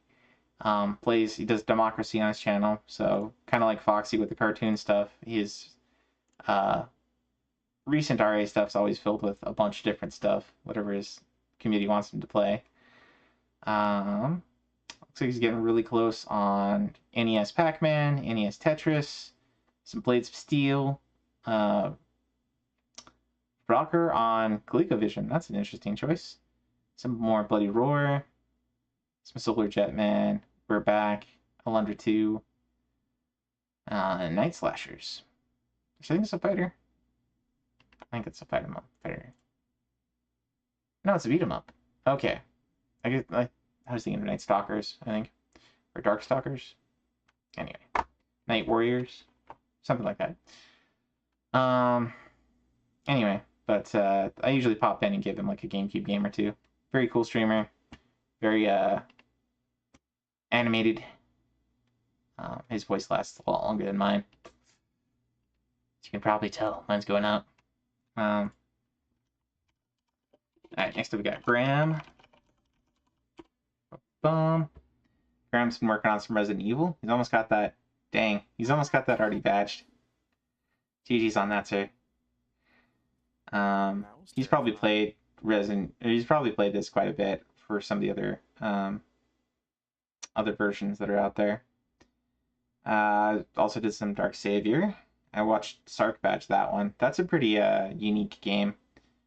It kind of, the screen, as you're playing, the screen does a lot of like flipping and turning and stuff, and it kind of made my eyes hurt to watch the gameplay video of it. So, I wouldn't highly recommend it, but it's an interesting platformer. Maybe give it a try sometime. And he's also very good at rhythm games. So we got Beatmania, and he's also been playing some Vice City and The Bouncer. Dark Savior was a very Landstalker type game. I haven't played Landstalker, so I don't have that to compare it to. But it was very unique, sort of isometric. And then you got into these like fight scenes that were hard to describe. I can't think of an analogy of a game that has quite the same. But like you'd get into like a little miniature fight with bosses that played a little bit differently than the rest of the game you were playing. Anyways, next up we got Knocker. Knocker's the 1v1 fights. Yeah, the 1v1 fights are really something else in that game. There you go. There's Knocker getting the Castlevania 4 badge, I think. Knocker's super skilled at platformers, pretty good at shoot-em-ups, plays a lot of different things. Looks like he's been going through some of the GameCube badges. He got Twin Snakes was the big one, and he's recently gotten Warrior World and Magical Mirror. GG's on those. GG's on Decap Attack. We were just talking about that with the Vanos. Like that's a difficult set. Huge congratulations on that, sir. And then WarriorWare. WarriorWare is pretty easy beat, pretty hard badge. So good luck on that, sir. I think Knocker's already passed 30 points for the GameCube. I think that's what he was saying the other night. So GG's. A tedious badge for Decap, yeah. Oh, I think I skipped over myself. We'll do that one. So as we've been talking about throughout the stream, as we've mentioned and talked about stuff I've been playing, but PSO, of course, we've talked about that a bit. But I've also been working on some Narnia. There's a stage on this one that is actually really tough. I thought this was going to be an easy badge because it's made by the people that make the Lego games. Hard mode is very hard. Hard mode is very hard for some of those ones. It involves a lot of jugging and a lot of careful time management. I will say. So it's not that bad probably playing through it and beating it just on normal. But I was playing on hard, so yeah. And then I've been doing some jigsaw puzzles. I actually started playing a lot of these. I have some friends that got me into playing MechWarrior Online with them. MechWarrior Online has a lot of ready up screens and waiting on others to ready up, so I've played a lot of jigsaws while doing that too. So I do that sometimes while I'm at work and meetings, and I need something to do while talking about report optimization and other stuff. But this is good good stuff to do while you're waiting on MechWarrior too. It's kind of fun. Anyway, you're at 30, but you're gonna finish WarioWare. Yeah, I can respect that. You and Foxy and quite a few other people are like very what's the word?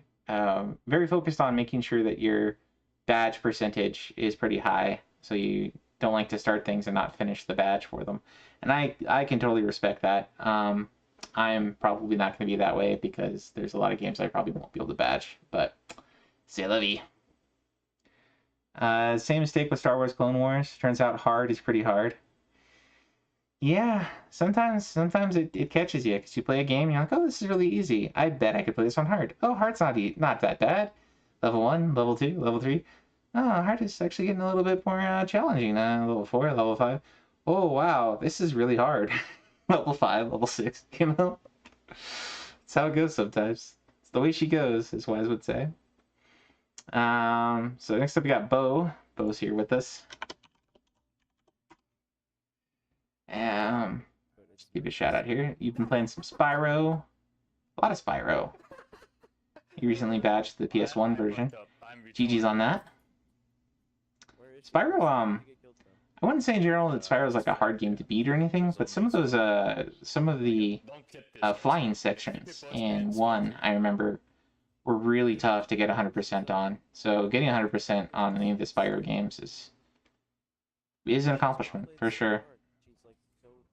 I haven't really looked into what the sets are like on RA here for Spyro, but GG's on 1, and looks like you're also working on Donkey Kong Country on GBA. Oh, and you got Hoverless. Nice. Have until November 15th for the event. Okay, so that's a good FYI for those doing on the GameCube event. November 15th is the deadline. So it is now the 14th of October. So you have, we do have 31 days in October, thankfully. But, yeah, have, what's that? 16, 17 plus 15. So that's 32 days. 32 days. Yep. I got 2 big honking games to finish. That'll be 6-pointers when I'm done with them. And I'm still going to be missing about like 8 points. So we'll see. We'll see. I probably can't get Baten Kaitos 2 at this point. I mean, if I did nothing but play games, maybe. If I didn't visit my family on the weekends, maybe. But yeah. Life interferes. Gotta prioritize properly. All right, then last up we got Sark, who is our number 2 on the site altogether. Give him a shout out. He's recently been playing his request game has been Parasite Eve 2, and he's got that one just about badged. He's really close. He did a all-nighter practically on was that Saturday or was that Friday? I think that was Friday. He did an all-nighter, yeah. And then on Sunday he was playing some the Crab game or on Steam, the more recent Crab Souls game, another Crab's Treasure or something like that. Bleach is the quickest point for an hour. Yeah, there's plenty of games I could beat just to get the last like 7 or 8 points I'd be missing that I was planning to do Baten Kaitos 2 for, but well, Baten Kaitos 2 and something else, but yeah, I don't know. I'll probably hurry up and just beat a bunch of like stupid games, you know, the Donkey Konga stuff, and probably wouldn't be that bad to finish off like what is it, the Disney Skate game wouldn't be too bad. I could probably beat Mario Tennis. I'm pretty decent at Mario Tennis, and I could probably beat Mario Double Dash too. Anyway, but Sark's been doing some bunch of Game Boy games. Bust a Move, 1, 2, and 3. And he's almost got Crystal Chronicles badged on GameCube. And he's also got Jurassic Park badged. Yeah. And he did Judge Dredd before that. So, he did Rumbly Jumbly. Okay. He'd long gotten the event badge, so it's kind of curious that he's doing some of these now. I don't know. They're kind of fun, stupid, relaxing games, but oh well. GG's on all that, Sark, if you're watching. Mario Tennis is a rough one. Doing the star tournaments is hell. Ooh, is that required for the beat? I was just thinking of beating it, not badging it, but it's only worth 1 point, so it's like, it's not. I don't think it's one of the I'd have to check. I was kind of surprised. I think golf is the only one that got a bounty on it for the sports games. Let's see here. Where's the GameCube bounty updates? Here we go. I think this is the one they're keeping updated here.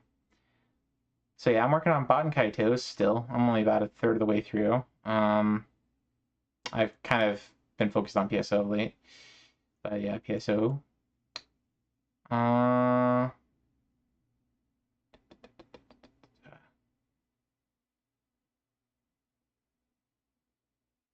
Okay, so there's the card game. There's Party 6.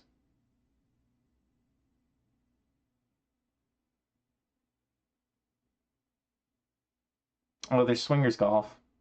I was thinking there was a Mario Golf game. I'm really surprised that they didn't do any of the other Mario sports games, because they've got a baseball game, they've got a tennis game, they've got the Toadstool Tour, and none of those got bounties on them. That's too bad. Oh well. Oh, it is required for the beat. Oof. Well, maybe not Mario Tennis then. All right. Well, that I think that covers. I lost my following list here, but I think that covers the community highlights. We've been going for almost 3.5 hours now. I really took my time here. Sorry, guys. All right. I'm gonna take a little bit of a stretch break and a bathroom break, and then we're gonna get into some GameCube games for the night.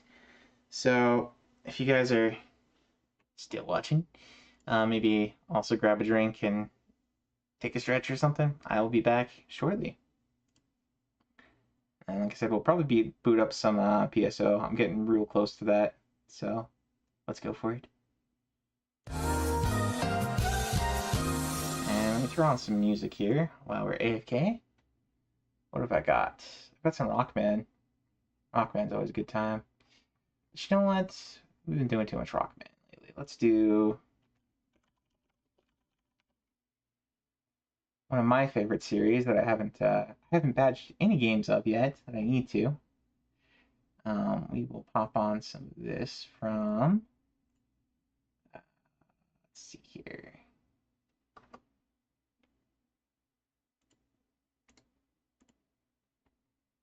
Get some music from Strange Journey, Shin Megami Tensei.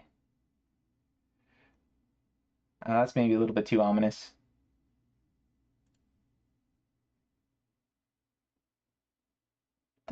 I think I have the original stuff too. Maybe that would be a little bit less ominous. It is kind of a horror game. I was going to play one of these ones for Spooktober too, but GameCube. GameCube's my nemesis now. So go. Oops, that's that one again. That's not what I wanted. Let's do this one. Here we go. Here's some classic Shin Megami Tensei for you guys while I'm on break.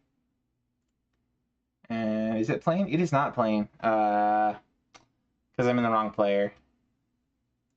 Sorry guys, let me fix that. I think I got VLC hooked up. Or I did. Where is it? No, I don't have VLC hooked up. That's not good. Okay. technical difficulties, guys. One sec.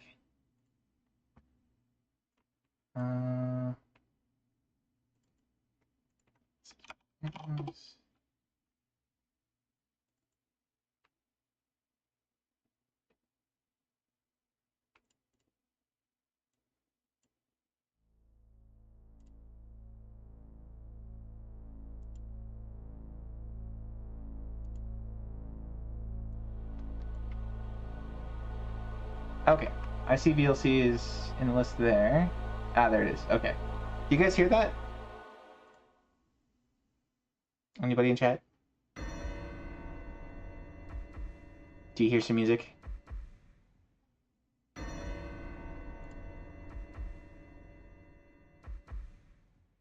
Well, anyway, I'll be right back.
Alright, I am back. Let's switch over. Let's mute the music. There you are. Bum. Hope you guys enjoyed that. We're going to switch over to some Les Dolphins. I don't know why I'm saying Les. It's not even French. But get the controller working.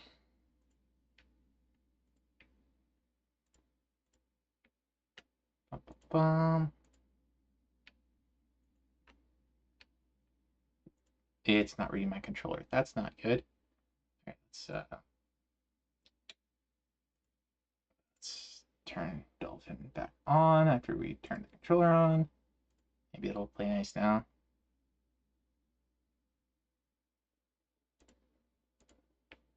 Okay, it sees the controller. That's good. Let's load up some Phantasy Star. Where are you? Okay, we've got the regular set. And I'll tell you what we're going to do. I think we will do a full run through episode 2. Because episode 2 is pretty short. And I need the levels. And I need very hard Olga Flow. So we will do that. Thank you for the welcome back, Foxy. And make sure I'm sharing the right thing on Discord as well.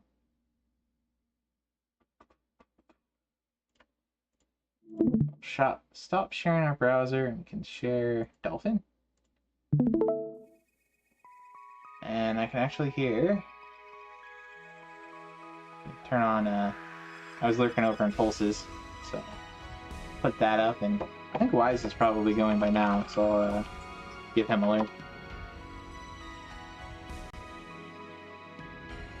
He is playing some. Looks like Chuck Rock?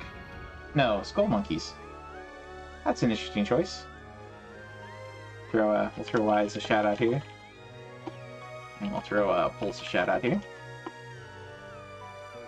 We might rig one of those guys if we, kind of when we finish and if they're still going. Alright, so let's do episode 2. Very hard. What? I did the jump kick. And I should have said this earlier on, but I've been in Discord this whole time. If anybody wanted to pop in and join and commentate, or Foxy, if you're wanting to do some multiplayer runs, we could do that instead. But I'm just, for the moment, we're just gonna go through and do some very hard episode 2. I don't know what your schedule is like tonight. No pressure or anything. Just if you're available. I think we're good to go. We could use some soul atomizers. I think I did die a bunch earlier, so yeah, my synchro rate's kind of low. So speed up the game mode a little bit so we don't run so super slow.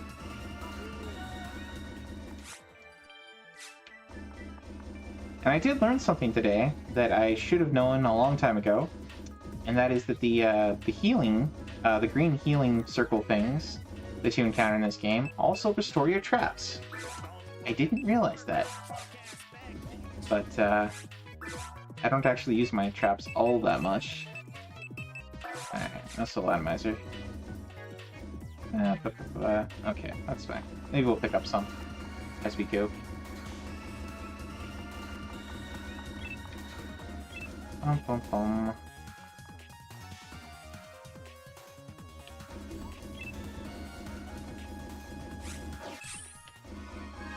We're gonna go do a full run, so we'll start with the tempo and go kill Barbare. Barbare.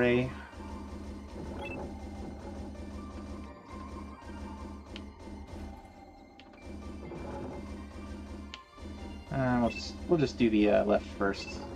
Rule of thumb. Go back to where you were.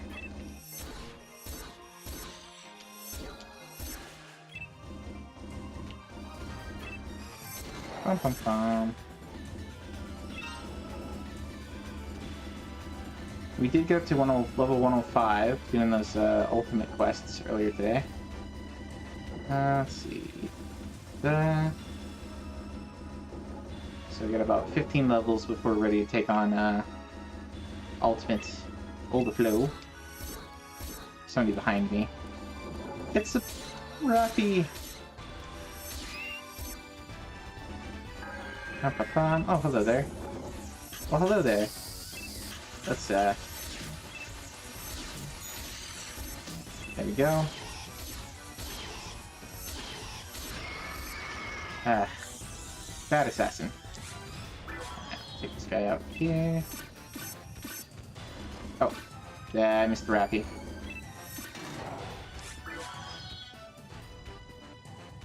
Get our health back. Do.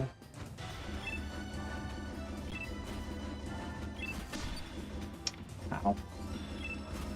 There's a lot of obnoxious traps in episode 2 here.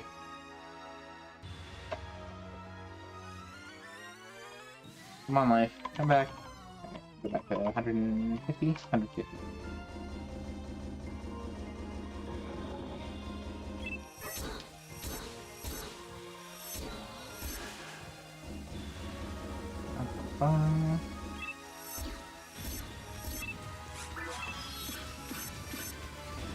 Ooh, 425. That's a nice hit.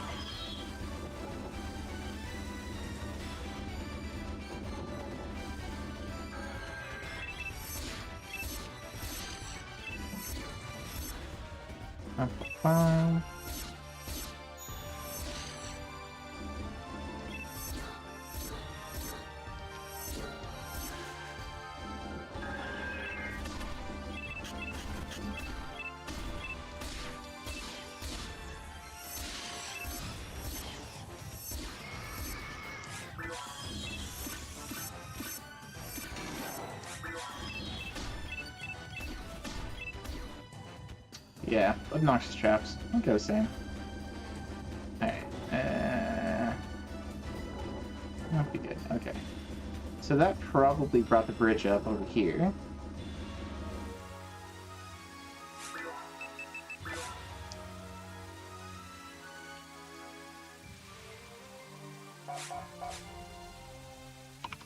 Get that.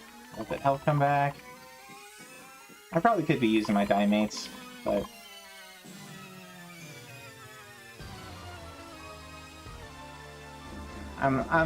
if you can't tell already, I'm kind of the hoarder type when it comes to the way I play RPGs. Like,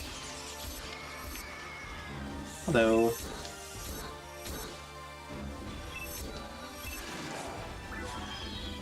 Oh, we got them. Okay, we're good. We good. Hello. Hello.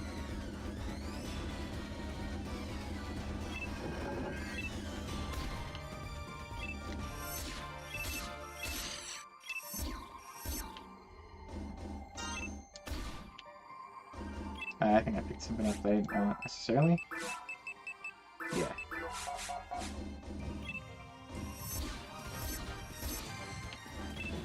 That's the one problem of hooking your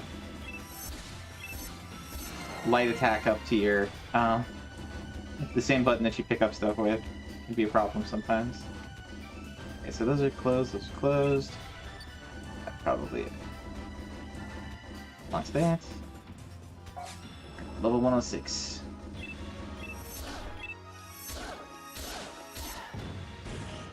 Goodbye, Helderbear.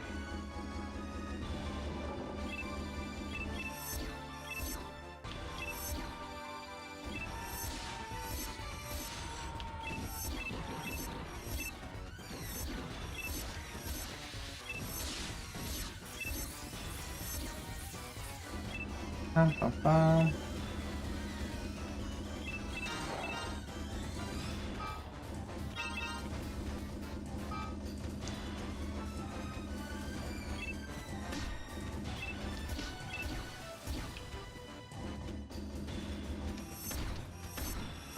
These are breakable walls, which appear only in episode 2.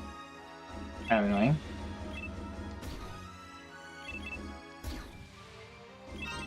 Dun, dun. Oh, hello.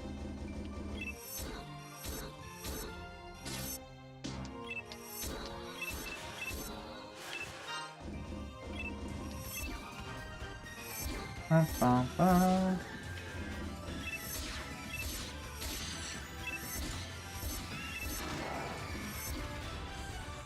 Alright. Come on, Rafi. We'll wait for this one.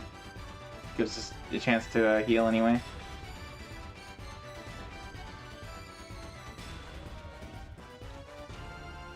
Bum, bum, bum, bum, bum.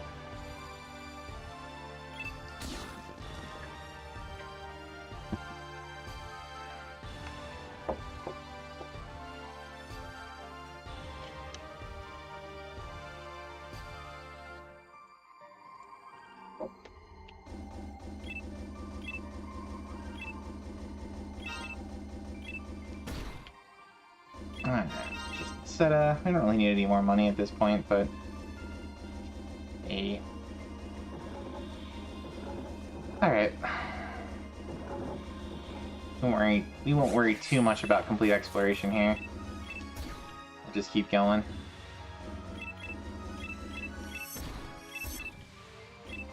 Bum, bum, bum, bum.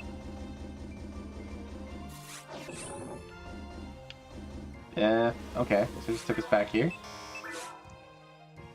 Alright.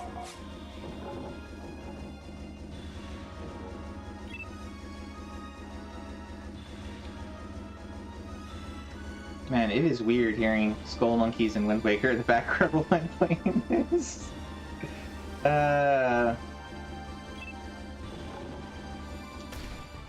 It's a strange community we live in, huh? Lurking on various things while we're streaming ourselves. I believe it's the kind of thing that May would tell me I'm banned for it. Better health regen. Back.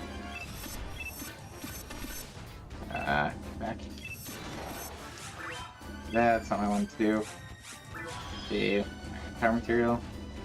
Just gonna run by those. Screw you guys. Oh, that's a timed one. That's lame. Alright, now we're stuck in here. Means they're probably going to yep, spawn on top of me. Cause why not? Why not?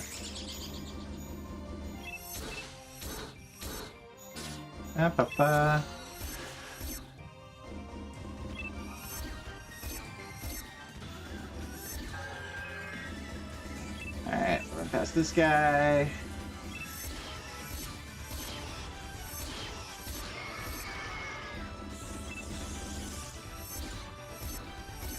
Okay.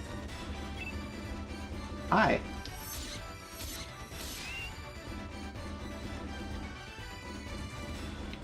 Right here.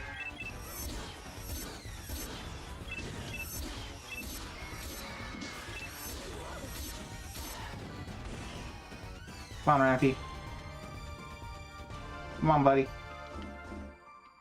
You're not dead yet. Now you are.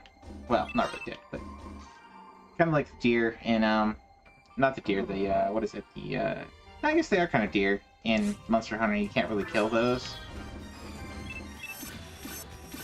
In Monster Hunter, you just like knock them out and then you can skin them as they're knocked out, which is somehow more humane than killing them. I don't know. I'm not Capcom. I don't understand their way of thinking on that. I got that done. Okay. Do we want to go in the warp? Do we want to go? Yeah, we got options here. Let's go in the warp. No. Oh, it just takes us outside. Okay. Well, never mind that then. We'll go left.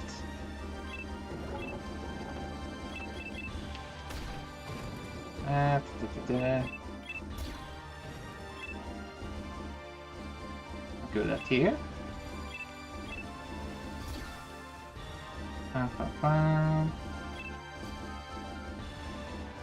Oh, nothing here. Go back all the way.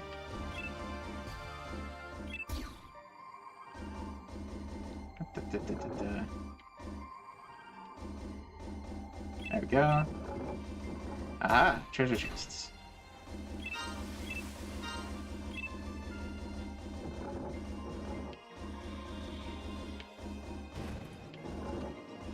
Well, alright then. There was nothing over here except for some treasure chests. Is this back? It's not back. Good. Sometimes the traps come back. I don't quite understand how or why or when, but sometimes they do. It's kind of annoying. Oh, hello.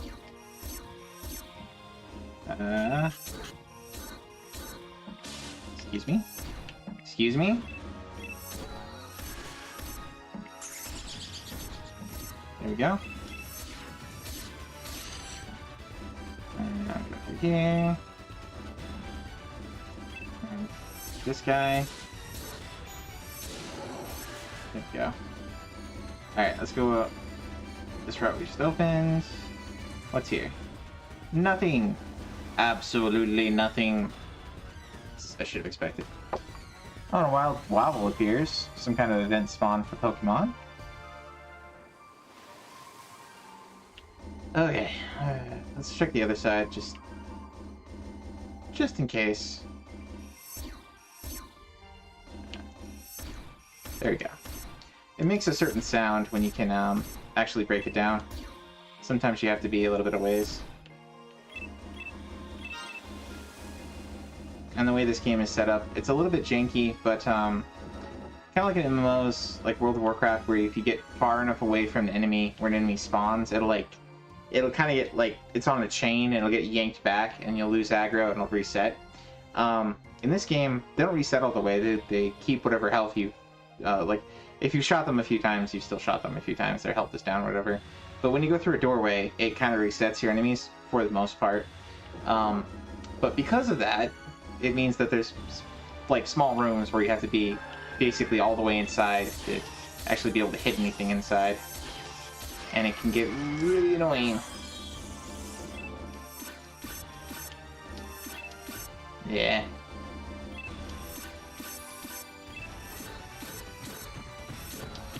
Oh, there's one down. Let's get on the other side of this guy. Oh, hi. Nice to see you. Let's get some other distance. No, camera, you betrayed me.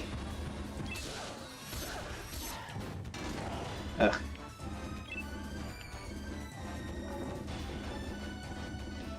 Camera's also pretty janky. If you move up close to something, like, it can really screw you over, like that. Like, that's not the button I pushed, it just did that because I walked around a wall. Ugh.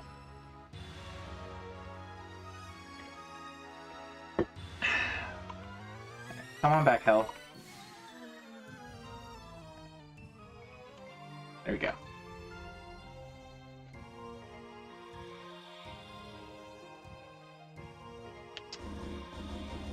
I probably have a lot more hours recorded in this game now, just because I boost the speed up and let my health regen. Well. I think, I don't know if that's an Android-only thing. Because I'm a rockcast.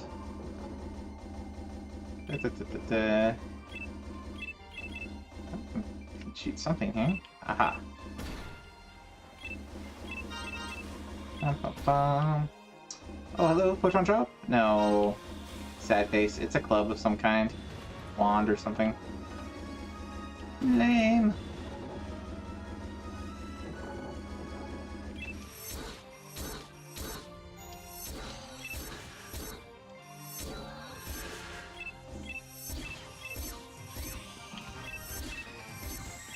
Why are you shooting over that way, guy? Oh, because there's an enemy there? Jeez.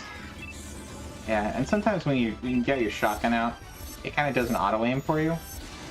But sometimes it shoots something, like you're pointed this way, and you fire, and you shoot like over there, or over here, and it does unexpected things sometimes that can really screw you.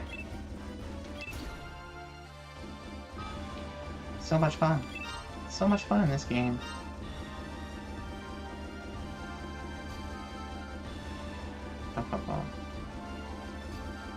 Although I say these things, clearly I put many hours in, so it's at least enjoyable enough for that. So I don't need to be too negative about this game. It is pretty fun. All said and done.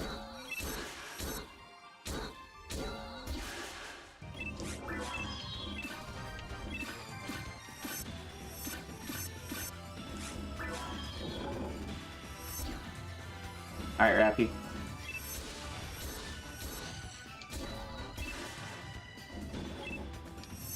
Goodbye, Rappy.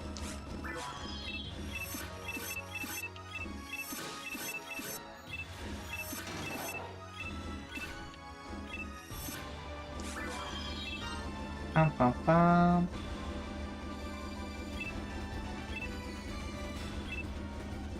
Alright, so we got... Go to the right. There's probably going to be some buttons or something to the right. Aha! There's a 1. And there's 2.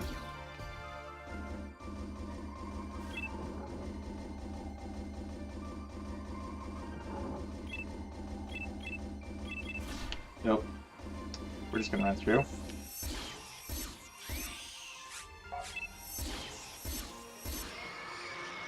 Up, up,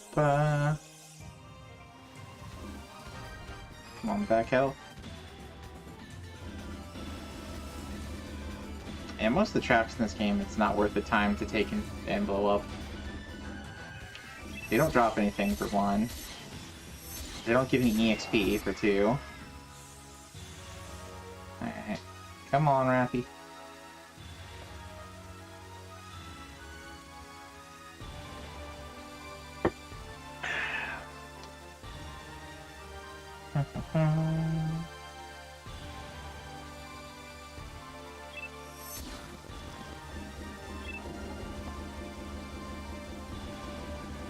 Oh, and the bridge is down. So, probably a button back here somewhere. Well, hello. And we're probably gonna get stuff warping in as we go across.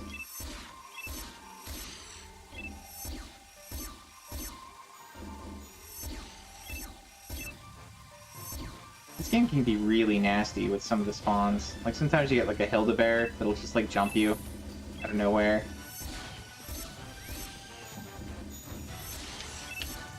Oh, move.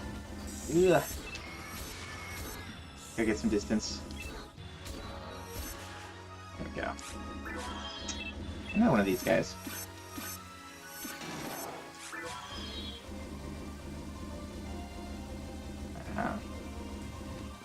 It's a trap!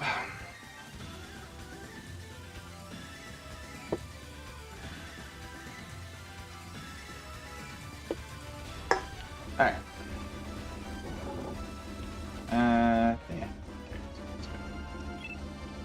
We go this way.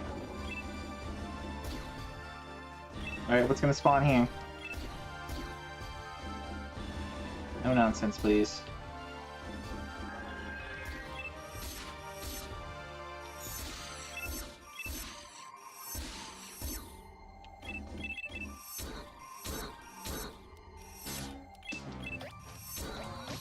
Oh, okay.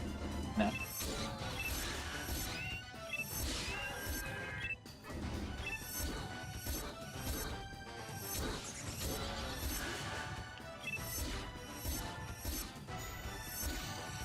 Alright.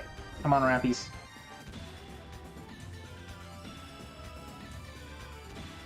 These guys rarely drop anything good either, but you never know.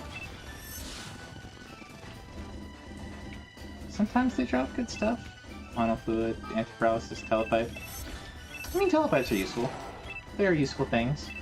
I'm full on them almost all the time, but they are useful.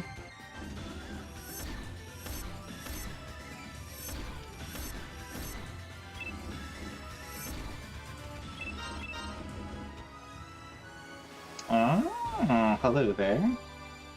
Let our health come back a little bit. Well, all the way. Say a little bit.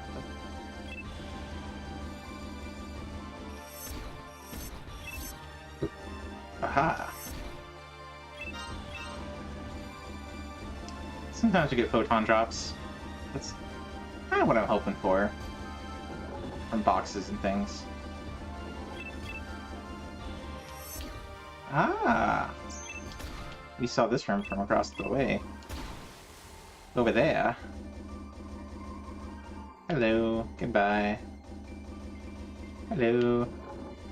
Squishy, squishy. Alright. Another room. Oh boy.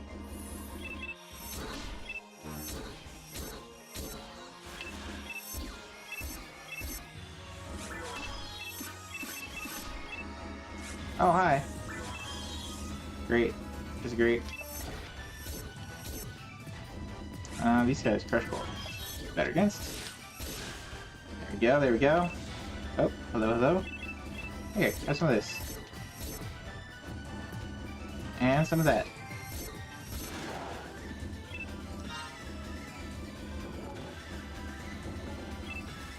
Oh. There we go. Is it clear now?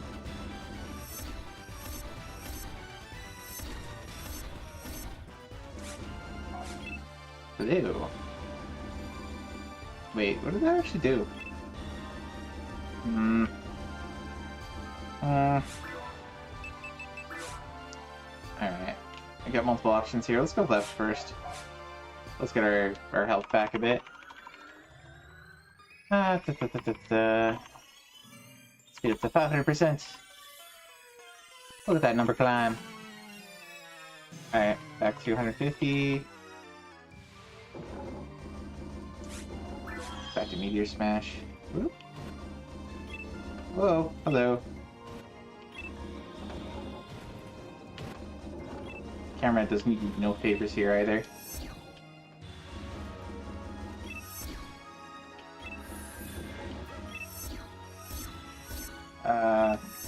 Why are you pointed that way?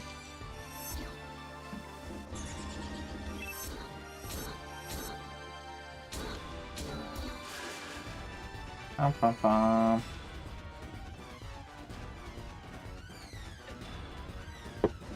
Okay. Oh, we're too close.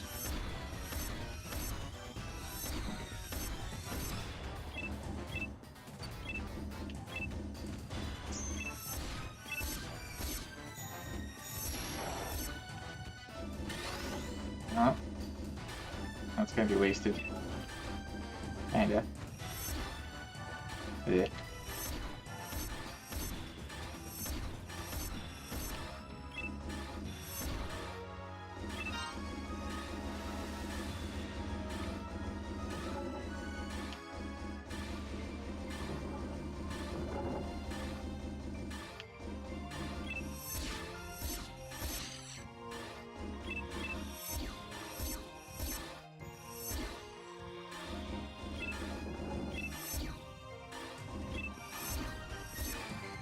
You can kind of shoot through the columns here, which is kind of nice. I don't know. Let's go through here. I guess. Wait, we're already here? Wait, we're already here. Wait a minute. Okay, so we've already been here? There were guys that spawned back again. I'm so confused. We clearly haven't been here yet. Let's get Branda there.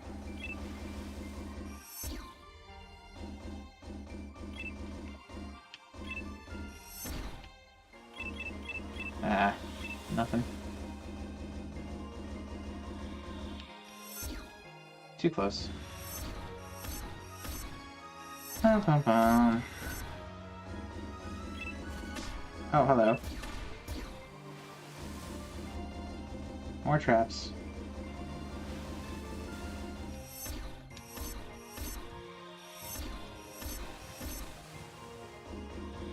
Ah, I'm on the other side. Nice.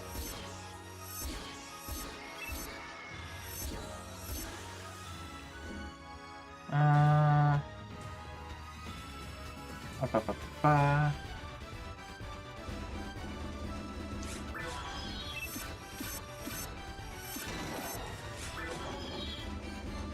I'm gonna take some Meseta. Oh, there's something over here too. Okay.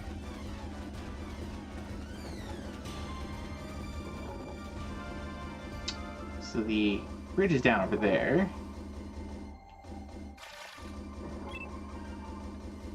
Unfortunately, in here... Ow. A fresh bullet. Thank you.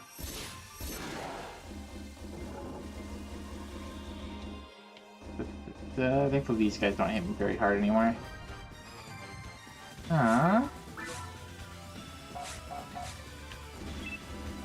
Let's head... Wait. I guess we'll head this way first.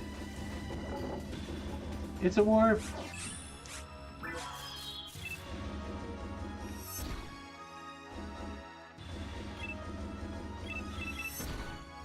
Oh, and we got a cutie fly appearing for those doing Pokemon.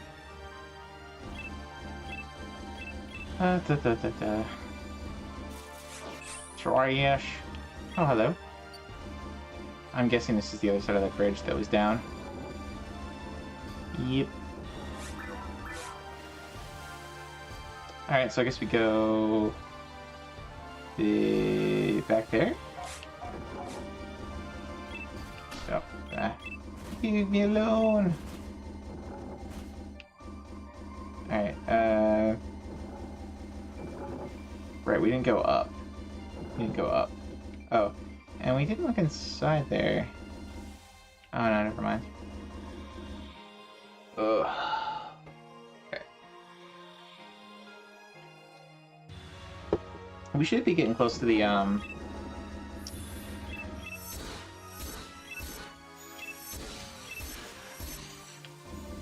Ooh! Ah, it's just a sword. It's probably a Calibog? Calibug? That spawns here.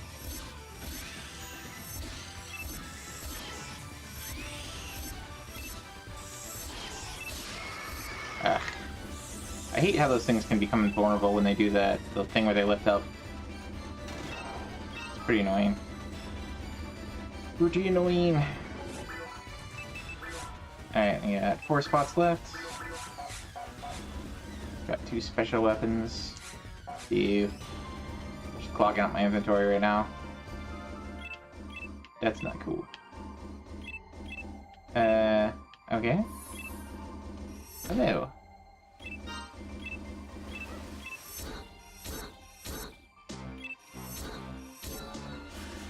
Alright.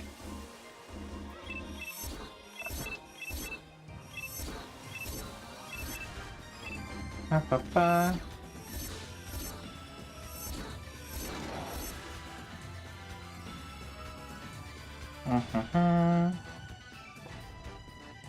Oh, somebody shouted me out. I will return the favor.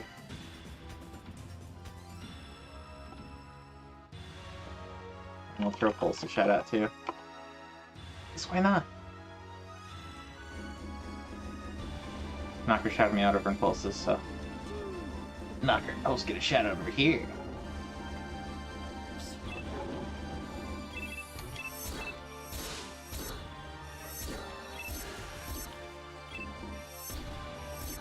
Oh.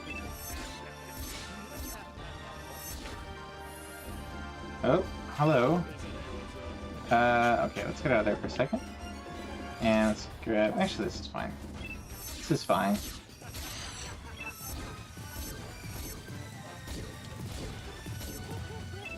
Oh, hi, there's another one of you. I didn't even realize. Ah. There we go.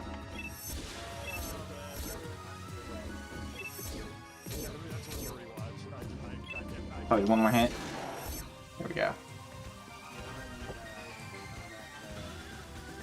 I got a stream to run. I am running a stream. I appreciate the shout out, Knocker. Hopefully you're having a good night. Alright, boss time. We'll slow down to normal percentage. Feels very slow. And this is Barbara Ray, I think. That's where we fight here. So most of these guys' attacks you can avoid just by kind of running in circles. Let's see, he's back there, he's gonna go over here. You're gonna be like, hello. Come on. Move it. You gotta move it, move it. What's he gonna do now? Oh, ow, ow, ow. I was too far. Oh, that's not good. He confused me. Soul Element. There we go. And let's grab Monomate. There we go. Where are you coming from? Ah! There he is, there he is. Ah! Still got me. He's gonna jump up and smack me a bit. I'm gonna smack him a bit with a special. Doesn't hurt him that much. But he doesn't have that much health, so. Let's see. Femi.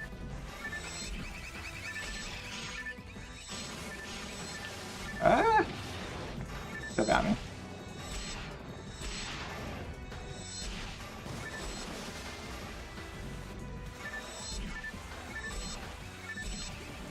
Probably not much health left. Alright, let's move.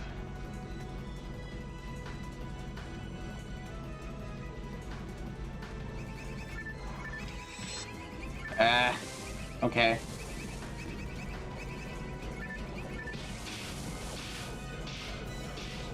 We really don't want to get hit by these because they confuse us. Run in circles. There we go.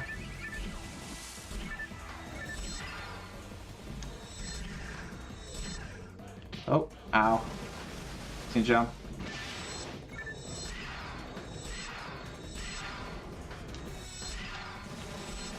Alright, heal up a bit. Ow. Jump again, because why not? He should be going down pretty quick here. That might be it. No? How are you still alive, buddy? I just jump again.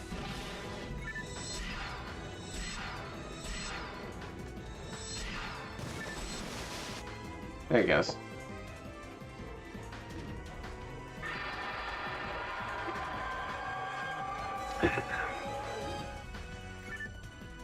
You know, that was a less clean kill than I had like 11 levels ago.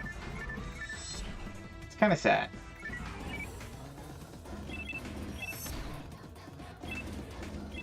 It's like I should be doing more damage now consistently. I'm definitely taking less damage in terms of just the you know, like damage done or whatever. But ew.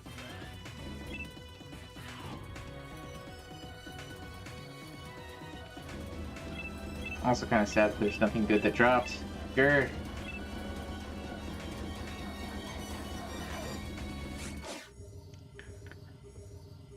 I got a really good smacking with my special too. Doesn't make sense that it would be doing less damage now. Me. Alright, let's go buy some stuff. The grind continues. It does. It does. We got about 10,000 XP out of that. We got 80,000 more to go. It's the way it goes, man. And we go fill up on Dimates. Be good on Trimates. How many soul atomizers we got? 1.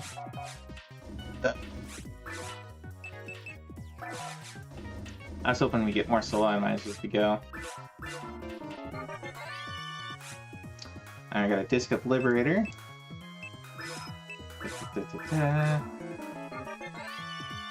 I got a Club of Laconium. Sell both of those because they're kind of worthless.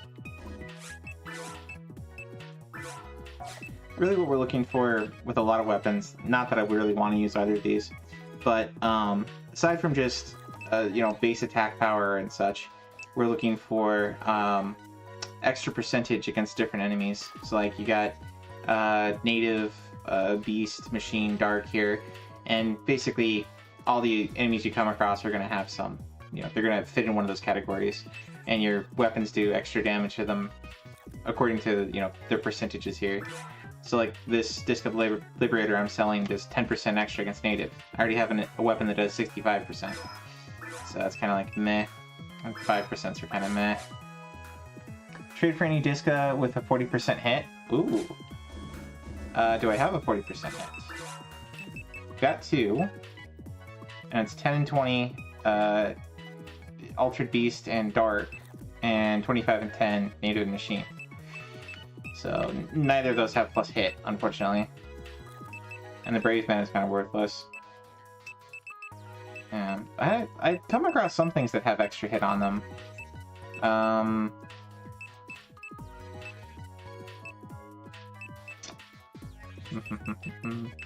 Should probably carry the Red Scorpio with me against Dark. I've got my Crush Bullet is kind of my anti-Dark weapon. Meteor Smash is kind of anti-everything else. Unfortunately, I've only got those 2 shotguns. I've got a pistol for long range that's good against almost everything. And I've got this, which is good against machines. Kinda, sorta.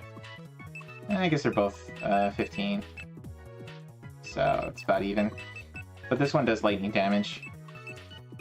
So at least there's that. Then I got Photon Claw here for if something gets up close and personal.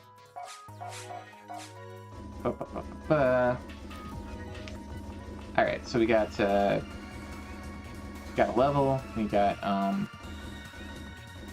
where am I going? We got a level, we got very hard Barbaray, so let's go get very hard Dragon. The dragon. The Silver Dragon.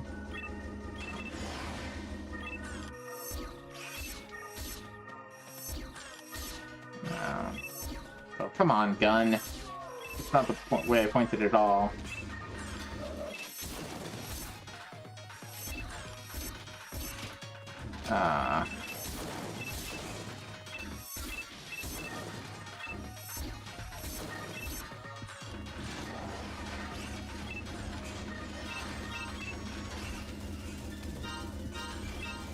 This part kind of sucks because there's at least 2 places that have like 2 Barons together, and Barons are these big dudes that shoot a bunch of missiles at you.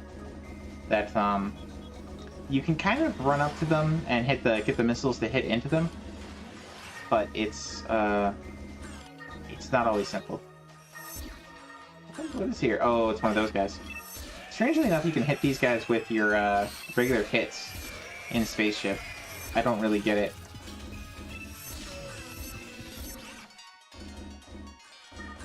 On when you normally come across them in the caves, they only take elemental damage. Come on, Wolf, you're in the way. But when they're like together, that Panarm is what it's called. They're usually invulnerable to physical damage, and you have to hit them with like a spell, or in the case of me, I've got this the Guilty Light, right? So I can do regular attacks and special attacks. In this case of this one, it's lightning attack.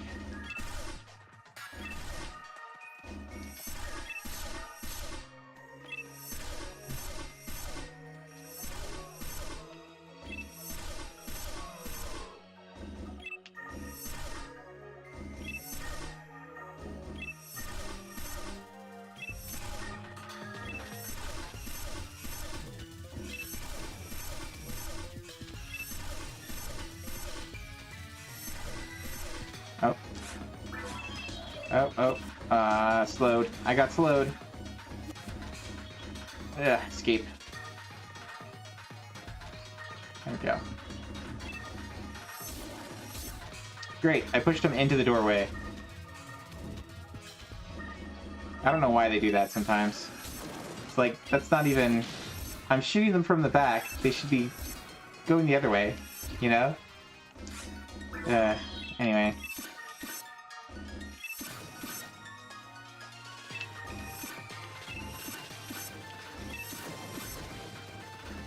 Alright, what's next? Del Saber. I hate these guys. I hate these guys so much. They block. There we go.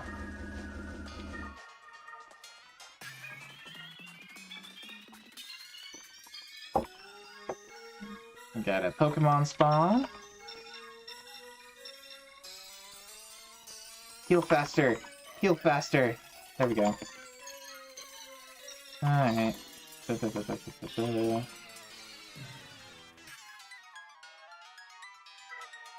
go.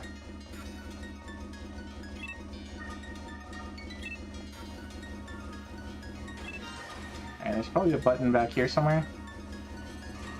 It turns the lights back on. Or not. I do kind of want to find the button.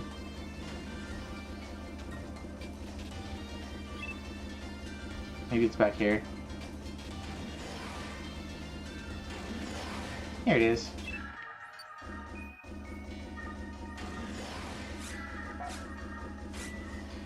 Uh, 78,000 XP to go. Oh boy.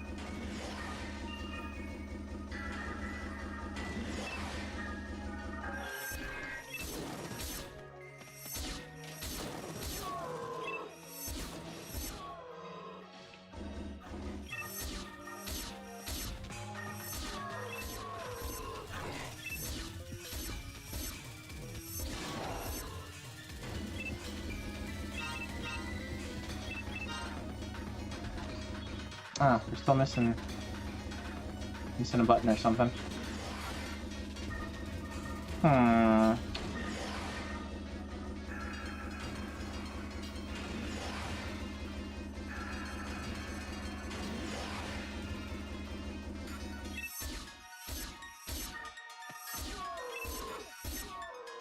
It is kind of weird that they decided to put the wolves in here.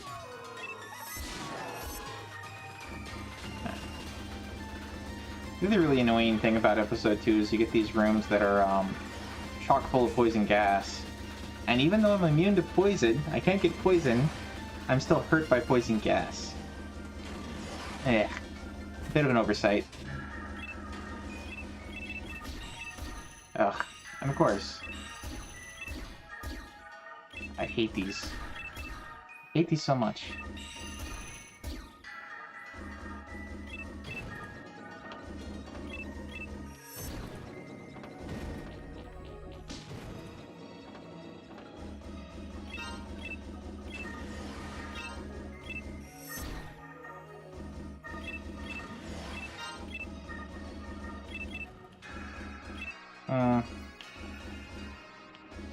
And you can't look up, too. You have no way of seeing where those traps that fall from the top are going to be.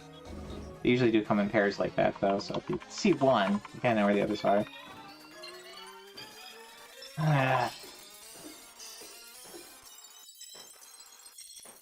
But yeah, I would say just level design-wise, quality-wise, episode 2 is trash. It is trash. As you guys can see, it's just stupid, obnoxious traps everywhere. And, like, I don't know. Part of me is, like, kind of wants to smile a little bit at the trollishness of the developers. But I don't know. They're not... If they had a game that, like, supported it in a good way, the way, like, a FromSoft game does. Because, like, you know, King's Field has some trollishness in it. But it doesn't feel bad. I don't know. This one does. This one feels just like, okay, you've made this game that has you know, what it has for camera angles and, you know, the way you target things. And it's like, oh, you know, here, let me make an enemy like this guy here. Like, let me make an enemy that runs really fast and blocks. Like, you suck. This is a terrible design for an enemy. It wouldn't be so terrible if they didn't speed him up. As a godsend compared to... I disagree. I heavily disagree. Like, in terms of where the jank is in, like, a Kingsfield, you know? Like, okay, fine, there's places where the ground drops away from you, you know, and you just die. But it's kind of funny, you know? It's like... I don't know. Great, and now the wolves are gonna get in my way. Of course you are. Of course you are, stupid wolves. Like, this is super trolly. Right here. Putting the wolves together with the Garants. Great.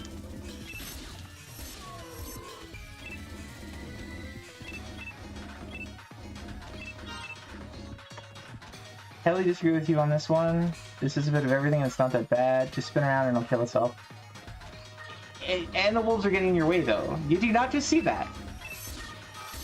Like, pairing these two together. Pairing these two together is trolly, is what I'm saying. I don't know.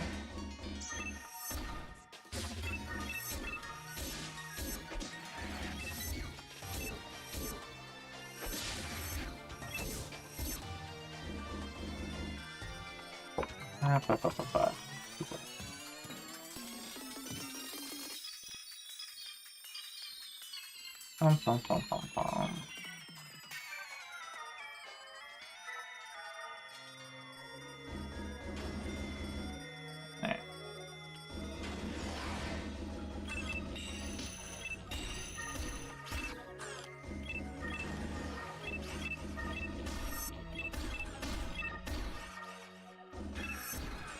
Like, there's ways to get around, you know, the enemies in the game that are kinda trolly, for sure. Like, I'm not...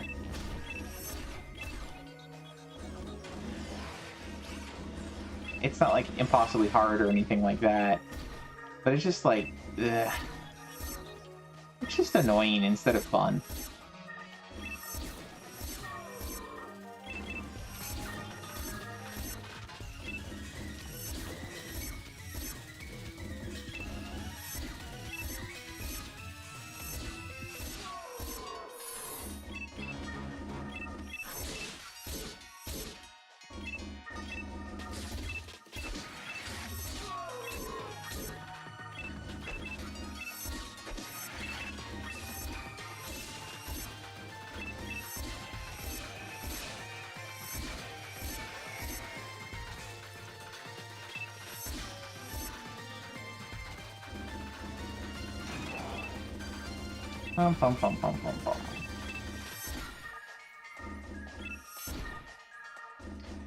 But anyway, I think like episode 1 felt pretty balanced. I mean, there are some things that annoy me, like Del Sabers on very hard kind of annoy me. I haven't even seen what they look like on Ultimate. But and then the one shot with the charging guy in episode 1 is kind of annoying sometimes, but it's not terrible. Like, I don't know, I felt like everything was pretty well balanced for the amount of control you have and what you can do with your character. But in this one, it's like they just throw everything at you. The unicorn dudes that are like the episode 2 version of the what are they, the Bringers or whatever? I'm thinking they're Del Biters, but I'm not sure if that's quite right. But those guys are just ridiculous. I mean, you don't have very much room at all between their attacks. Like, yeah, you can beat them, but it's gonna eat up your health things, or you're gonna be running to the door to heal up between. It's like,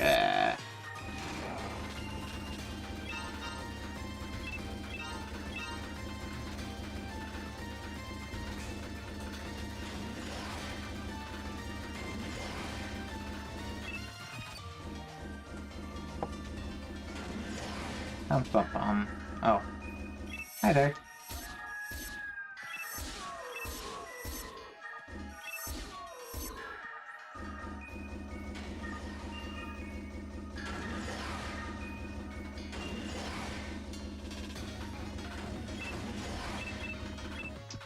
Might give this game a try tomorrow.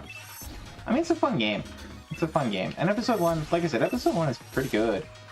It's really only in episode 2 that things get a little bit out of hand, in my humble opinion.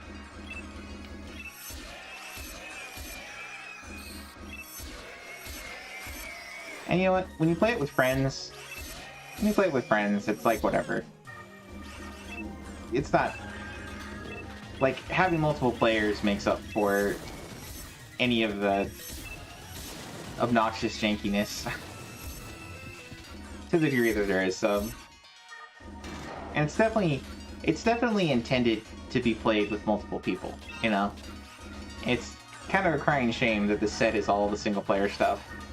Because I would say this game's really not... I don't know if they even playtested it solo. They definitely playtested multiplayer, and it's fine multiplayer, you know? Like, if you were playing episode 2 only multiplayer, it's great, it's fine. You know, that makes up for any other issues I'd have with it. Single player,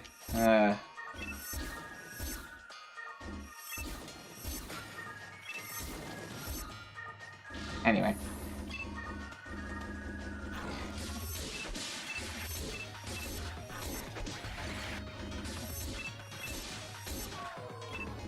Alright, let's, come on. Get out of here.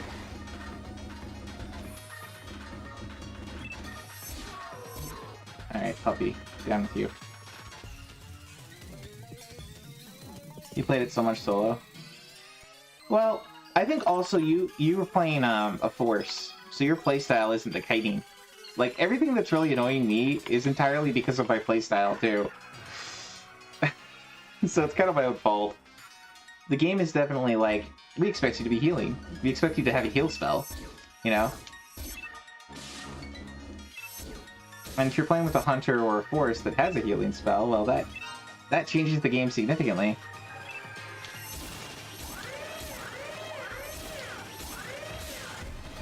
Alright, I'm just gonna kill you. Enough. Enough of your nonsense.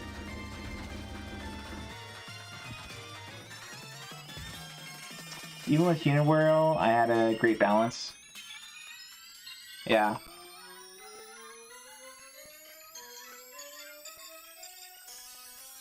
Well, and Melee too. If you're playing Melee, and if you're playing, if you have like a lot of drain weapons, I don't think it's that bad. The other thing that really got me today is I was playing through the quests where you have to defeat a bunch of humanoids, and the humanoids, the way the humanoid hitboxes work in this game, if you're standing right next to somebody, like, half the time you can't hit them. Not that it misses. Not that it misses, oh no. You don't get a miss. It just shoots through them. Like, if a guy's standing here, and you're standing over here, and you're, like, shooting your gun at him, like, half the time, when he walks up to you, it's, like, considered out of range of your gun. And it's really janky and weird. And so you have to, like, walk a little bit away from him and try to shoot him. But then he's gonna walk up close to you again, and you're gonna get in the same situation where you literally can't hit him. And, like, even when I swapped to, like, Photon Claw, like, I had to keep readjusting my position to be able to hit something. It was so stupid. So stupid. The one I'm thinking of is the, let's see, Secret Delivery. Secret Delivery has you fight 3 of those, like, well, they're androids, but 3 of the humanoid enemies that do that. And a lot of the times when you actually hit them, you also can only hit them once at a time. You can't hit them with a full combo. You can only hit them with 1 hit. So you're kind of encouraged to hit them with your strong hit, because you gotta make it count, right? And I don't know. It's super jank. You can skip all of them? Really?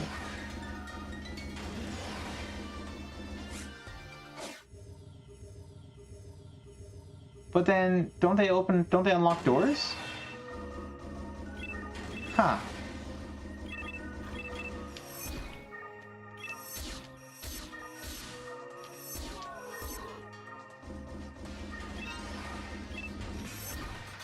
But you do have to fight the humanoids in the, what is it, the Black Paper mission? Or the, yeah, like Waterfall Tears and Black Paper.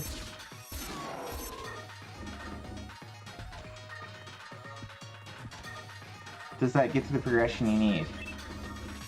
Oh, they don't open the doors that you need for, to get to, the mission areas? Hmm.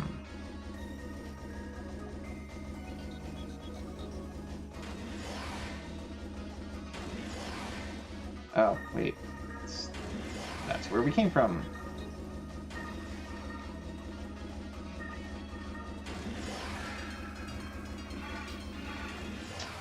The one where you have to find and say the code, you don't have to fight any of those. Okay. Huh. Only if you want to unlock the extra areas, huh?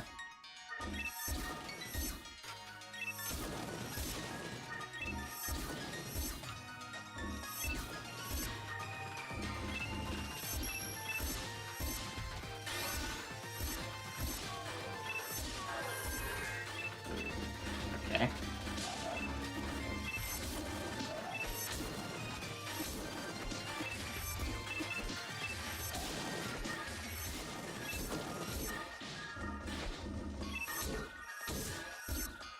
There we go.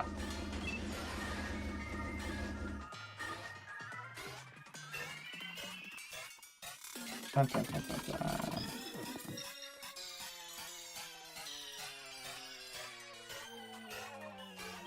And of course we lose our shift into band here. Oh well.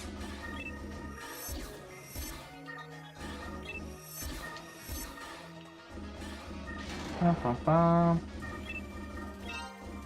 Nice.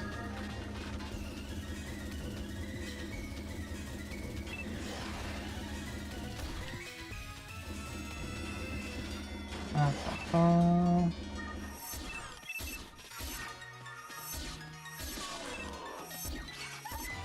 Oh, come on. Hello. Oh, yeah, but that was done with me. I did not have to get hit by that.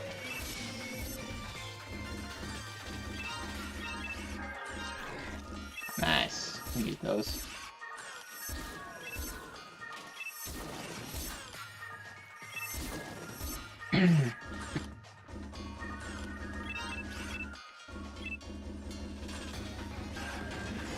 Alright, let's go. Get your health back again. I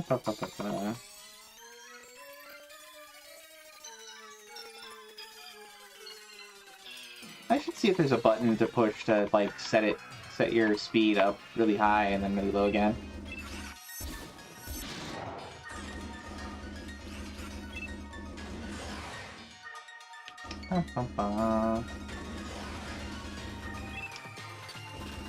I'm guessing that was the fourth button we needed for the other thing over here.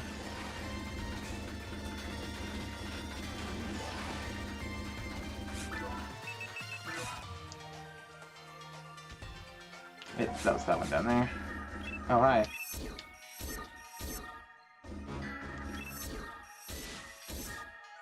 There we go. That didn't go too badly.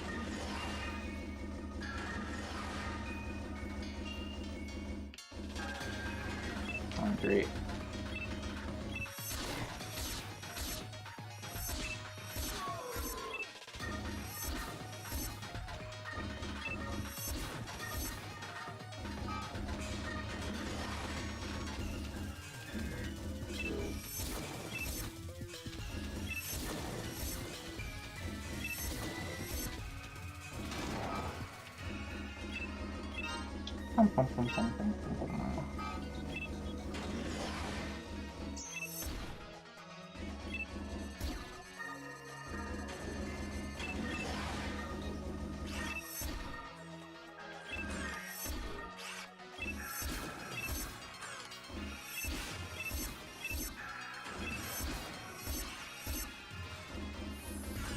Okay. Del Sabers.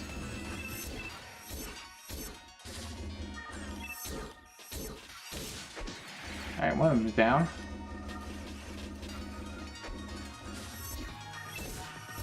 Two of them down. There we go. Bum, bum, bum, bum, bum. What's that? I'll come back.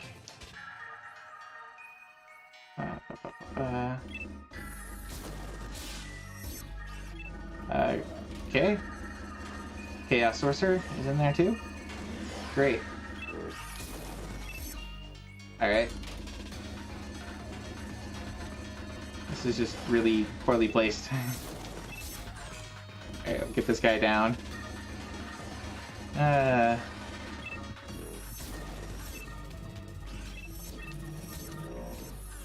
Oh, he's still alive. Oh, because he's a dub chick. He's a dub chick, not a... Okay. Alright, alright.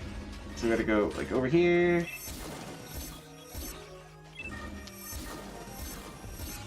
I see it over there. There we go. Alright, where are you at? There we go. Alright. Is there a button here someplace?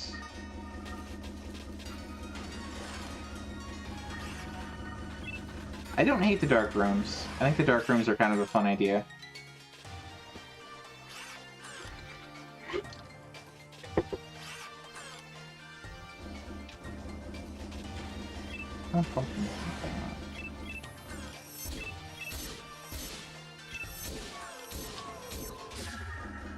Goodbye.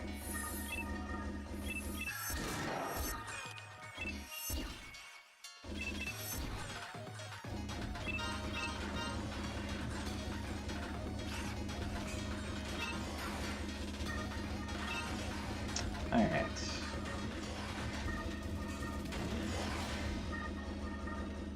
Oh, I guess I haven't used any of my traps.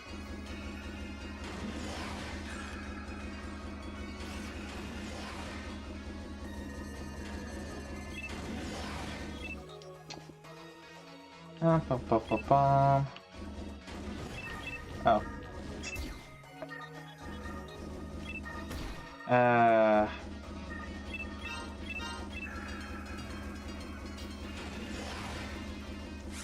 Whoop. Hi. Kinda wasn't expecting them. Get out of here.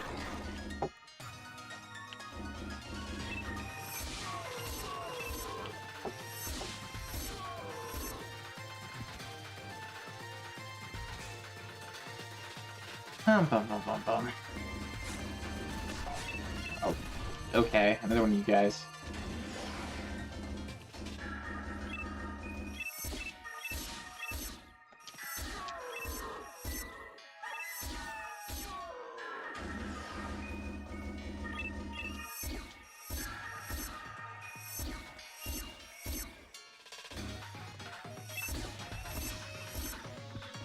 Probably gonna be 2 Gorons here.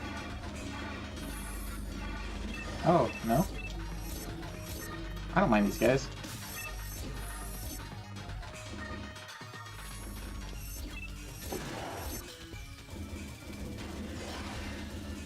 I don't like that room. That room has traps along it too. It's like you got the things beating down on you, and you got traps shooting you that make you stop when you get hit. So, there's another example of something really trolly. But I think you can go around. So there's that. Oh, but now you have a poison room. Of course. Of course, of course. And of course, it's going to be a Del Saber too. Don't think I don't hear you. Oh, it's not a Del Saber. It's a Sorcerer. That's not that bad.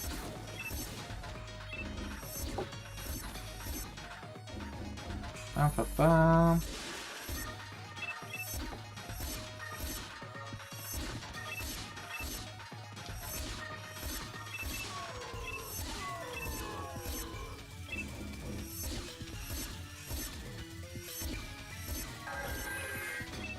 No.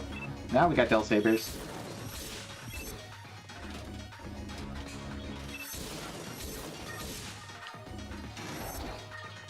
Nice.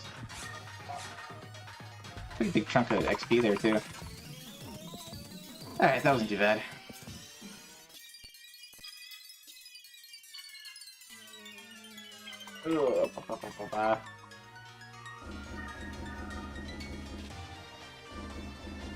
Foxy, you still here? What are you up to, man? Are you doing a Silent Hill run?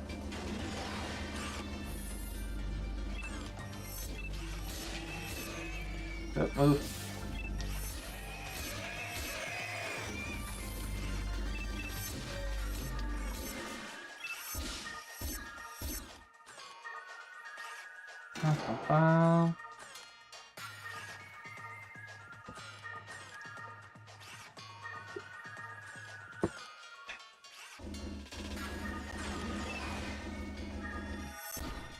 Sorry if I'm just complaining a lot. Hope you guys are having a good night.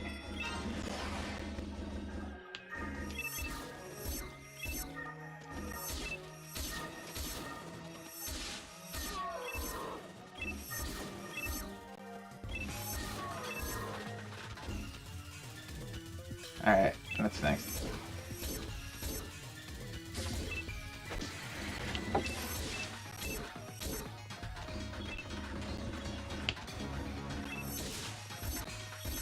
Alright, I think I found a good strategy for dealing with those guys. Just stop for a second, let them attack, and then move again. I usually just try to like walk closer to them to force them to attack, but then I'm in range. So if you just like stop and let them wind up and then move before they get their attack off. And you go, oh, what? Alright, run away! Don't explode.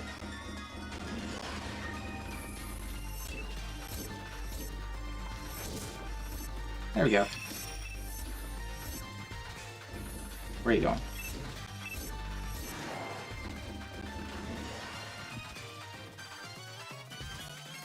Bum, bum, bum, bum, bum.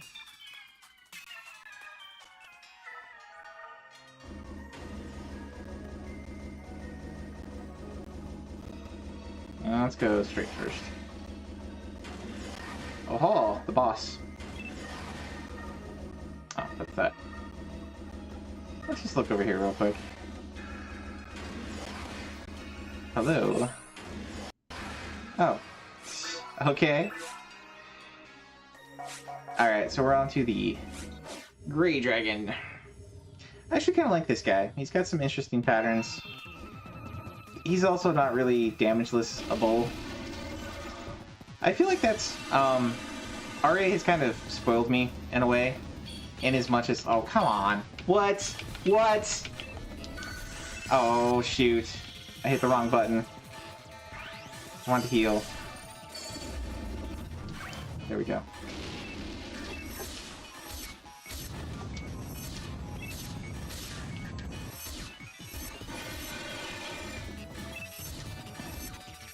Alright, let's move.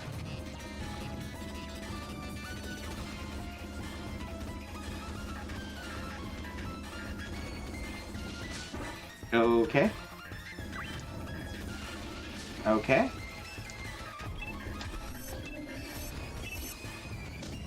Ah! Come on, heal.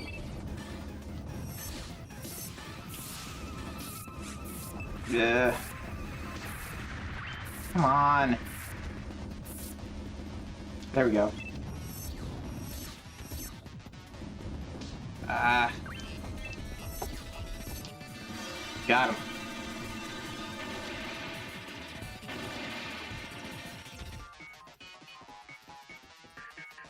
Phew.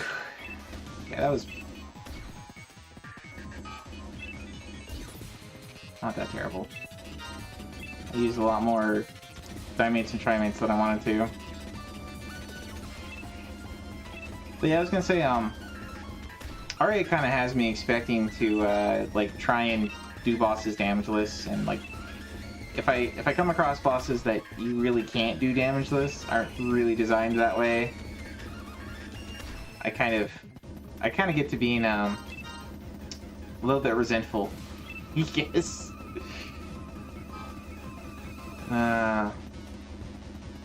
It's like a really well-designed boss should be able to be done damageless. I would say that, but it's also perfectly legitimate to be designing like MMO bosses in such a way that they really are just battles of attrition, which a lot of the fights in this game are. Just, you know, gotta kill them before they kill you kind of thing. Alright, let's go refill on diamonds and trimates, because we need those. We got a wild hippopotamus spawning. Oops. Oh, that's the guild. I've never actually tried that mission. Seed of the Heart. Alright, full on heals.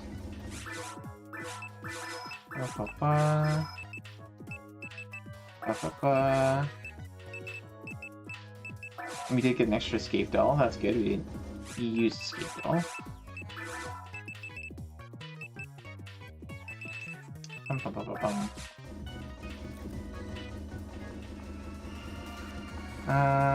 Okay.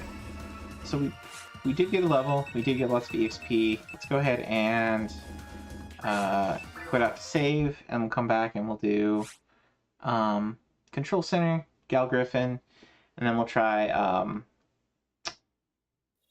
Olga Flow very hard. And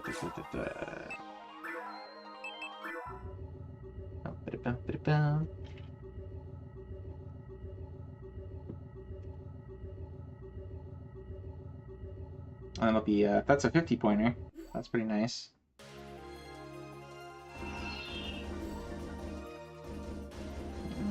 Where are we? We're here. Up. Alright, so we go over here. Alright.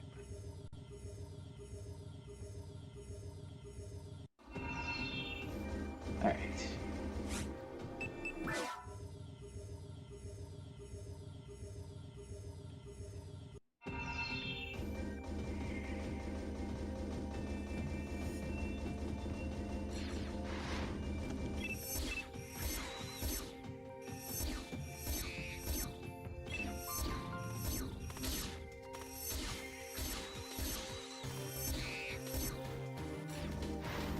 Wakey.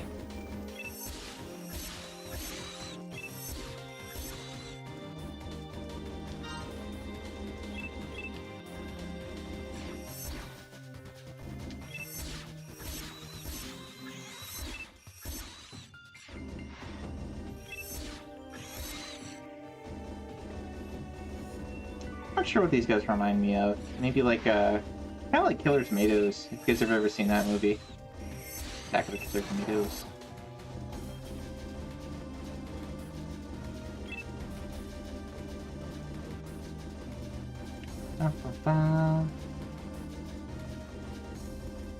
Guess we'll go this way first.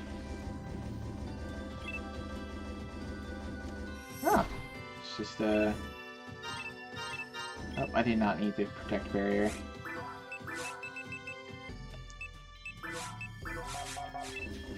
Nice, good, what I got. Oh, there's a robot. Hello. Sneaky. Yeah, they cloak. They cloak in episode 2. So I don't mind that either, honestly. It's it's kind of an interesting mechanic. Though they do some trolly stuff with where they spawn them in certain areas.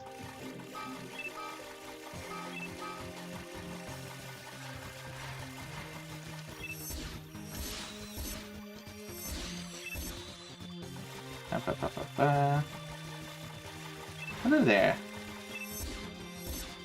Would you care for some photon, sir? Oh, I think you've had a little too much.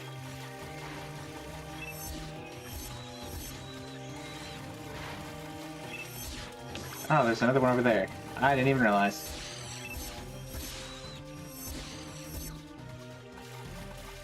Alright, where did this other one go?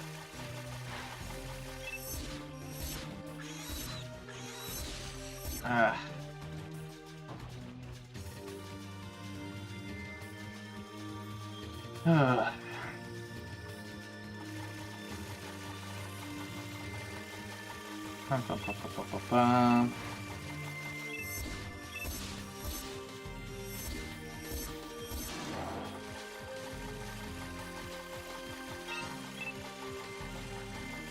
Okay, so we want to go this way.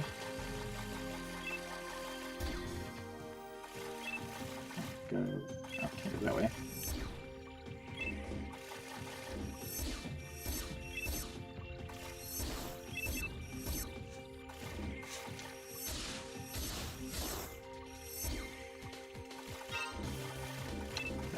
We fight a giant one of those insect things here. Or no, this is jungle. We fight the insect things in Seaside. Here we fight the giant plant. That was a bug.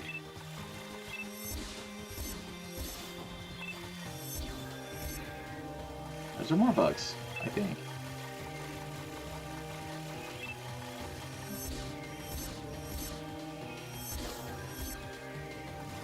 And more bugs.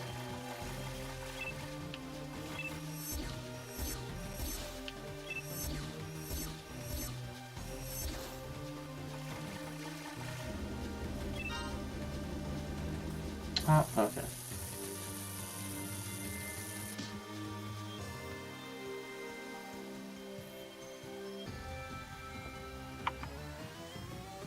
Yeah, you thought the drop-down traps were trolly.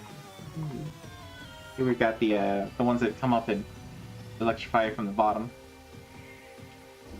Funnily enough, I don't think did we come across any Foxy in that mission? No, I guess I busted you out of them. That's what happened. So yeah, again, another element that's less trolly, decidedly less trolly in a multiplayer game. Because your friend can just break you out. And if your friend is just like shooting you at random stuff anyway, or meleeing random things, then it's not a big deal anyway. It's all good. Still hit you regardless. Not even really trying.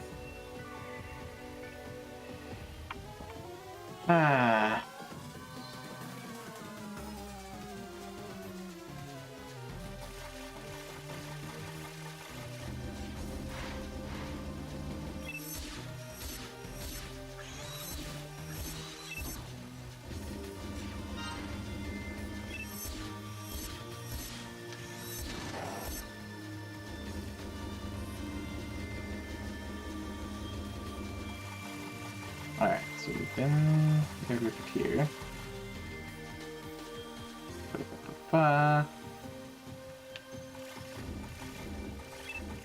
Get jungle east, I think. Nice.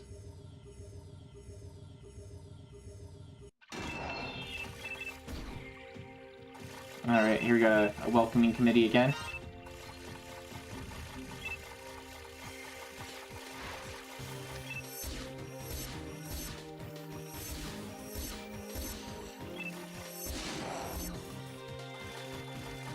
That's a decidedly easier welcoming committee than we had earlier, eh, Foxy?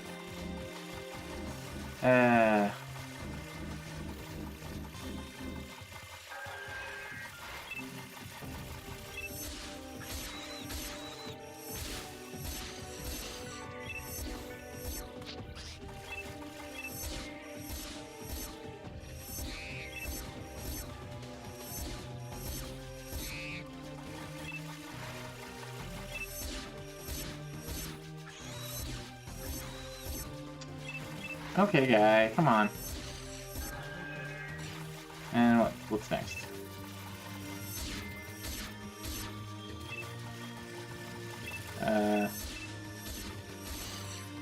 Okay.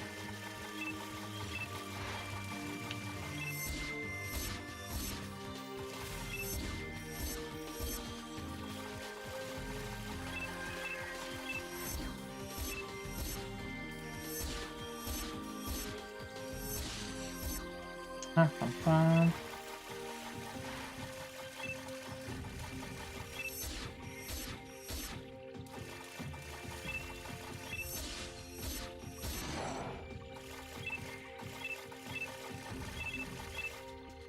Huh.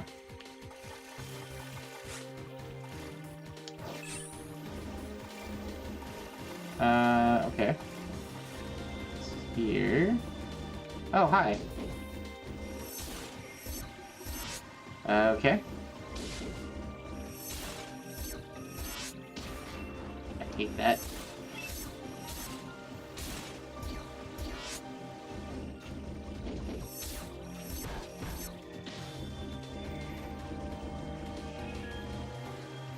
Alright, let's get our health back.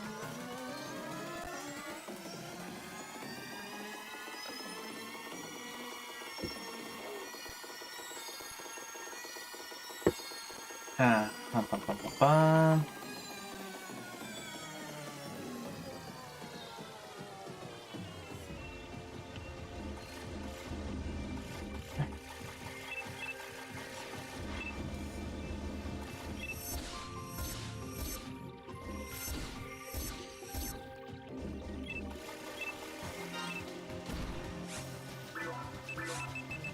Don't want that.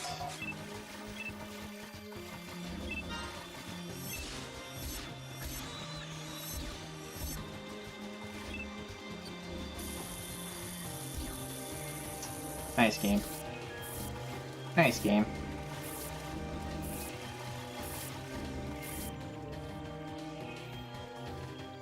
Bum, bum, bum. Okay.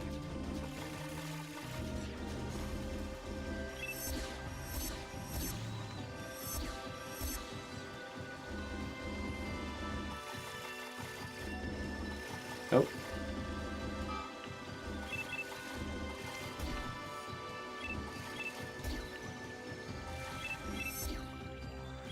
Okay. Again with these hitboxes and the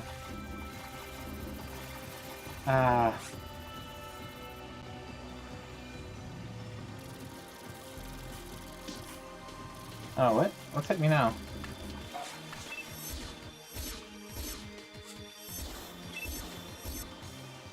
Okay, that was interesting. Okay.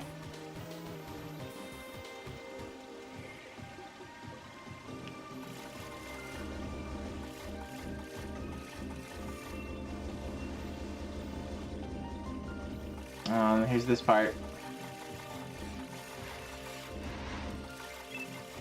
Come to me with the plants. I have photon for you. Oh, run away! Alright, let's regroup here. We want this one?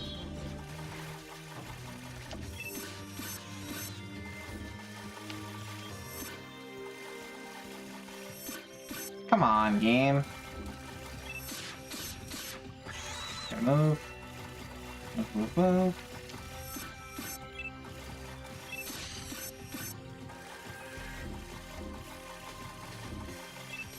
Move. Move.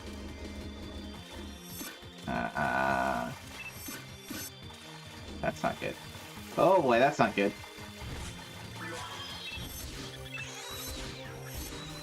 Ah, jeez. Why? He's gonna run. Oh, I got him.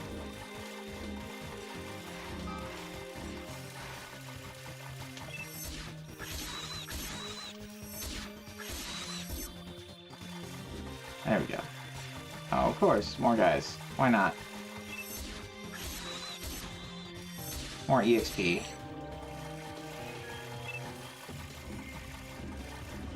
Alright.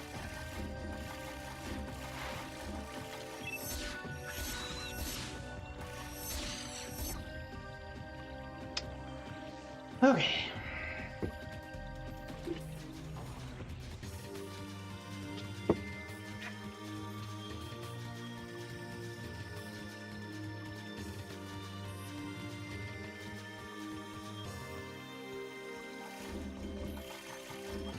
Alright, did we get everything here? Tri-food. Ha ha ha ha ha.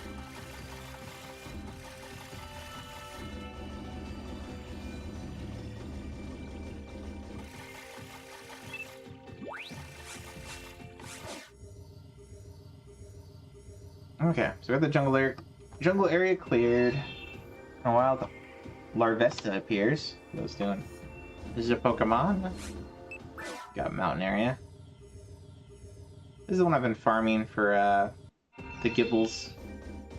Trying to get a an armor that I can combine eventually at like level 111, something like that, with a Star Atomizer that Foxy was kind enough to give me. Gotta get a Spirit Garment to combine it with that.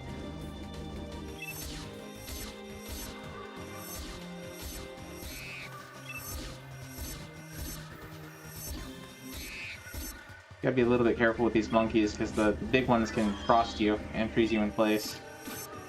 It's pretty nasty. They also jump around a lot like the wolves do. So you can get yourself stuck between a bunch of them. So, big ones always take priority if you can prioritize. The little ones just spit fire. If you have a decent armor and shield, fires don't usually do much.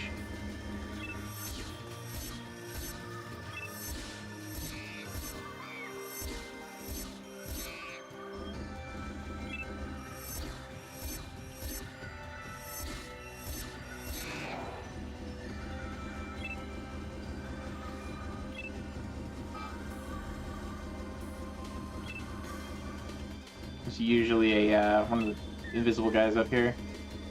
Hello. Move. There we go. Easy peasy.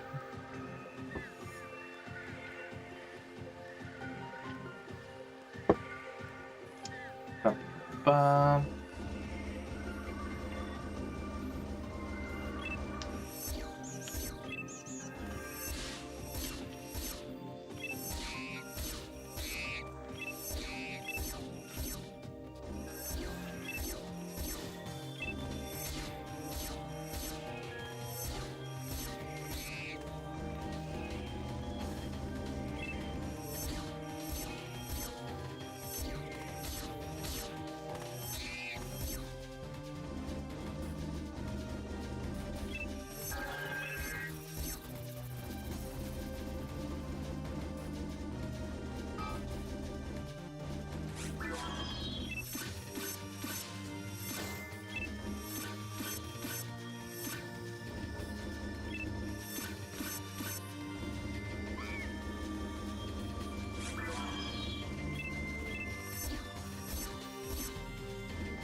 Sometimes you shoot fish in a barrel, sometimes you shoot monkeys in a tunnel thing.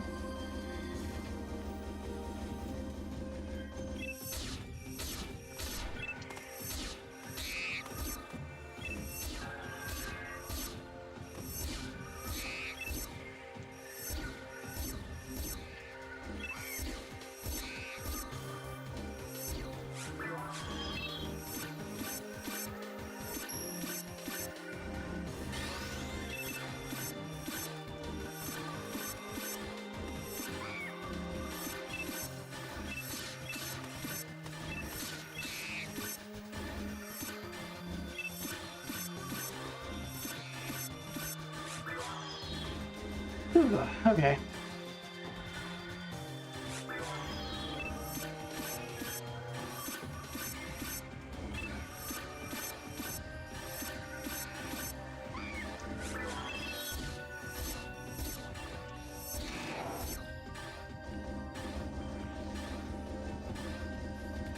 Bum, bum, bum, bum, bum, bum, bum. Alright, turn out pretty well.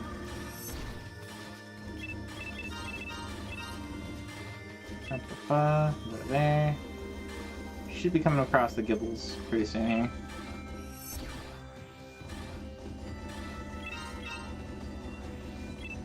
Up the...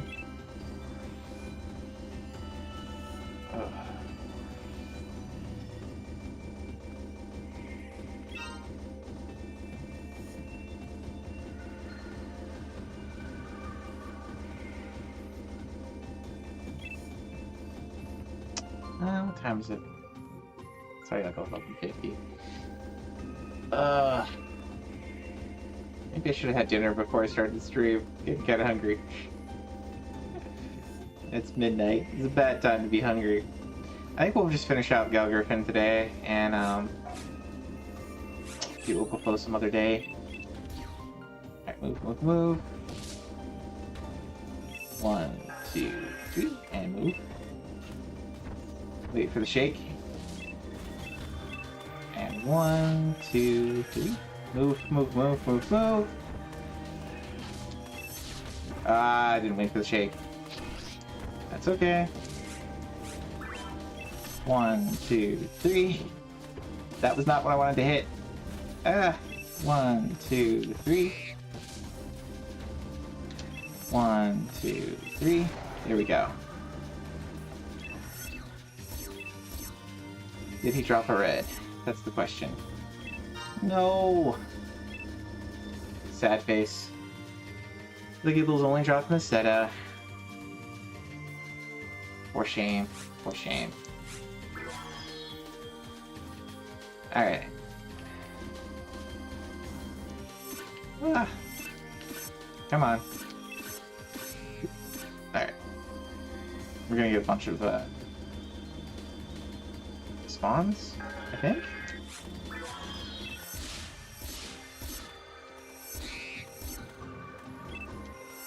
No? Where are you? There you are. Alright.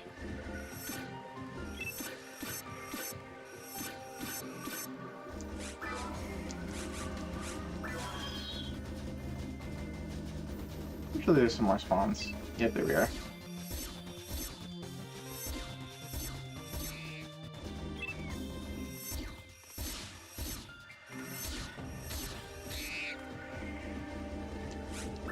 Ah! Come on, Vista. There you are. Great. Thanks, game. Alright.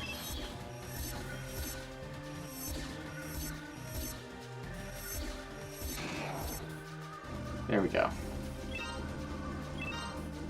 Yeah, that clears out the rocks over there. Which is nice.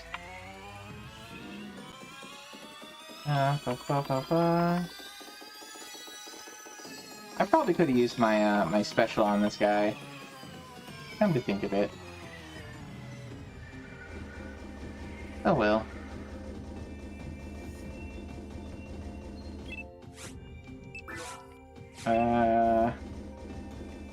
Uh-oh. Oh, there it is. Like, where is it? We need that to... we gotta unlock all the security sections. So it's 2 out of 3. And there is still a little bit of a ways to go before we get to Gal Griffin, even when we get those down.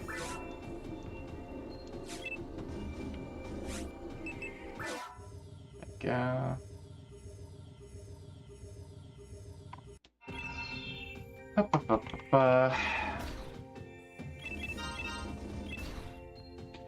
I will say, as far as graphics go, this part of the game is real pretty. One thing Episode 2 did, even though, like, I was complaining about all those trolley mechanics earlier, the areas themselves are really pretty. Like, good job on Sega for that.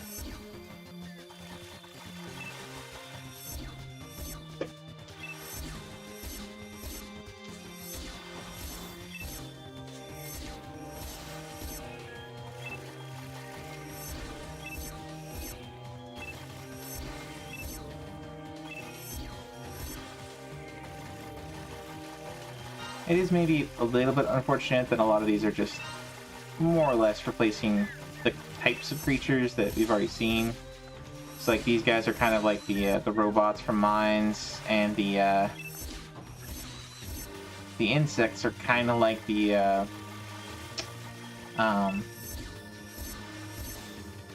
little flying horseshoe things from Mines.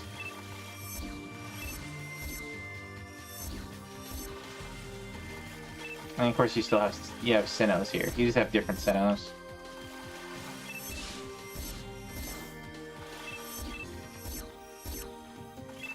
Bum, bum, bum.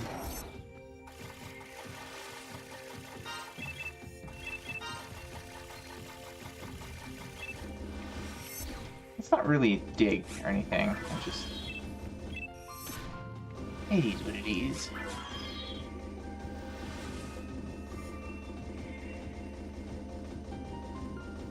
Alright, here we go. Some more friends over here. Hello there. Hello there. Line up like some nice little plants there, won't you?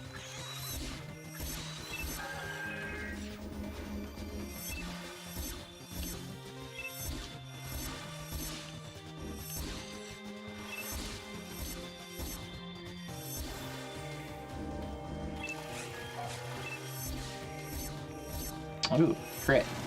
That's nice. That was weird. They're like 4 mines on top of each other. Now see, there's something that would be truly to the humanoids, non-androids, because like they don't have a good any good counter to you don't see the mines. Can you break these? No? Well, I mean, I guess they could just run. Keep running.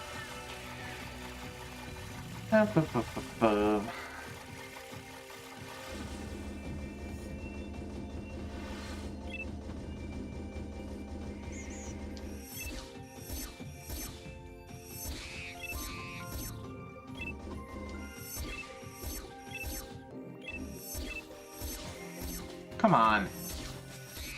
That's where the auto target kind of gets you in trouble.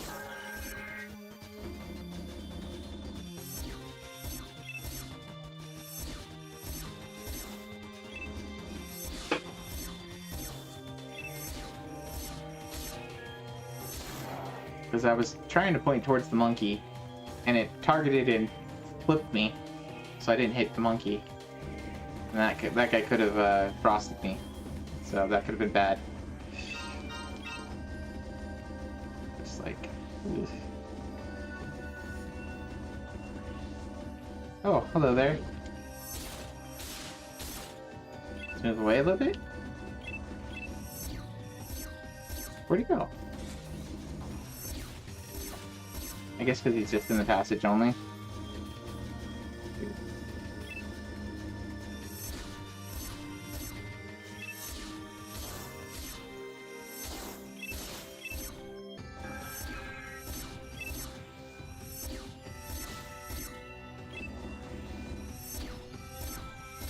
Gotta destroy all the eggs.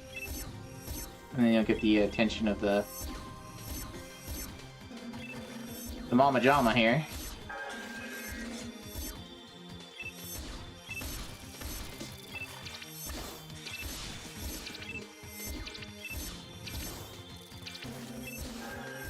Alright, there we go.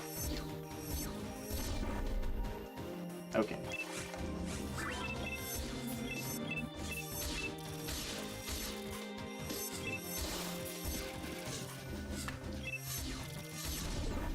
Okay, this guy's taking a lot longer than normal. For whatever reason.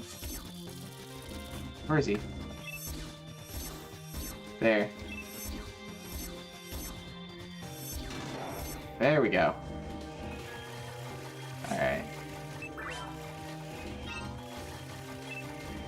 Usually there's some of the guys that spawn here.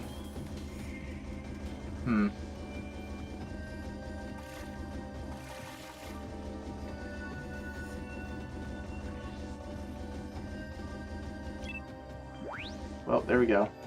now it should be all good for access. And we got, we're still okay for the boss fight. We need to give him some of these. That'll do max damage.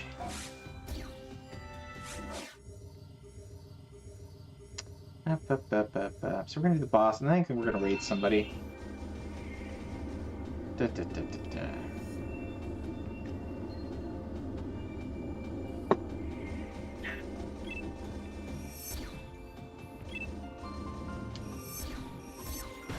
Oh, hi. Hello again. Let me out. Let me out. Ah, why? Jerk.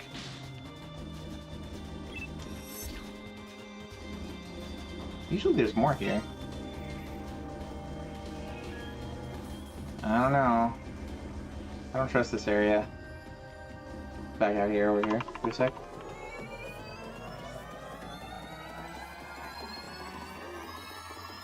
Come on, health.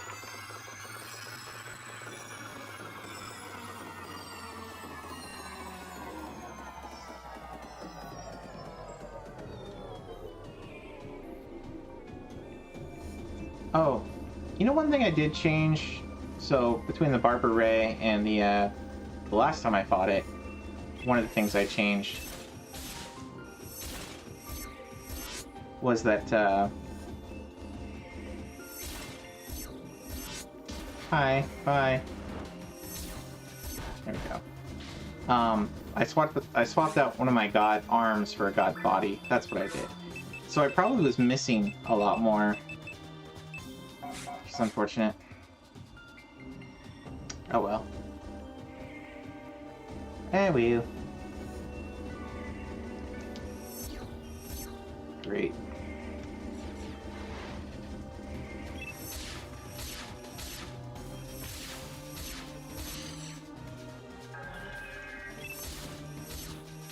Oh boy.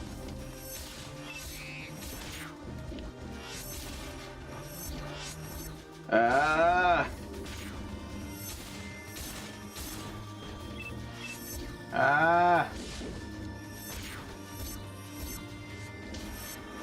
What? What even? Excuse me.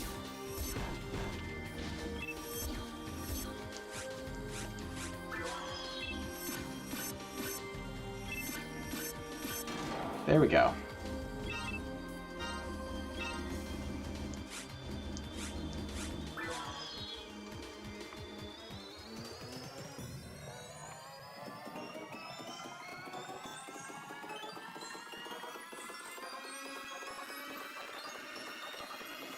Look like 800%? Why not?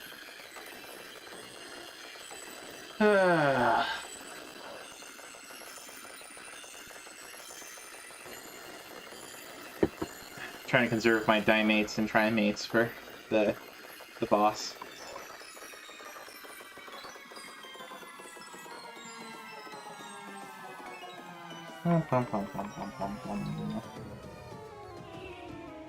Alright. There we go. Alright. I see an enemy over there, I think.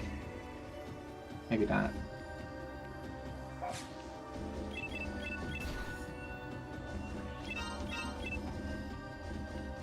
Alright, we'll go over here.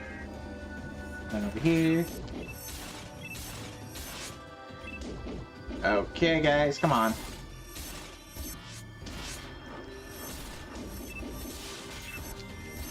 Let me out.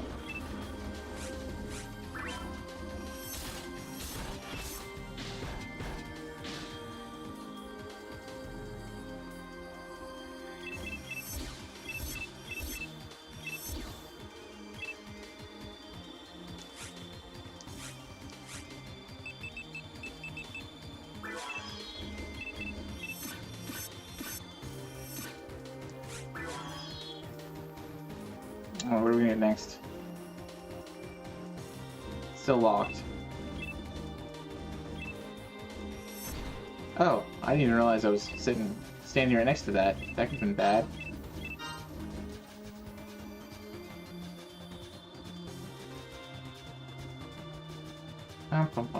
If you step into the red lights by these things, traps pop up. Really nasty traps. So you kind of want to fight away from them.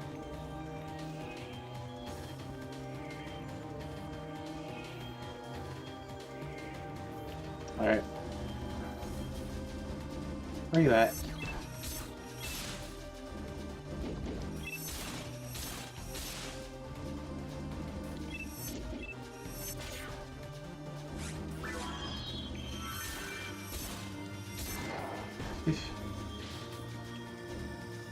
Alright, that's it.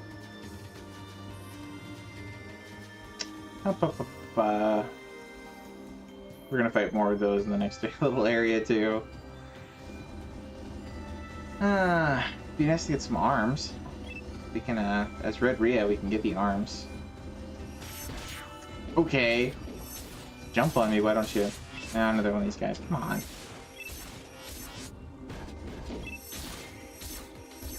Alright. There's those guys down. Oh, hi.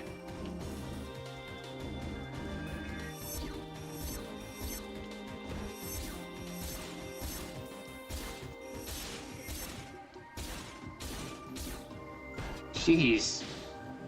Took forever to die there.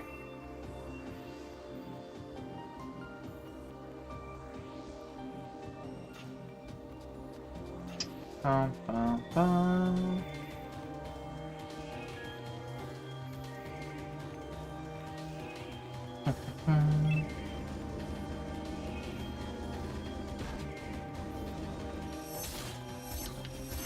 Oh, of course.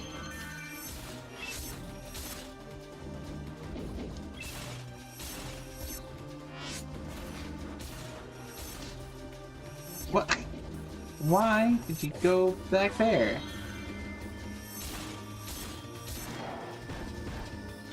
Jeez. Alright. One back health. And we'll go back. Oh, it's not back yet. Almost.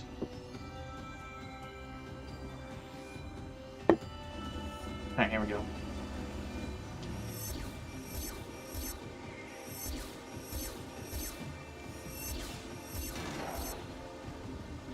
There we go. But yeah, it's a little bit trolly that they put these on the bridges. It caught me pretty bad the first time I went through here. And here's the boss. Get to fight essentially another Dragonlight creature. The Gal Griffin. He's not too bad. He spits out tornadoes. He comes down and he throws his wings at you. And he falls down and like runs around in like a little bowl.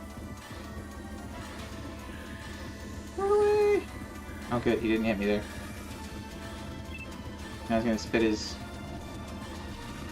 when the hurricane things, tornadoes. I can talk, I swear. Alright, now he's gonna do that. And that. Here, have some of this. Stay down for a sec.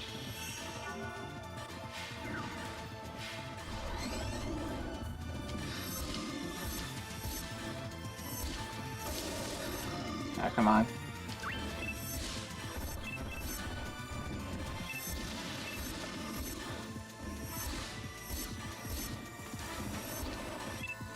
Got him.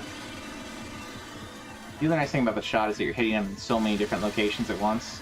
So, hitting him for 300 in like, 5 places. You're doing 1500 damage? No. 2500 damage. Ish. Sometimes it's 200, sometimes it's... Ew. Just a spell. I think you can drop some kind of weapon for me, too. I don't look today.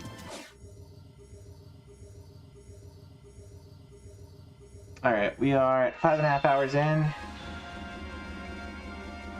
We've opened up the last area. That would have been nice to get that tonight, but maybe I'll do that after I get some food and shower and stuff, because it's almost midnight. We got work tomorrow. Unfortunately, we can't keep going indefinitely.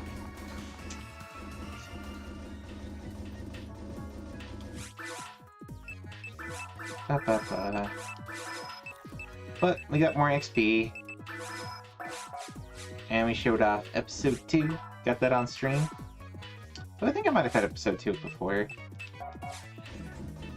I definitely, like, area-wise, a lot of the areas are cooler. So, like, the, just the visual aesthetic is pretty cool. So that's pretty neat that they did. It's just that, like, the level design and the enemies that they put together... It's just... It's not really hard or anything, but it's just so... Blech. I don't know. Hopefully I haven't pissed off Foxy by complaining as I'm going through it. I've still been enjoying this game, I would say. You know, and anyone that wants to do this one too, like, I'll happily, you know, hop on and pair up with you and go through some of these things. You get some levels, get some experience playing the game. You know, maybe have some rare items drop. My section ID here, as you can see the little red thing over there, is Red Rhea. Red Rhea is really good at getting... there's a couple of weapons I can get, but for the most part it's those abilities are the nice things. So I can farm God Arms, I can farm God Battle and some of those things. Though I'm not quite to the place where I can farm God Battle, unfortunately. But I can also farm, there's a needle that I need to go after that has like the range, or the attack cycle of a rifle, which means it's pretty quick firing, but it's a shotgun. The only problem is that the range is like a mech gun, so it's closer to you, but it fires out a lot. It does a lot of damage, and I think its special ability might be to drain experience, maybe? Something. I'll have to double check that. But anyway, this was episode 2 of Phantasy Star Online. We'll just check to see if there's anything good here. Usually not. I have to get here in Ultimate to get the good stuff. Alright. So, anybody in chat, do you guys want to raid Skull Monkeys? Wind Waker? Symphony of the Night?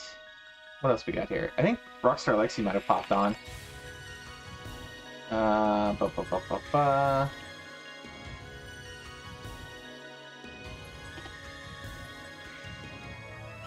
no, maybe not. They were talking about her maybe popping on in Pulses. But anyway. Should we raid Pulse or should we raid Wise Man or Pookums? What do you guys want? Anything?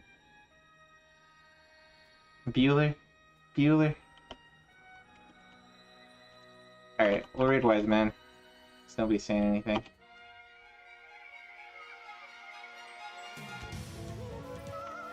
Anyway, thanks everybody for coming out tonight. Hopefully the stream was helpful, useful. If you need some information about those various RA games, new sets that are coming out.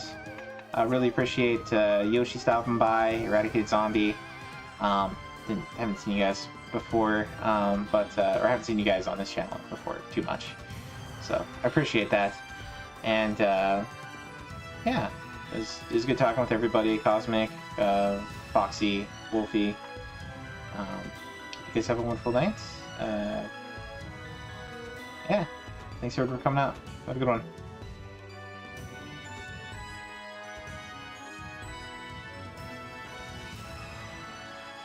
That was a long load. Alright, and for anybody watching on YouTube,